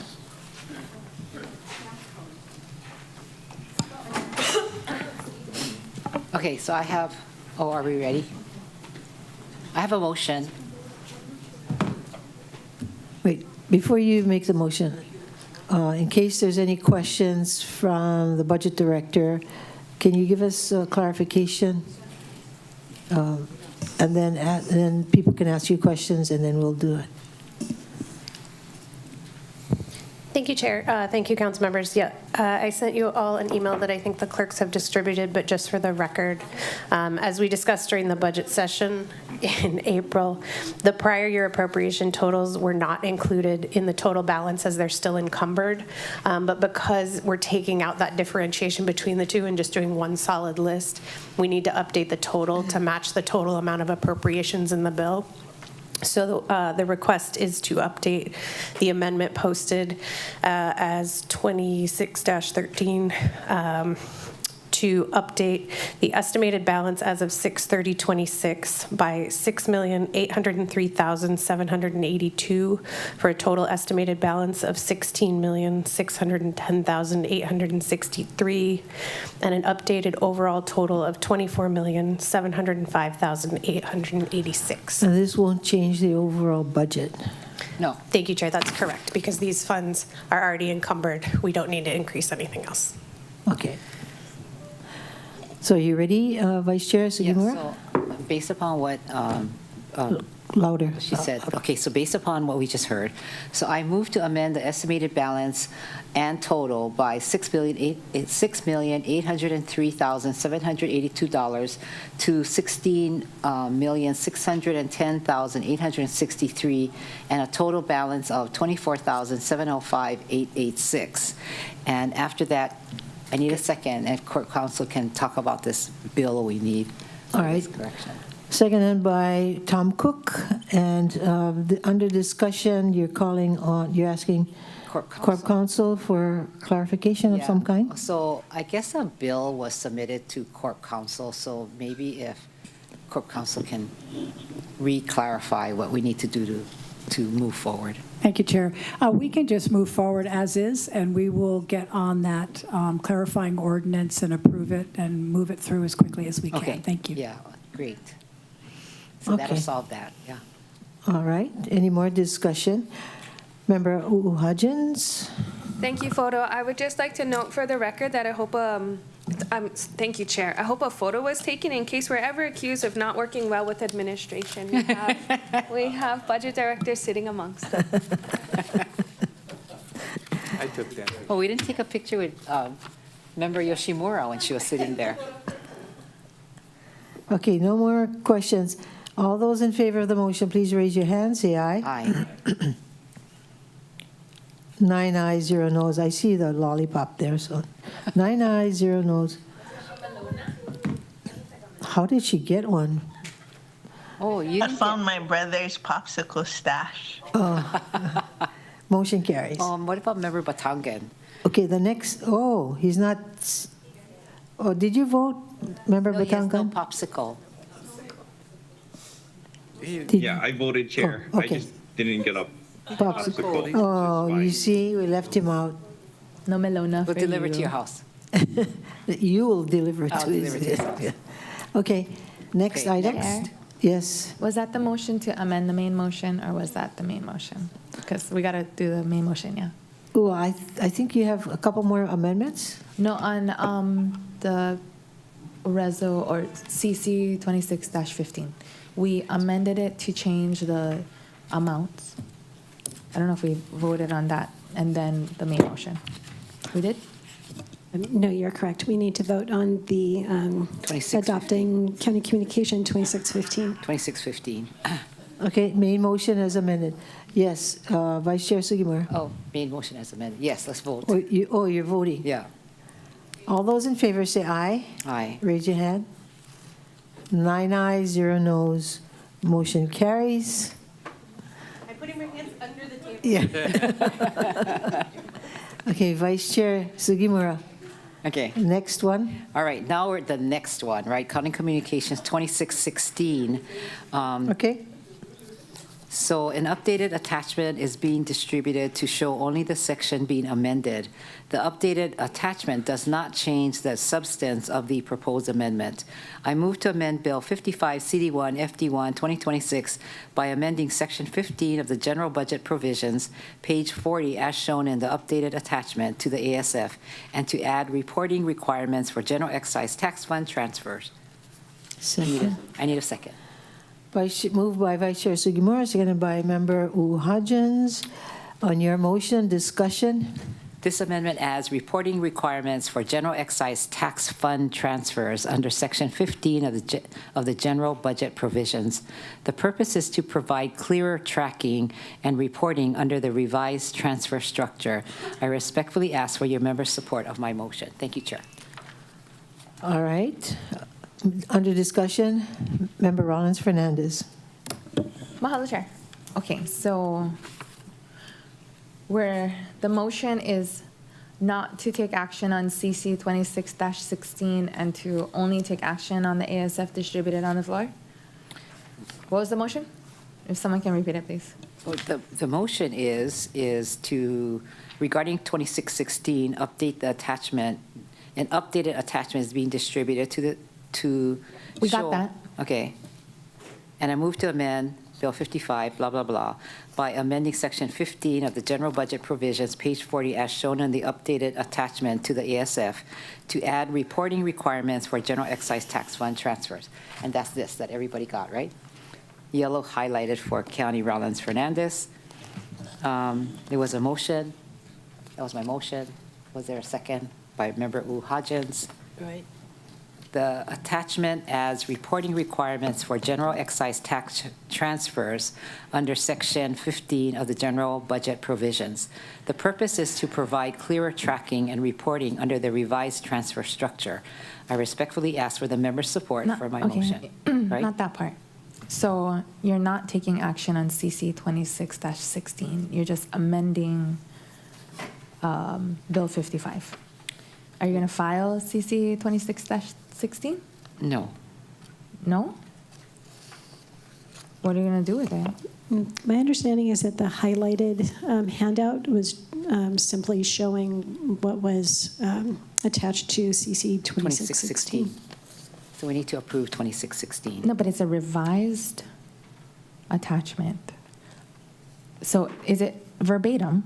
Is the CC, I guess, what is the purpose of having this if it's the same thing? It says revised attachment. Chair. Oh, please. Someone with an answer. Oh, Deputy Director. Thank you, Chair. Just to clarify, this was a clerical error. In other words, the attachment that was attached to the ASF was incorrectly done. And so this is just replacing that attachment. The ASF should go forward. If you vote on it, it would be adopted. There's no intention for filing. Okay, questions, Member Rollins Fernandez? Okay. Oh, you don't have any? No, I mean that. I understand what Deputy Director is saying. Okay. So going back to you, Vice Chair Sugimura, and Member Paulton first. Okay, go for it. I was wondering, what is the form of the transmittal? Is it going to be a county communication or an email to each and every one of us? Just curiosity, sorry. Oh, she get it? Did you get this? Did you, vote? I did. Chair. I read it. Yes, Member. Sorry. Member Milner. Councilmember Paulton, we would transmit this report as we do our other required reporting, so it would be uploaded to the communications log. Oh, okay. Thank you. My seat asked the question and my seat answered the question.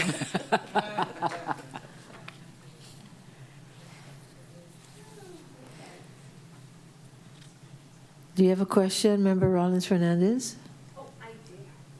Not anymore. My question, my secret question to the clerks, it was the CCs all the county communications that are posted to the agenda to amend Bill 55. None of them have the filing of it. And so I was asking our parliamentarians why they don't include the motion to file, because we've always filed county communications after we make the motion.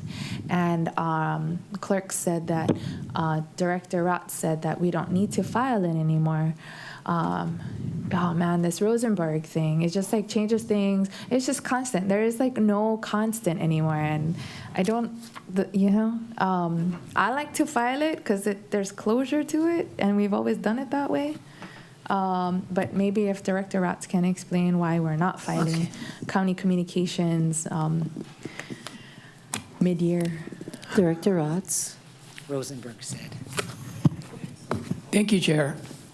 The issue has nothing to do with Rosenberg's Rules of Order. It's under the charter that the council only acts by resolution or ordinance. So the act of filing, there's nothing wrong with it per se, but it's not a requirement. And if it doesn't happen, that county communication that is dealt with at a particular meeting would just never come up again, but it's not a pending bill or resolution, so it wouldn't have to be disposed of per se. But again, nothing wrong with acting to file if the members feel more comfortable with that action. Thank you, Chair.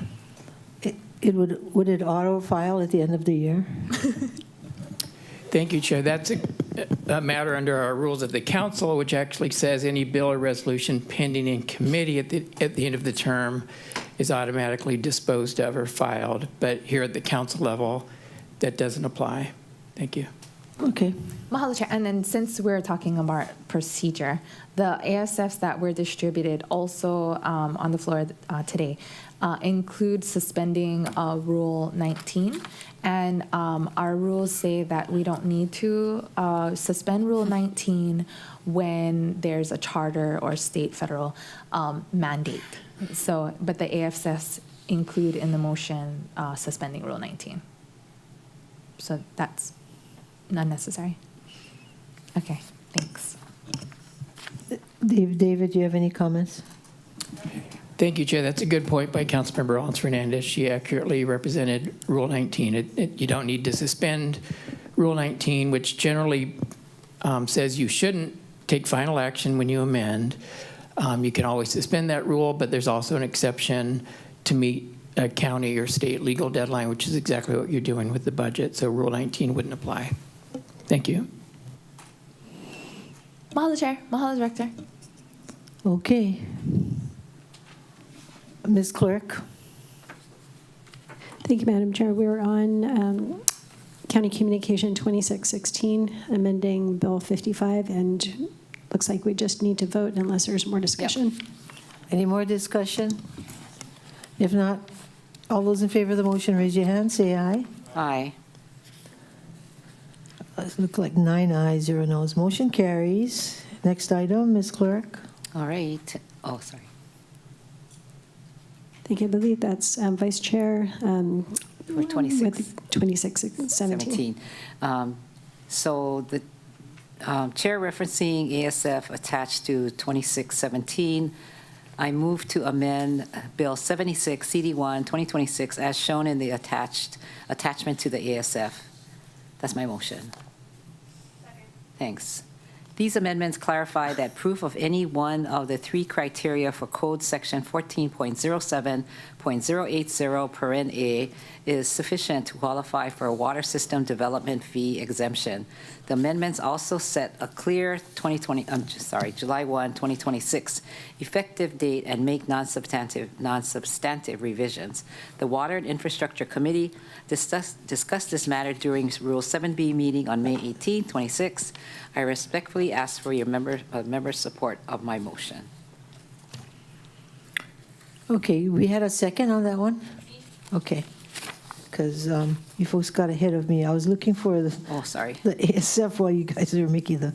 All right. Discussion, Vice Chair Sugimura. I have 2 ASFs being distributed. Did it get distributed? It did. Okay. Prior to, we just need to vote on 2617. Oh, okay. All right. So we just need to vote. Any discussion on this matter? All those in favor, raise your hand, say aye. Aye. 9 ayes, 0 noes, motion carries. Ms. Clerk? Thank you, Madam Chair. And I believe we're going back to Vice Chair for a distributed amendment summary form. Okay. Chair, I have 2 ASFs being distributed. Referencing my first distributed ASF, I move to amend Bill 55, CD1, FD1, 2026 on page 14 under Section 3, Department of Management, Office of Recovery, by amending the appropriation title for the Upcountry Wildfire Severe Weather-Related Rebuild, Recovery, and Mitigation Program to read as follows, with proposed new content in yellow highlighting. Up to $3 million must be for Maui Economic Opportunity, Inc. for Upcountry Wildfire Rebuild, Recovery, and Mitigation Pilot Program. I also move to suspend Rule 19, don't have to, 19 of the Rules of the Council. Okay. What do you mean you don't have to? So you're not going to make that motion? Oh, no. Did we say we don't need to? We need to. We need to. Okay. We're good. All right. Did we have a second? Second. Moved by Vice Chair Sugimura, seconded by Member Uhajins. Okay, thank you. And your motion needs a discussion? Yeah, this amendment clarifies the appropriation is a grant to MEO to administer a pilot program. So we did speak with MEO from the last meeting to now, as well as we did have a meeting with John Smith from Office of Recovery, along with his staff, about this program. He was very supportive of this as we're looking at it as a pilot project for Upcountry for the $3 million. And we did have a white paper that we wrote and submitted it to John Smith for him to review, and he basically had some comments, and we revised it. So all of the work is done. That we Any more discussion on the amendment? Member Rollins-Fernandez. Mahalo, Chair. 2 questions. One, so I see the reason it describes this as a grant, and so this will be a grant, not a contract. Okay. And then 2, I think the intention was for it to apply to the 2023 fire? Or like any fire? It's for the August 23 wildfire. Because it doesn't say. Did you want to? Is that clear? For the Upcountry Wildfire and Severe Weather-Related Rebuild. We can add August 8th wildfire. Is that a problem, Corp Counsel? We've been talking about it like that. I mean, they even have a Upcountry. Well, I would prefer if we were more broad, just because down the road, I don't want folks to say it's just for the Upcountry recovery and not for the general 2023 wildfires. Oh, okay. So we can leave it like this? Is that fine with you? I would amend it to say for 2023 wildfire recovery. Or is it specifically for Upcountry? It's specifically for Upcountry. Okay. Then why don't you say Upcountry, August 2023 Upcountry wildfire? Okay. Just to be clear about the specific wildfire you're referring to. Okay. I know that sounds weird, but Yeah, I mean, you know, we really want it to be so crystal clear so we don't come back on a budget amendment or ask you Agreed. folks to clarify it later. So Agreed. I know it sounds petty, but we really appreciate it if it's exact. We need clear. Thank you. Can we just add that as a friendly amendment, everybody? No objections? Okay, Okay. thank you. And So that's all part of your motion, right? Yeah. And Member Batangan, we did speak to, the executive director and got this cleared through her, and so he probably can't vote on this again. Sorry about that. Oh, about the MEO thing. Okay. Yeah. All right. All those in favor of the motion, please raise your hand, say aye. So we have 8 ayes, 1 recused, and motion carries. Okay. All right. What else do we have I have next? one more that was passed out today, and this is, I move to amend Bill 55, CD1, FD1, 2026 as follows. On page 4, under Section 3, Department of Agriculture, agriculture program grants and disbursements for agriculture promotion from, 11, Lokahi Pacific for the animal feed crop pilot program, reduce the appropriation from $500,000 to $450,000. And on page 14, under section 3, Department of Management program, increase the category B appropriation by $50,000. Okay. And That's all. I need a motion. I need a second. Thank you. Moved by Vice Chair Sugimura, seconded by Member Hodgins, to amend Bill 55 according to the ASF that was distributed. Did you mention where the other 50,000 went? So it is for a, wait, what? Oh, that's for the upper one. Yeah, so it's going to be for the increase the Department of Management program, increase the category appropriation by $50,000. And this amendment responds to a recent security event at the county campus and preserves funding for campus safety security. The offsetting reduction to the animal feed crop program keeps the budget balanced. And if you remember, that was what I had added to the budget, so I'm taking $50,000 out from that. So it's revenue neutral, and yeah. Okay. Any more discussion? Yes, Member Johnson. Thank you, Chair. You know, at the time when farmers really needed all the help they can, I'm curious, Councilmember Sugimura, did you speak to any farmers in regards to cutting it by 50,000? So this is the appropriation that I put in for people that I've been talking to. So it's kind of in general ish.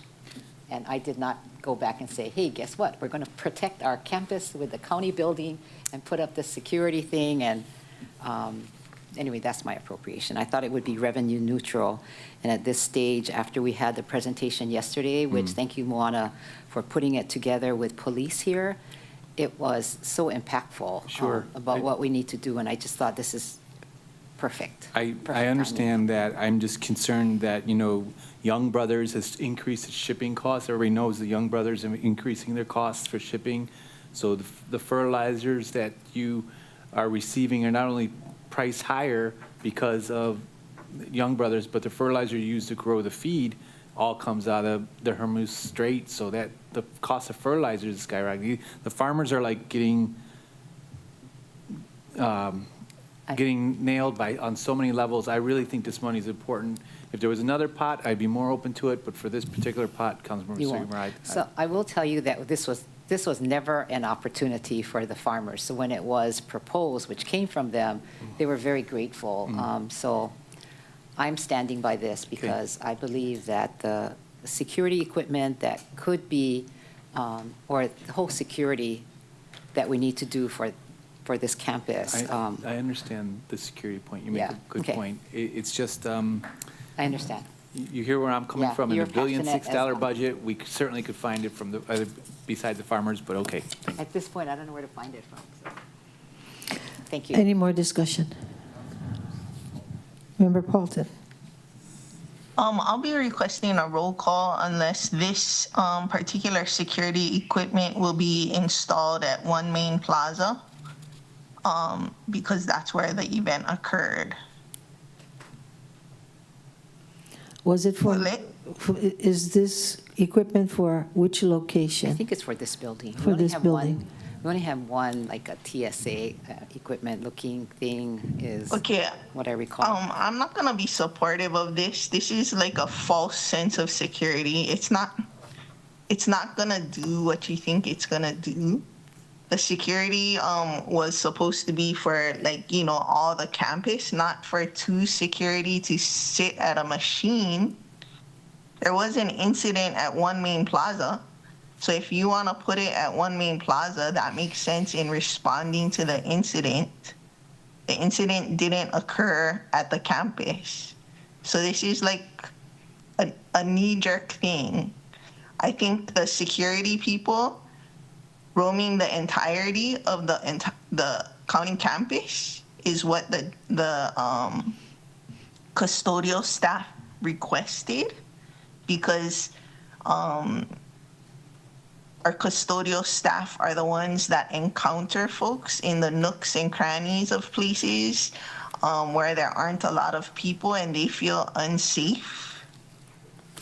But to then add equipment at a different location than where the incident actually occurred and to tie up the security that was supposed to then be roaming at the request of the custodial staff, this is like 11th hour change, total game changer. And it's pushing through something that's not addressing the situations that are occurring. Okay. The situation occurred at One Main Plaza. The custodial staff is asking for roaming security because of what they're encountering in the nooks and crannies of the county campus. And this is just taking it away and providing a false sense of security. It's going to be on the lobby. What's to say people prop open the doors downstairs all the time. People let people they don't know in all the time. So it's creating a false sense of security. Okay, anybody I could else? support it if it was at One Main Plaza and the security is still roaming, but that doesn't sound like what it's going to be. So I would like a roll call. Anybody else? Member Cook. I can support this, and I hope that it's going to expand. The workshop that we had yesterday and my conversations with MPD, this particular area, us, and the people who are in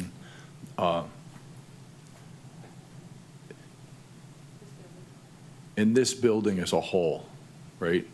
Nothing's perfect, but I feel that basically being able to filter out weapons and to have a sense of that people are watching and this is it. I don't like it. I wish we didn't need it. I think that it's unfortunate, but personally I can support this, and I think that adding to our security staff that can basically be, we have offices all over Wailuku, and it's appropriate. We can't have guards at every one, and that is overkill, hopefully. But I think it's appropriate that when people come into the building, they know that they're being basically filtered. Can they sneak something around? Fine. Right now, somebody could walk in here with a shotgun right up in the elevator and be in this room. So I think having some level of security for whoever is going to be here is prudent. That's my 2 cents. So I'll be voting yes. Anybody else? Because I'd like to support you, but I think we've had this conversation before. And I feel that I've never supported the screening machine on the second floor because, let's face it, every time we walk into the building, we're vulnerable. When we park the car, we walk into the building. Before we get to the building, we're defenseless. When we leave the building, we're defenseless. And what the security person needs, the security office that we have for the whole county is one person. What we need, he needs a whole staff of people. At least 4 or 5 people. How can one person protect 3,000 people? I don't know. I don't know how that happens. Yeah. And so, because of that, and there's so many openings to this building that, So, Chair. I mean, we're just so vulnerable. Yes, remember, Vice Chair Seymour. I hear you guys. So if the 50,000 doesn't have to only be for that building, but it's really to add security and let the department figure out how to do this. And as we heard yesterday, there is an opportunity to develop an overall plan, for the campus here and I guess One Main Plaza also. I think that were part of the ending comments. And that machine that we have sitting downstairs, I inquired with Moana because I thought it was when Moana was Corp Counsel, but it actually was when Pat Wong was Corp Counsel. That's how long it's been a discussion, right? So the 50,000 is to be used for security in general, for Department of Management, and increase Category B appropriation by 50,000. What they want to do with it, up to them. But it sounds like we need to do something. So. Well, Yeah, that's true. And I've been working on putting together a task force. Good. And I invited the managing director to join us. And I know that his priority is that screening machine. Oh, it is. Yeah. Pardon me? Member Batangan. Member Batangan. Thank you, Chair. I think there's some context I'm missing here. So I wasn't at yesterday's presentation regarding security of the campus, and I'm just trying to piece together what exactly this $50,000 is going to achieve, because that doesn't sound like much, and it doesn't sound like it's definitely not what we initially had cut from the mayor's proposed budget, but if it's tied to a recommendation from I don't know, the meeting that was held yesterday, then I'd be more open to it. If there's no plan for what the $50,000 would go towards, I think I'd be a little bit more skeptical. But so can you help fill me in on what happened yesterday, and then what the intent of this 50 grand is supposed to be utilized for? Vice Chair? Yeah, so the 50,000 is to increase, category B, budget-wise, the management program under Department of Management, but it's for security, right? And based upon what was presented yesterday, it was pretty clear we need to increase our security and our plan. We need to have an overall plan. And I want to call her Jan, but Lieutenant, is it Pontanilla? Yeah, Jen. Jen. Pontanilla. She was very impactful in talking to us. The machine she brought up in her presentation, that it's sitting there and it could be used. So that's what made me think of it, but it doesn't have to be if it's such opposition. But I think what came out pretty clear yesterday was that we need to have a security plan, and get everybody to talk together and come up with a safer campus for all the employees. And I don't mean only the 9th floor, or 8th floor. I mean everybody in this building. So that's all. And if the members don't want, fine. I just thought after what happened last week Friday, and that, unfortunately it happened, and it took an hour and a half for the police to be called. Why was that? Because there's no plan, I think. And I think the police department also gave us their recommendations from what happened last week Friday. And there's a cry for we need better security. Yeah, and that's the reason why I volunteered to organize a task force, because nobody else is, and of all people, we have nothing to do with security. But if somebody doesn't pick up the ball and run with it, nobody is. Yeah, good. So let this add And we this. did budget for the 2 security personnel in this fiscal year, based on the custodian's request. Yes. Thank you, Chair. I think it's important to make clear that it's not, this 50,000 is not necessarily just for the screening machine. It could be used however Blake decides to use it. Yesterday, which I did not attend, you folks had an MPD training. That's what Member Kawanoi was saying. He wasn't here. That wasn't explained. And it was for MPD to provide training on handling hostile or armed members of the public, considering what has not only happened at One Main Plaza, but at my RAO, at Member Cook's RAO. And so we can understand how we need to handle hostile members of the public. Member Kawanoi, I just want to make the, Batangan, I'm sorry, not Member Kawanoi. Member Batangan, I want to make sure, we had no actual meeting that was business of this council.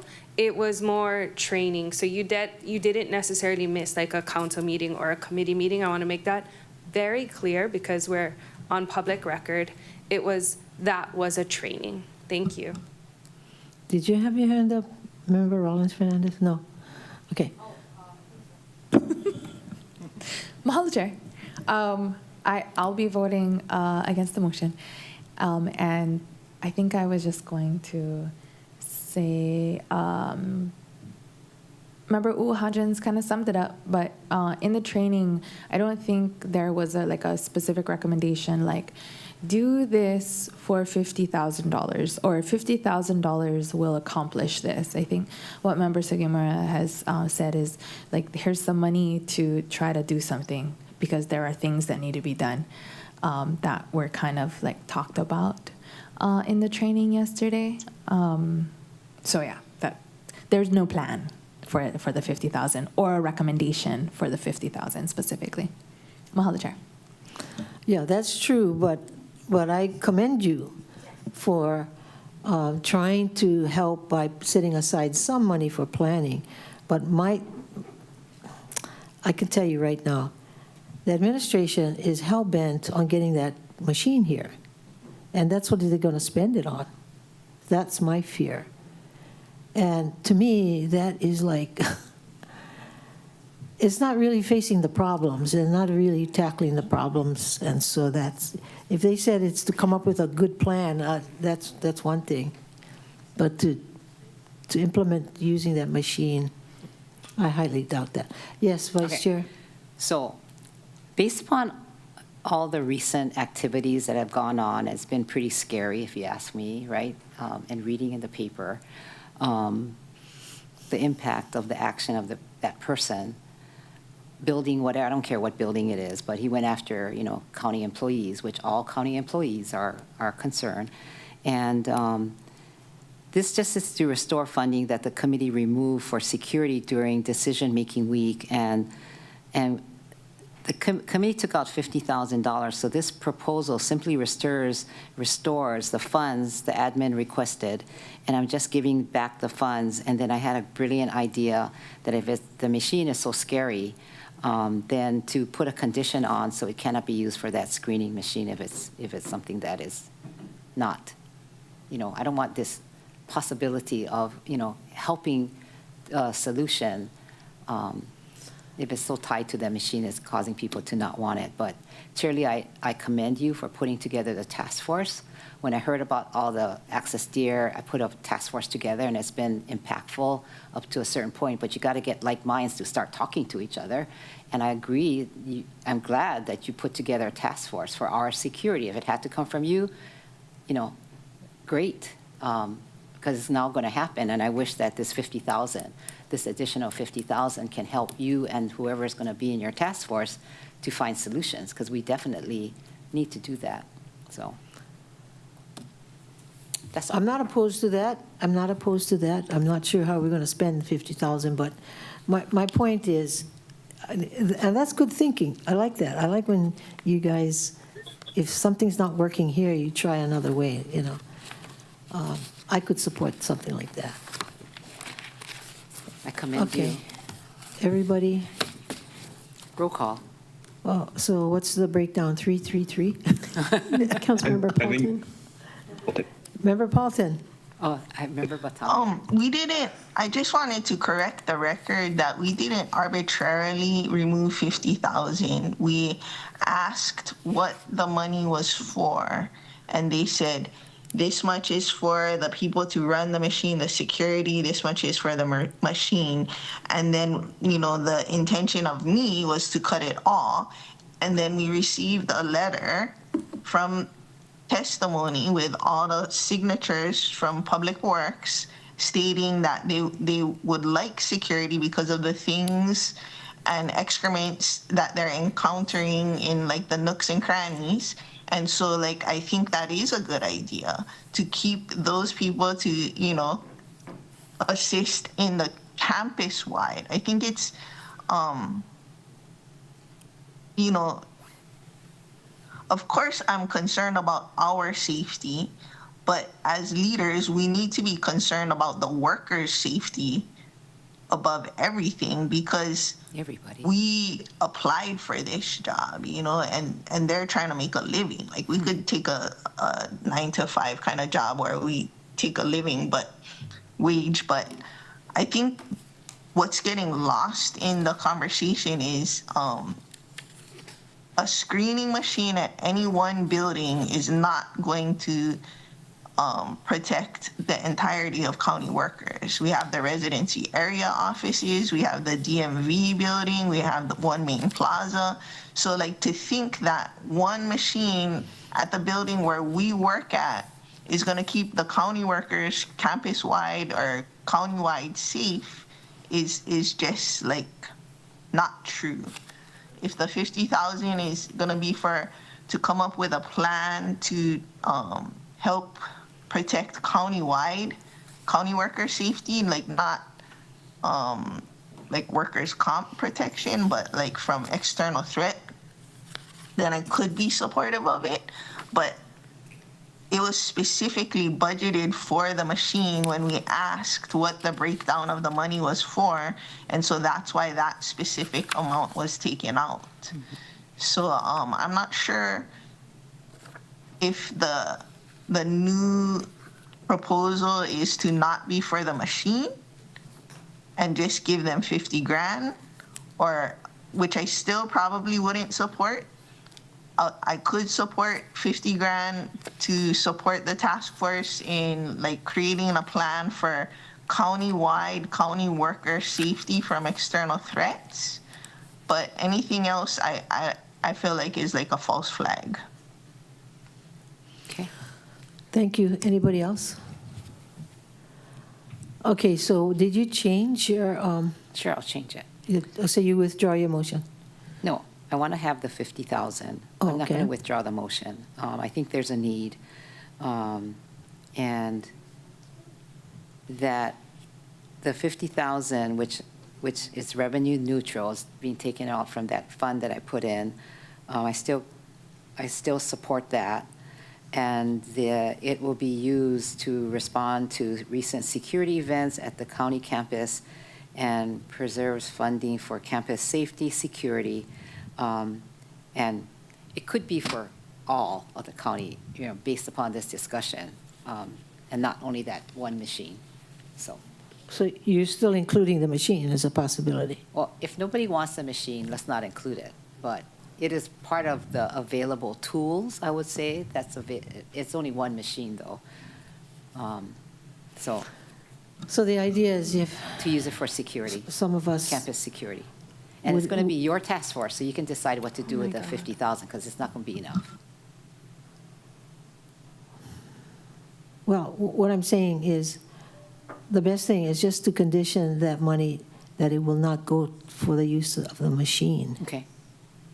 Okay, that sounds like the fear, so yeah, that's fine. Okay. Came from a member's idea. Everybody clear on that? Chair, can I just make sure that we have that correctly? So that would be under regarding the appropriation for 50,000, and that would be used by the task force or for security, campus security at the Kalana Maui campus? Chair Lee, so is your task force only for this Countywide. building? No, it's countywide. Okay, so It's countywide. All of Maui and the county. Okay, Thank you. good. All right, are you ready to vote? Roll call. Councilmember Senenzi? Aye. Councilmember Hodgins? Aye. Councilmember Cook? Aye. Councilmember Rollins Fernandez? No.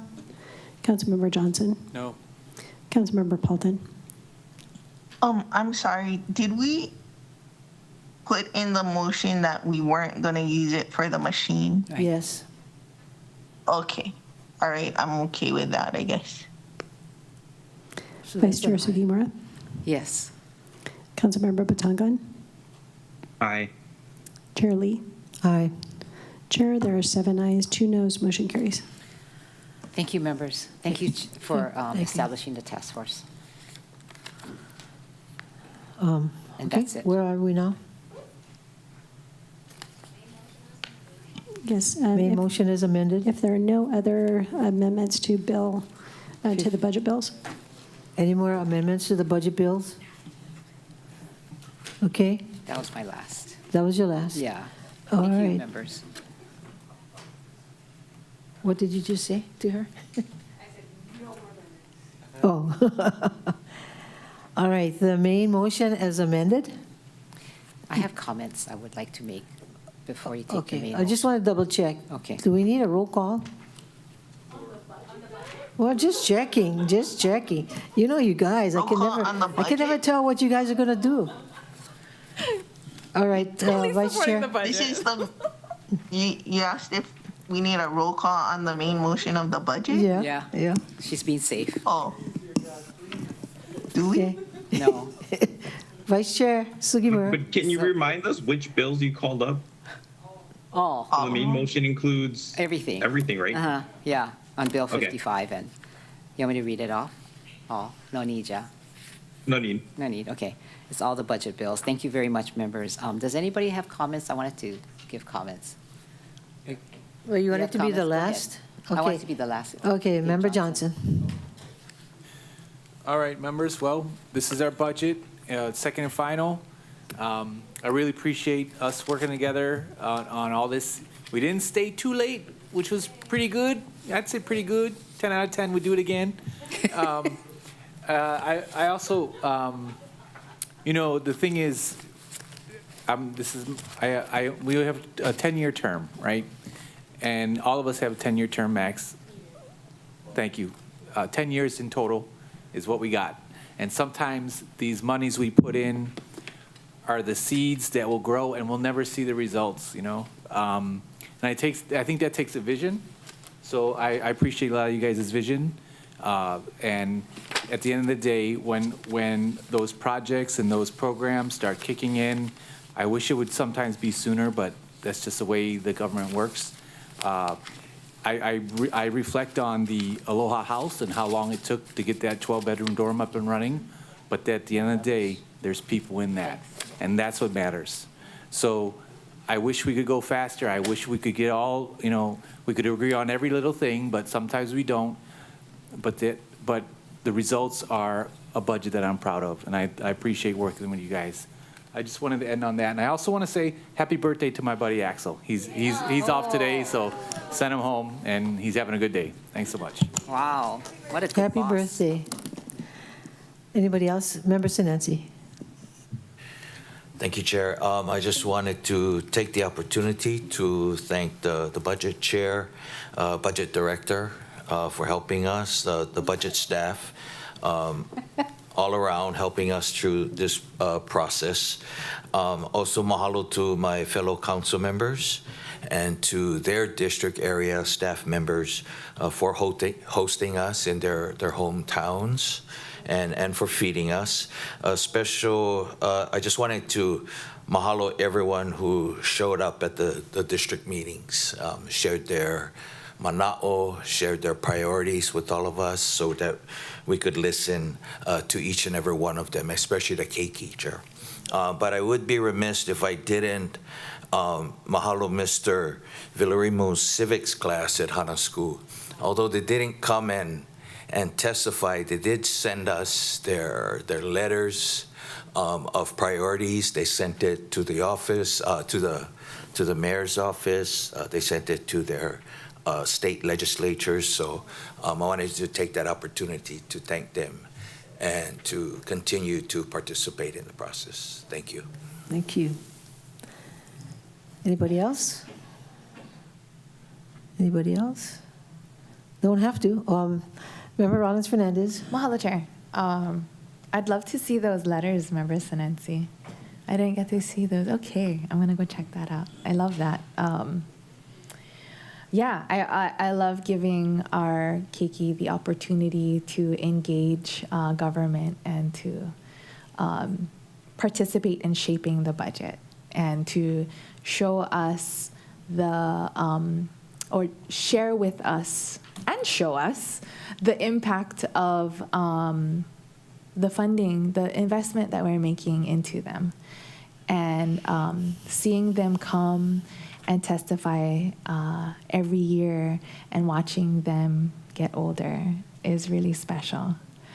So mahalo, Member Sinanci, for that reminder. And mahalo, members, for all your hard work, Budget Chair, Acting Member Budget Director Leslie Milner,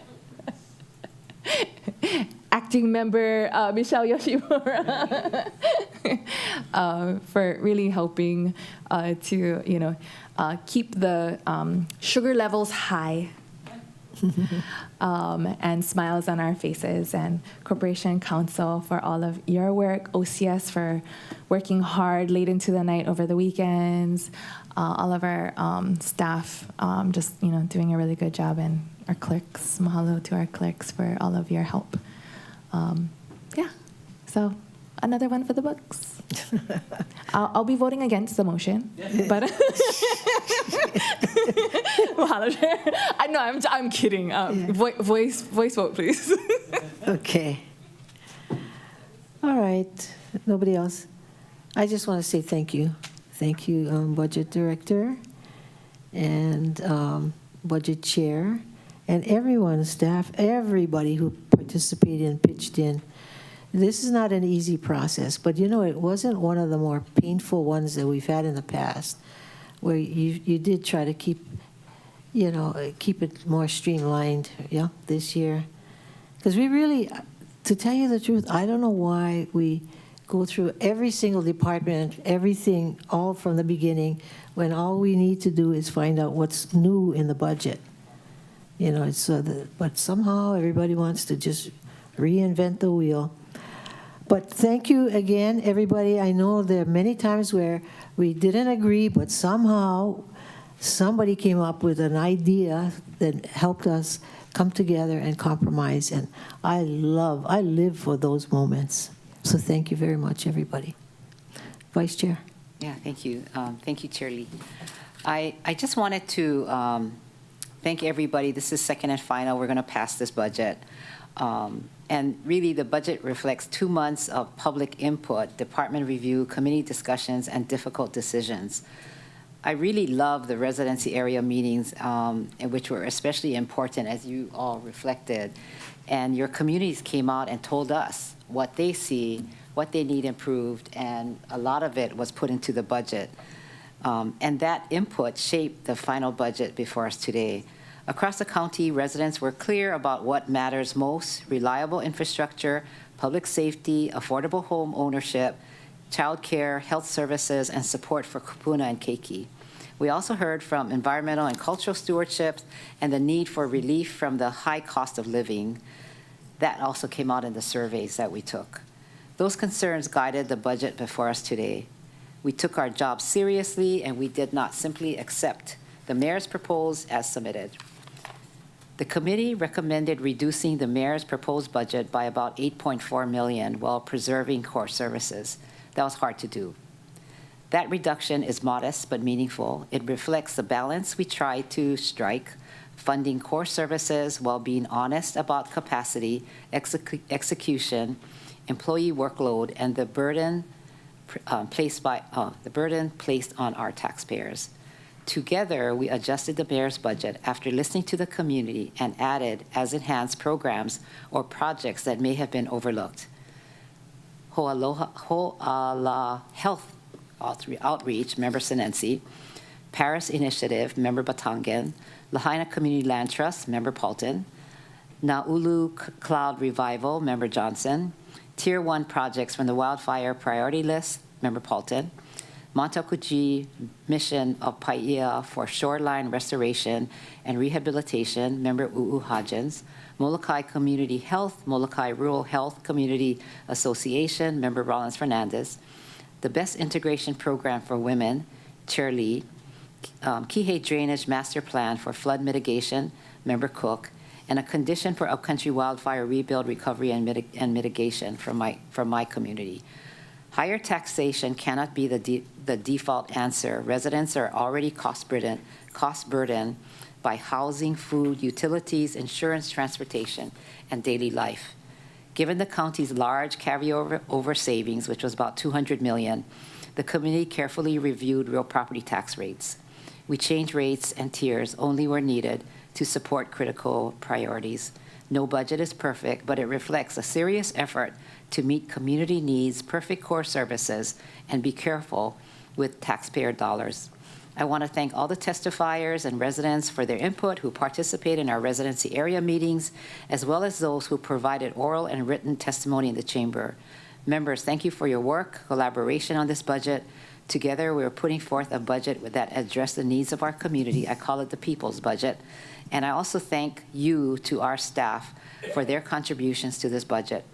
Thank you to the administration, budget office, departments, corporation council, BFED, committee staff, our clerk's office, council services staff for their tireless work on the budget. I ask for the members' support of my motion to pass fiscal year 27 budget on second and final reading. And I want to thank all the members who worked really hard. That is why we didn't have to stay till midnight and have committee meetings. And of course, the departments who answered our endless questions. So thank you very much. Thank you. All those in favor of the motion, please raise your hand, say aye. Yay. Yeah. 9 ayes, 0 noes, motion carries. Thank you. All right. We have 2 more bills. Okay, let's do the 2 more bills. Oh, we have more bills. Chair, before you is Bill 86, 2026, a bill for an ordinance amending subsections 2.97.150A and 16.25.109.2 Maui County Code on fee waivers. Vice Chair Sugimura. Thank you. If there are no objections, may I please ask the clerk to also call up Bill 8726? Any objections? Ms. Clerk. Chair, before you is Bill 87, 2026, a bill for an ordinance amending the fiscal year 2026 budget appendix 8, part 2, highway beautification, abandoned vehicle, and tourism-related traffic congestion revolving fund, increased disbursement for salaries and premium pay by $50,000, decreased disbursement for operations or services by $50,000, vehicle disposal fee fund, increased disbursement for salaries and premium pay by $14,607, decreased disbursement for operations or services by $14,607. Vice Chair Sugimura. Thank you. I move to pass Bill 86, 2026, Bill 87, 2026, and second and final reading. Second. Tom Cook. Moved by Vice Chair Sugimura, second by Member Cook, to pass Bills 86, 2026, and 87, 2026 on second and final reading. Nothing more to say. Nothing more to say. Anybody more to say? All those in favor of the motion, please raise your hand. Say aye. Aye. 9 ayes, 0 noes, motion carries. We have 1 dog in favor. Aw. Ha-cha-cha? Ha-cha-cha. Oh, cute. Okay, everybody. Chair. Member Batangan. Thank you, Chair. Before we adjourn, can I ask for reconsideration of Bill 92? No. This is the one that Budget Director said they had a preferred organization to give the grant to, and listed MEO. I just didn't catch it when we were first taking it up and would like to be able to recuse myself. Okay. I thought you for the did. record. Those are the... No, that was Councilmember Sugimura's amendment to list MEO as the grant recipient, Yeah, which so is it's what different. reminded me that I was supposed to do this on the other thing. All right. Any objections? Sorry. No objections. Do we need a vote, Ms. Clerk, for reconsideration? Yes, Madam Chair. Moved by Member Batangan, seconded by? All of By me. us. So, Member Uhajans, to reconsider Bill 92, you said? Was it 92? Okay. So you already gave us the discussion. All those in favor, raise your hand. I think I can vote on reconsideration. I then will recuse 9 ayes, myself 0 from- noes. Then I will recuse myself from the actual vote. Okay, I so, think that's how it works. Yes. so 92, Clerks, what correct is me if 92? I'm wrong. No, it's good. Okay, thank you, Okay. Member Ron. Call for the question. Who is going to make the motion? No, Paul already, we just vote. No, Paul already on the reconsideration, but on 92? Yeah, it takes us right back to To- right before to we the voted. beginning, right? And so, No, the motion's on the floor now. all right, so any more discussion? No discussion. All those in favor, say aye. Aye. So we have 8 ayes, 1 in recused, and motion carries. Thank you. Oh, Thank you're you, Chair. such a Thank you, mess. members. I don't. I was good on all the ones where they had an actual grant or an Yeah. actual contract. They just Okay, all right, if you say hard to so. keep track when they're only in conversation. Everybody have a nice weekend, safe weekend. Take Thank you, care, and any last things? This meeting is adjourned.